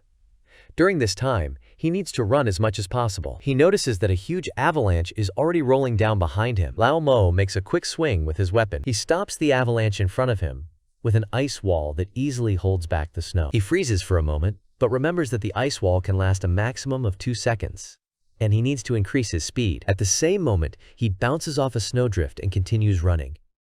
He believes that it doesn't matter how fast an avalanche is, because it will never be faster than a freefall. The hero thinks that the speed is increasing and he will not be able to hold back the hook. If he doesn't take action, he'll be crushed into a patty. He has 100 meters left, and he will reach a zone that will not be covered with snow, and this will be an important moment for victory. Abruptly, with a single movement of his hand, he transforms his weapon into the shape of a spear. Lao Mo uses an axial vortex and moves quickly on the ground. Satisfied, he realizes that this is a snow-free zone, and no matter what he does, a second avalanche will not start here. He throws a rope on one of the branches of the nearest tree, thanks to which he successfully descends. Cheng Qianmo successfully lands on the ground by the mountain without taking a single drop of damage. He says with satisfaction that he never loses in the matter of speed. Then he receives a notification about the rapid descent and the completion of the agility stage. He gets a 5+ grade. The main character was congratulated on successfully completing the dexterity stage. 2 portals appeared in front of him again. Lao Mo says that even though he doesn't know the grading system, he guesses that a 5+ is the best grade. The girls are standing in front of the main gate of the portal, which is burning bright red. One of them is very surprised how the hero got such a high score at the dexterity stage. Without a doubt, it's clear that he got a 5+. A girl with red hair happily looks at the screen and says that since he got such high scores, he is exactly the one she was looking for. She wonders if the guy can surprise her even more. Feng Ying made a displeased face and thought that the hero was in big trouble because he was getting too much attention from Quan. Cheng Qianmo walks through the lava. He is in the physical training stage in an underground lava cave. It has a Gorenji state applied to it due to the changed environment. Stepping on the fiery floor, the hero is surprised that he loses HP just from walking in this place. He finds it funny. Lao Mo looks at the lava cave. The physical training stage should test the physical characteristics, but the hero did not invest much in this, and his HP is very small. The tunnel is very long, so the hero will not be able to last even a minute. He abruptly bounces off the floor and decides to check on what principle his health is being taken away. Hovering over the fiery lava, the hero throws a rope ahead of himself. The sharp end of the rope clings to the bottom of the cave and is firmly attached to it. Cheng Qianmo deftly lands on the surface without lava and unhooks the rope that brought him there. He tensed up and remembered that he hadn't noticed at the beginning and immediately stepped onto the surface. Therefore, his HP dropped. He got the idea that while he was in the air, his HP was not lost. Lao Mo drank a top-level dexterity elixir. His air condition has been activated. He also has an acceleration of the path, and the sprint effect is activated. The guy jumped up deftly, bouncing off the surface, and quickly went forward. He was curious to see how far he would jump in a state of maximum speed. Being a couple of centimeters away from the fiery magma, the hero successfully threw the rope in front of him again. He confidently flew ahead of the tunnel over the lava without losing a single drop of HP. Lao Mo landed on the fire. He suffered environmental damage, and 1 stack of hot condition was applied. 2 stacks have already been applied in total. He noticed that he had jumped 600 meters in 1 jump. He thought it was a good start. Swinging his weapon, he used the 1000-blade Lightstream umbrella and built an ice wall in front of him. The focused hero abruptly kicked the ice floe that appeared. Now, a huge piece of the wall was lying on the fiery lava. The hero confidently jumped onto the ice. Sliding on the ice floe, Cheng Qianmo quickly moved forward through the fire. Huge clouds of smoke remained behind him. Standing steadily on a piece of rock, the hero noted that he still had 700 meters to reach his destination. He would reach her soon. He's downed. He changed his weapon to a golden pistol. The guy abruptly fired his weapon into the ice and flew up several hundred meters. While in flight, he used a mechanic's signature skill and summoned a robot. His aerial combat skill is a tempest. He threw a skynet over the mechanism. Thanks to this action, Lao Mo was able to fly a few more meters and successfully landed on the ground. His summoned mechanism quickly exploded. The main character complacently looks at what is happening and thinks that he passed the test well. His HP only dropped twice, and he only lost 200 health points. Cheng Qianmo receives a notification that he has done a very good job of completing the physical training stage. He is rated 5++. He believes that such a high assessment is unnecessary. Two blue portals appear in front of the hero again. At this time, the girls are watching the color of the gate of trial. Feng Ying is amazed. She thought the 5+ score was the highest. They see a terrible shade of red in front of them. No one has ever heard of it. Feng Ying asks his colleague who this person is. And Quan shakes his head and replies that he doesn't know his story either. She knows that he is at level 29 and in the tramp class. Before entering, he passed the combat strength level test, and the score was 30,000. The girl's face can't contain her surprise. She can't believe that a level 29 tramp with a combat strength of over 30,000 got a 5+ on 3 stages in a row. She thinks they're trash, since the hero was able to get the legendary 5++ at the 3rd stage. Feng Ying tells the red-haired beauty that they should report this monster to their superiors. With these results, even if he fails the last stage, he will probably get the 5th rank. She is sure that her superiors will like this news. And Quan is unhappy with this proposal. She's afraid that if they report, they might take him away.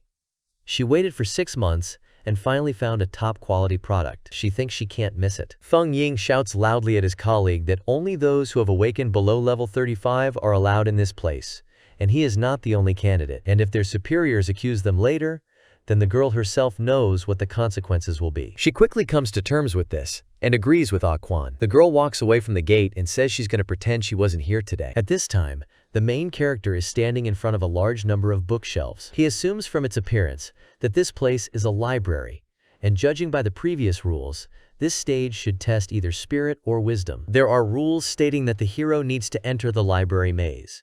He can use the power of the spirit to feel the right way. The bookshelves will guide him on the right path. Lao Mo believes that this way of testing is very creative. He closes his eyes and says that there is a big problem.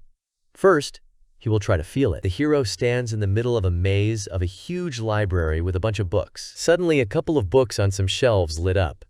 Lao Mo noticed this and realized that these were the test guides. Cheng Qianmo puts his hand to his head. For the first time, he felt mentally tired from using spiritual power. His spirit is on the same level as his physical strength. She's very small. It can take a very long time to complete. Suddenly, the hero begins to smile. He says that the creator of this stage most likely did not calculate his trick. He puts on a hood and activates the invisibility effect with his ghost cloak. Now he can safely walk through walls with books. The guy looks at the walls and remembers that the invisibility effect from the ghost cloak has a bug, and with it you can ignore the territory. He understands that the rows of tall bookcases are also considered part of the territory. Now the hero calmly exits the confusing maze. He is congratulated on completing all 4 stages. He passed the test to join the Dark Brotherhood. His overall score is 5++. He is the first person with such an assessment. He gets the final CHI rank. A small light appears around the hero. He is informed that he has raised his level. Lao Mo is surprised that passing the test yields so many express. His last obstacle of reaching level 30 disappeared very easily. This is a very unexpected surprise. The blue portal appears in front of him again. The hero realizes that there is only one thing left for him to do before changing his class. He needs to get the sacred yin-yang silk. The hero is congratulated on reaching level 30. A special mission has been activated. He needs to go through the intermediate level secret area of the caster. He will then be promoted to the second awakening of the Soulbinder caster class. The rest of the assassins are looking at the gate and loudly discussing its results. They are amazed that there is a score above 5+ there.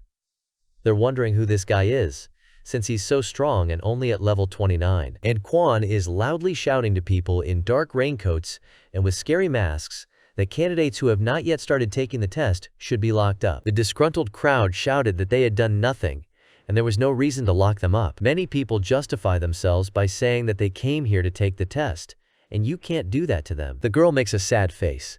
She believes that the main character will be very useful to her, and mentally apologizes to everyone she arrested. She furiously tells the masked killer that no one should talk about today's events, and, if anything, do not blame her for her ruthlessness. She asks to release everyone a little later and give compensation of 100 gold to everyone.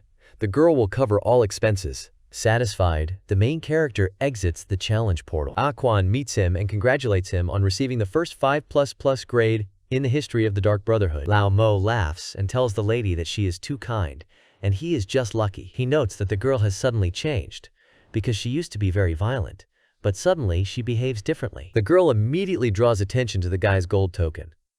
She is surprised that he immediately got to the chi rank. Looking at the hero, she advises him not to be modest, because with his level, not everyone can get such an assessment. She informs them that from now on they are colleagues and asks them to follow her. Cheng Qianmo looks at the girl and thinks that she is very unusual. He decides to go after her first, and if something goes wrong, he can activate stealth mode and easily escape. And soon gives the hero the clothes of a chi rank assassin and asks him to take care of her. She tells the hero that if he wants to take the assassin's mission, he just needs to enter the mission hall of the second basement. The girl came close to the hero and said that, given the strength he had shown, she thought he would rise to the Jew rank in 2 years. The hero is embarrassed. The organization hopes for him, and the red-haired beauty has high hopes for him. The main character sheepishly agrees. He thinks he's figured out why her name is Ah Quan. She likes to talk about the same things. He asks the lady what else she can tell him. Lao Mo wants to get away from her as soon as possible. The girl grabs the hero's hand and stops him. She confusedly says that she actually needs help with something. Thanks to his exceptional talent, she wants to share some information with him, but she can't tell anyone else that. The hero promises that he will not tell anyone anything. He thought to himself cunningly that she was easily led away. And Quan says that she accidentally discovered a mysterious cave a long time ago. Inside it is an ancient altar that no one has discovered yet. The guy looks at the girl thoughtfully. He understands that this is why she was acting so strangely, and since she didn't activate it herself, there's a problem with the level limit. The red-haired beauty replies that she highly respects the hero, so she shares this information with him. There is a demonic beast guarding the altar inside the cave. She's being held back by her level restriction, so she can't go in there. He remembers that there are only 2 places that match this description. It's a drifting stream of clouds and a devil's cave.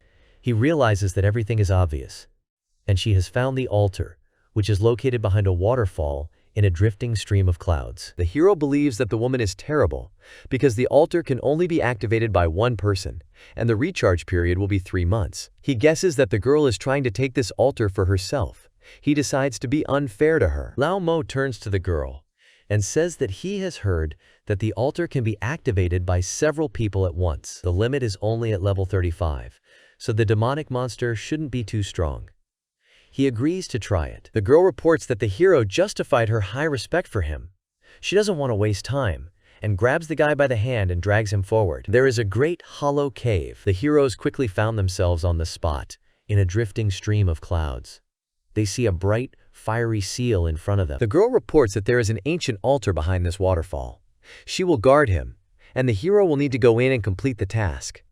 He turns and looks at her. She assures him that with her hero power, no one will bother him. Confused, Lao Mo says that he fully trusts Ah Quan's strength, but doubts something. During the previous test, he was delighted with the good results, but he started to get a little nervous.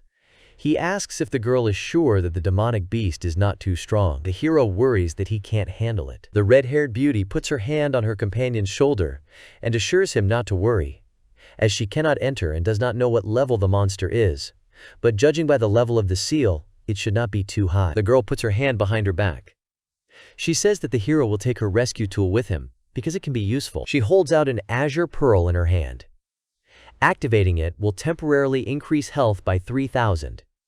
In total, it can be used 3 times, and there is only 1 use left, so don't use it too early. The satisfied protagonist takes the pearl and promises the lady that he will complete this mission and will not let her down. It abruptly bounces towards the seal, and Quan looks at him and thinks that it is difficult to find such a talent. If he can successfully remove the seal, then she can reward him in the future. Lao Mo successfully jumps into the waterfall and lands on the edge of the cave. He thinks that this azure pearl is a great item and can only be obtained by a newly minted trickster. He notes that the assassins earn well, because she is only at level 45 and can already afford such a powerful item. Initially, the hero did not plan to activate the drifting cloudstream altar early, but since he is already here, he can also remove it.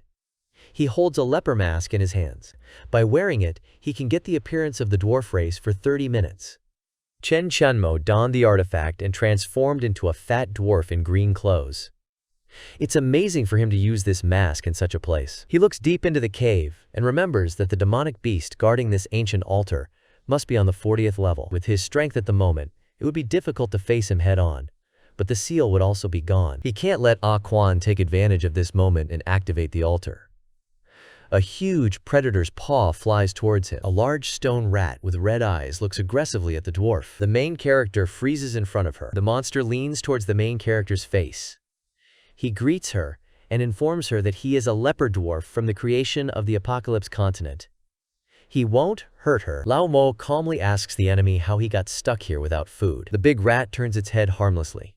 The dwarf is pleased with his trick and considers it a victory. At this moment, he quickly takes out a large number of goodies and informs that the monster can eat whatever he wants. A hungry predator pounces on a mountain of juicy meat. The stone rat starts eating, while the dwarf calmly walks around it and moves on. Lao Mo surveys the area. A huge golden altar, protected by chains, hangs in the middle of the cave. The main character comes closer to him and notes that this time he will need to learn the skill of the second awakening in advance. He puts his hand on the altar. For the caster class, he has already learned all the available skills of the first awakening and can choose to learn one skill of the second awakening of any class. The lucky dwarf is offered available skills: Tombstone, Breakthrough, and Black Hole. He decides that it's time to play with otherworldly objects and chooses to learn the Deadly Wave. Abruptly, the golden altar lights up with a bright fire.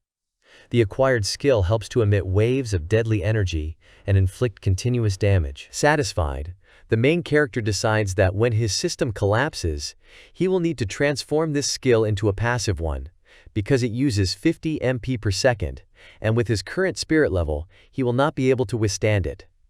And soon stands in front of the fiery seal. She notes that it's been half a day since the guy went in there. She is surprised that there was no noise, and assumes that the hero was killed immediately. The girl thought that this could not be, because if he had been killed, there would have been a cry for help. She thinks that a demonic beast couldn't have killed him with one blow, because it's impossible. The cave is illuminated by a bright glow. The dwarf approaches the stone rat and asks if it supports the seal that is outside.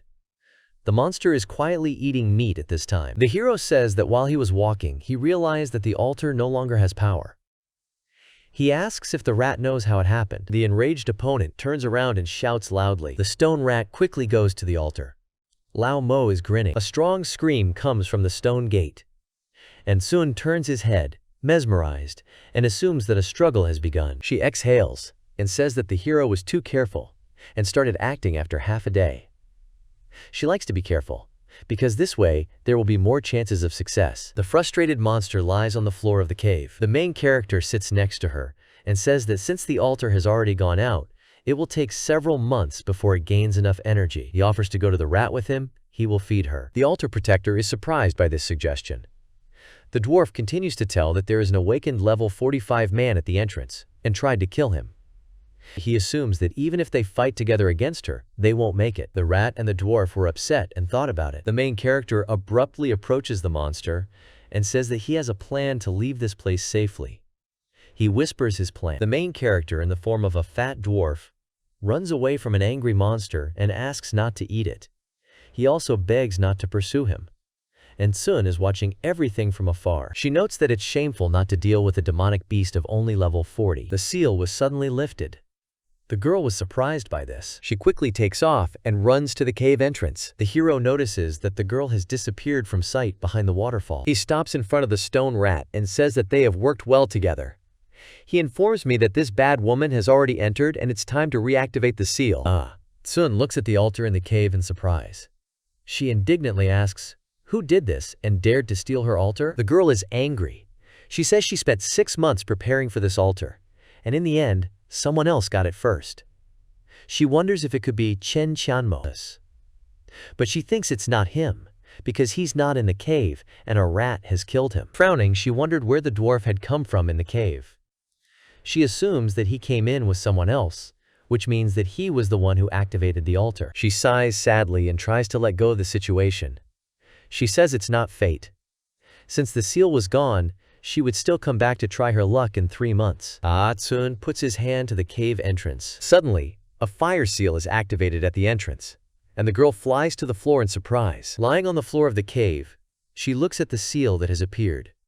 She wonders why she showed up again. The girl's face twisted sharply in horror. She realized that she was trapped now. There is no turning back, and she is doomed to starve to death away. It only now dawned on her that this was a trap planned against her. The angry heroine abruptly took out a knife and began to hold it in her hands. She wanted to die the way she wanted. Her face was full of horror. She didn't want to know who had done it, otherwise it would only end when one of them died. She hurt herself. The stone rat was sitting on the floor of the cave and eating the food that the protagonist had given it. Lao Mo sat quietly by the side and watched what was happening. Suddenly, he gets up and offers Brother Stone Rat to show a magic trick. The monster looks questioningly at the dwarf. The hero abruptly removes his mask, which allowed him to become a dwarf for half an hour. Now he's smiling smugly. The rat was very surprised and began to squeak violently. Cheng Qianmo took out his weapon and pointed it at the enemy. He froze in fright, looking at the hero. The guy asks the stone rat's brother if he scared him. Grinning, he says that if he wants to live, he will give him a chance. The main character is riding a monster. They run at high speed through the vast expanses of the desert with high mountains. Lao Mo turns to the stone rat and tells him that he is walking too slowly and needs to be faster. He promises to give the monster more food for dinner. He listens to him attentively. A powerful and loud squeak is emitted. The heroes raced across the vast edge of the desert, leaving clouds of smoke behind them. The guy thought about the fact that when the Awakened reaches level 30, he automatically gets the ability to tame monsters. The stone rat cooperates well, and after promising food, she agreed to become his assistant. Riding increases the speed. Watching at the edge of the desert, the hero notes that today he is heading to the Spider Canyon, because there is the boss Spider Girl Quela. By defeating her, there is a great chance of obtaining the sacred yin-yang silk, and if he gets it, he will be able to soar like a dragon. Several soldiers defeat a powerful monster that attacked them. The main character runs past them on a rat. The soldiers are very surprised by this. They think it's very ostentatious, because the hero is riding a level 30 monster. One of the soldiers thinks it's cool that the rat's body is completely covered with rocks. Lao Mo and a huge monster are standing on a cliff. Ahead, they see a huge spiderweb on a rock. Standing in front of the rat, the hero tells her to wait for him here. He says that the path is too narrow, and the monster will not be able to descend. He plans to go further alone. Cheng Qianmo turns his head in surprise. He's curious that there's someone in front of him. A monster girl with huge spider legs and spiked teeth was actively attacking several guys. The hero looked down, and a real battle was taking place in front of him. He noted that the fighter was only one level below him, and he did not expect to meet such a good future tramp here. Quickly jumping off the cliff, Lao Mo says that although the guy can't do much damage to the fire spider, his dodges and movements are really outstanding. The hero assumes that he will be able to involve a stranger in his business. Meanwhile, Spider-Woman was burning with a bright flame. The spider's mouth was growling loudly. A young guy stood in front of the monster and said that the difference in levels was too big. He noted that it would be difficult for him to dodge the opponent's AoE skill. Abruptly, right in front of the young man, the monster explodes, and the entire space is flooded with flames. A focused protagonist appears in front of him and delivers his strongest attack. The guy behind him falls into a stupor. Spider-Woman runs far away from the heroes. The guy behind Lao Mo recognizes him and is very happy. The guy with the yellow scarf is called Li Minghao. He knows Cheng Qianmo, and this year he entered Cloud Hegemon University. It's all thanks to the fact that the protagonist allowed him to collect the leftovers when he was collecting materials in Thunder City. Lao Mo starts to remember that the guy started following him last time. On his way to Thunder City, he collected all the available funds, and he was followed by a couple of people who picked up the leftovers that were not needed. He was one of them. Li Minghao began to tell me that there were many college students with him who were able to get enough money to pay for their studies, and all thanks to the main character, because he allowed me to follow him then. There was an opponent standing in front of them. The guy with the yellow scarf doesn't have time to react and freezes in his place. The main character quickly takes off and shouts to the guy that they will talk about it later. Right now, his level is too low, and we need to step back and let him deal with the monster on his own. Lao Mo actively attacks and uses a double blow, a full blow, and a heavenly blow against the opponent. The spider is numb and does not have time to react. The main character casts a Dragon's Fang spell. Li Minghao looks at everything from the outside. He is amazed at how strong the hero is. He is at the 29th level himself, but much weaker. The main character runs away from the enemy a bit. Cheng Qianmo takes out a sharp knife and holds it in his hand. The guy with the scarf is very surprised by this. He says that he is trying to teach him how to be a better tramp. The main character makes a high jump into the air over the spider monster and freezes in flight. The fiery spider woman let out a stream of fire from her mouth. The hero was above the monster all the time. Abruptly, the main character pounces on the spider and makes a bandit cut, thereby severely hitting the opponent's stomach. Li Minghao is amazed by what he saw. He wonders if Lao Mo is really a tramp. After all, he's not even at the expert level. The spider fainted for 2 seconds. Now the main character concentrated and said loudly that now was the perfect opportunity to deal damage. He used blinding mark suppression. Lao Mo swung his weapon. He applied blinding mark suppression and directed all the blinding marks created at his weapon, causing an explosion from the ground in the direction of the attack. The enemy was dealt a critical blow, as the more blinding marks are used, the more powerful the explosion is, and the range increases. The guy with the yellow scarf loudly exclaimed that it was a crazy attack power. He still didn't believe that the hero was only 1 level higher than him. The monster is lying on the ground. The main character noted that unlike emitting blinding marks that cause damage over time, suppressing such marks can cause significant damage at once. This is useful in critical combat. Satisfied, Lao Ma says that it looks like luck is on his side today. He holds the sacred yin-yang silk in his hands. He was able to get it with 1 kill. Li Minghao quickly runs up to him and calls him an expert. He quickly says that the hero did a very good job. At that time, his deep knowledge of the vagrant class was simply frightening. He enthusiastically asks if he can become Cheng Qianmo's disciple. The main character looks at him seriously and suggests discussing the situation with him first, because they are only seeing each other for the 2nd time. The confused guy tells the expert that he is from the tramp class, and his SS class talent is combat awareness. He helps him dodge dangerous attacks at the right moment, and helped him get into the university, which ranks first in the Xia country. Lao Mo thought about it, and asked the young man how his level was rising so quickly, because he had only recently entered his university. Li Minghao takes out a pearl of spirit energy, the owner of which will gain additional experience after killing monsters, which will be stored inside. He says that he was lucky and got this equipment. The main character looks at the pearl in surprise. He thinks that this guy is like a son of heaven, and he was even able to get an item that has a 0.00001% chance of falling out. He gained an additional 2.4 million experience points. Lao Mo returns the artifact to the hero and tells him that if he wants to be his disciple, so be it. He turns around behind him and informs him that he will need to find him after the 2nd awakening.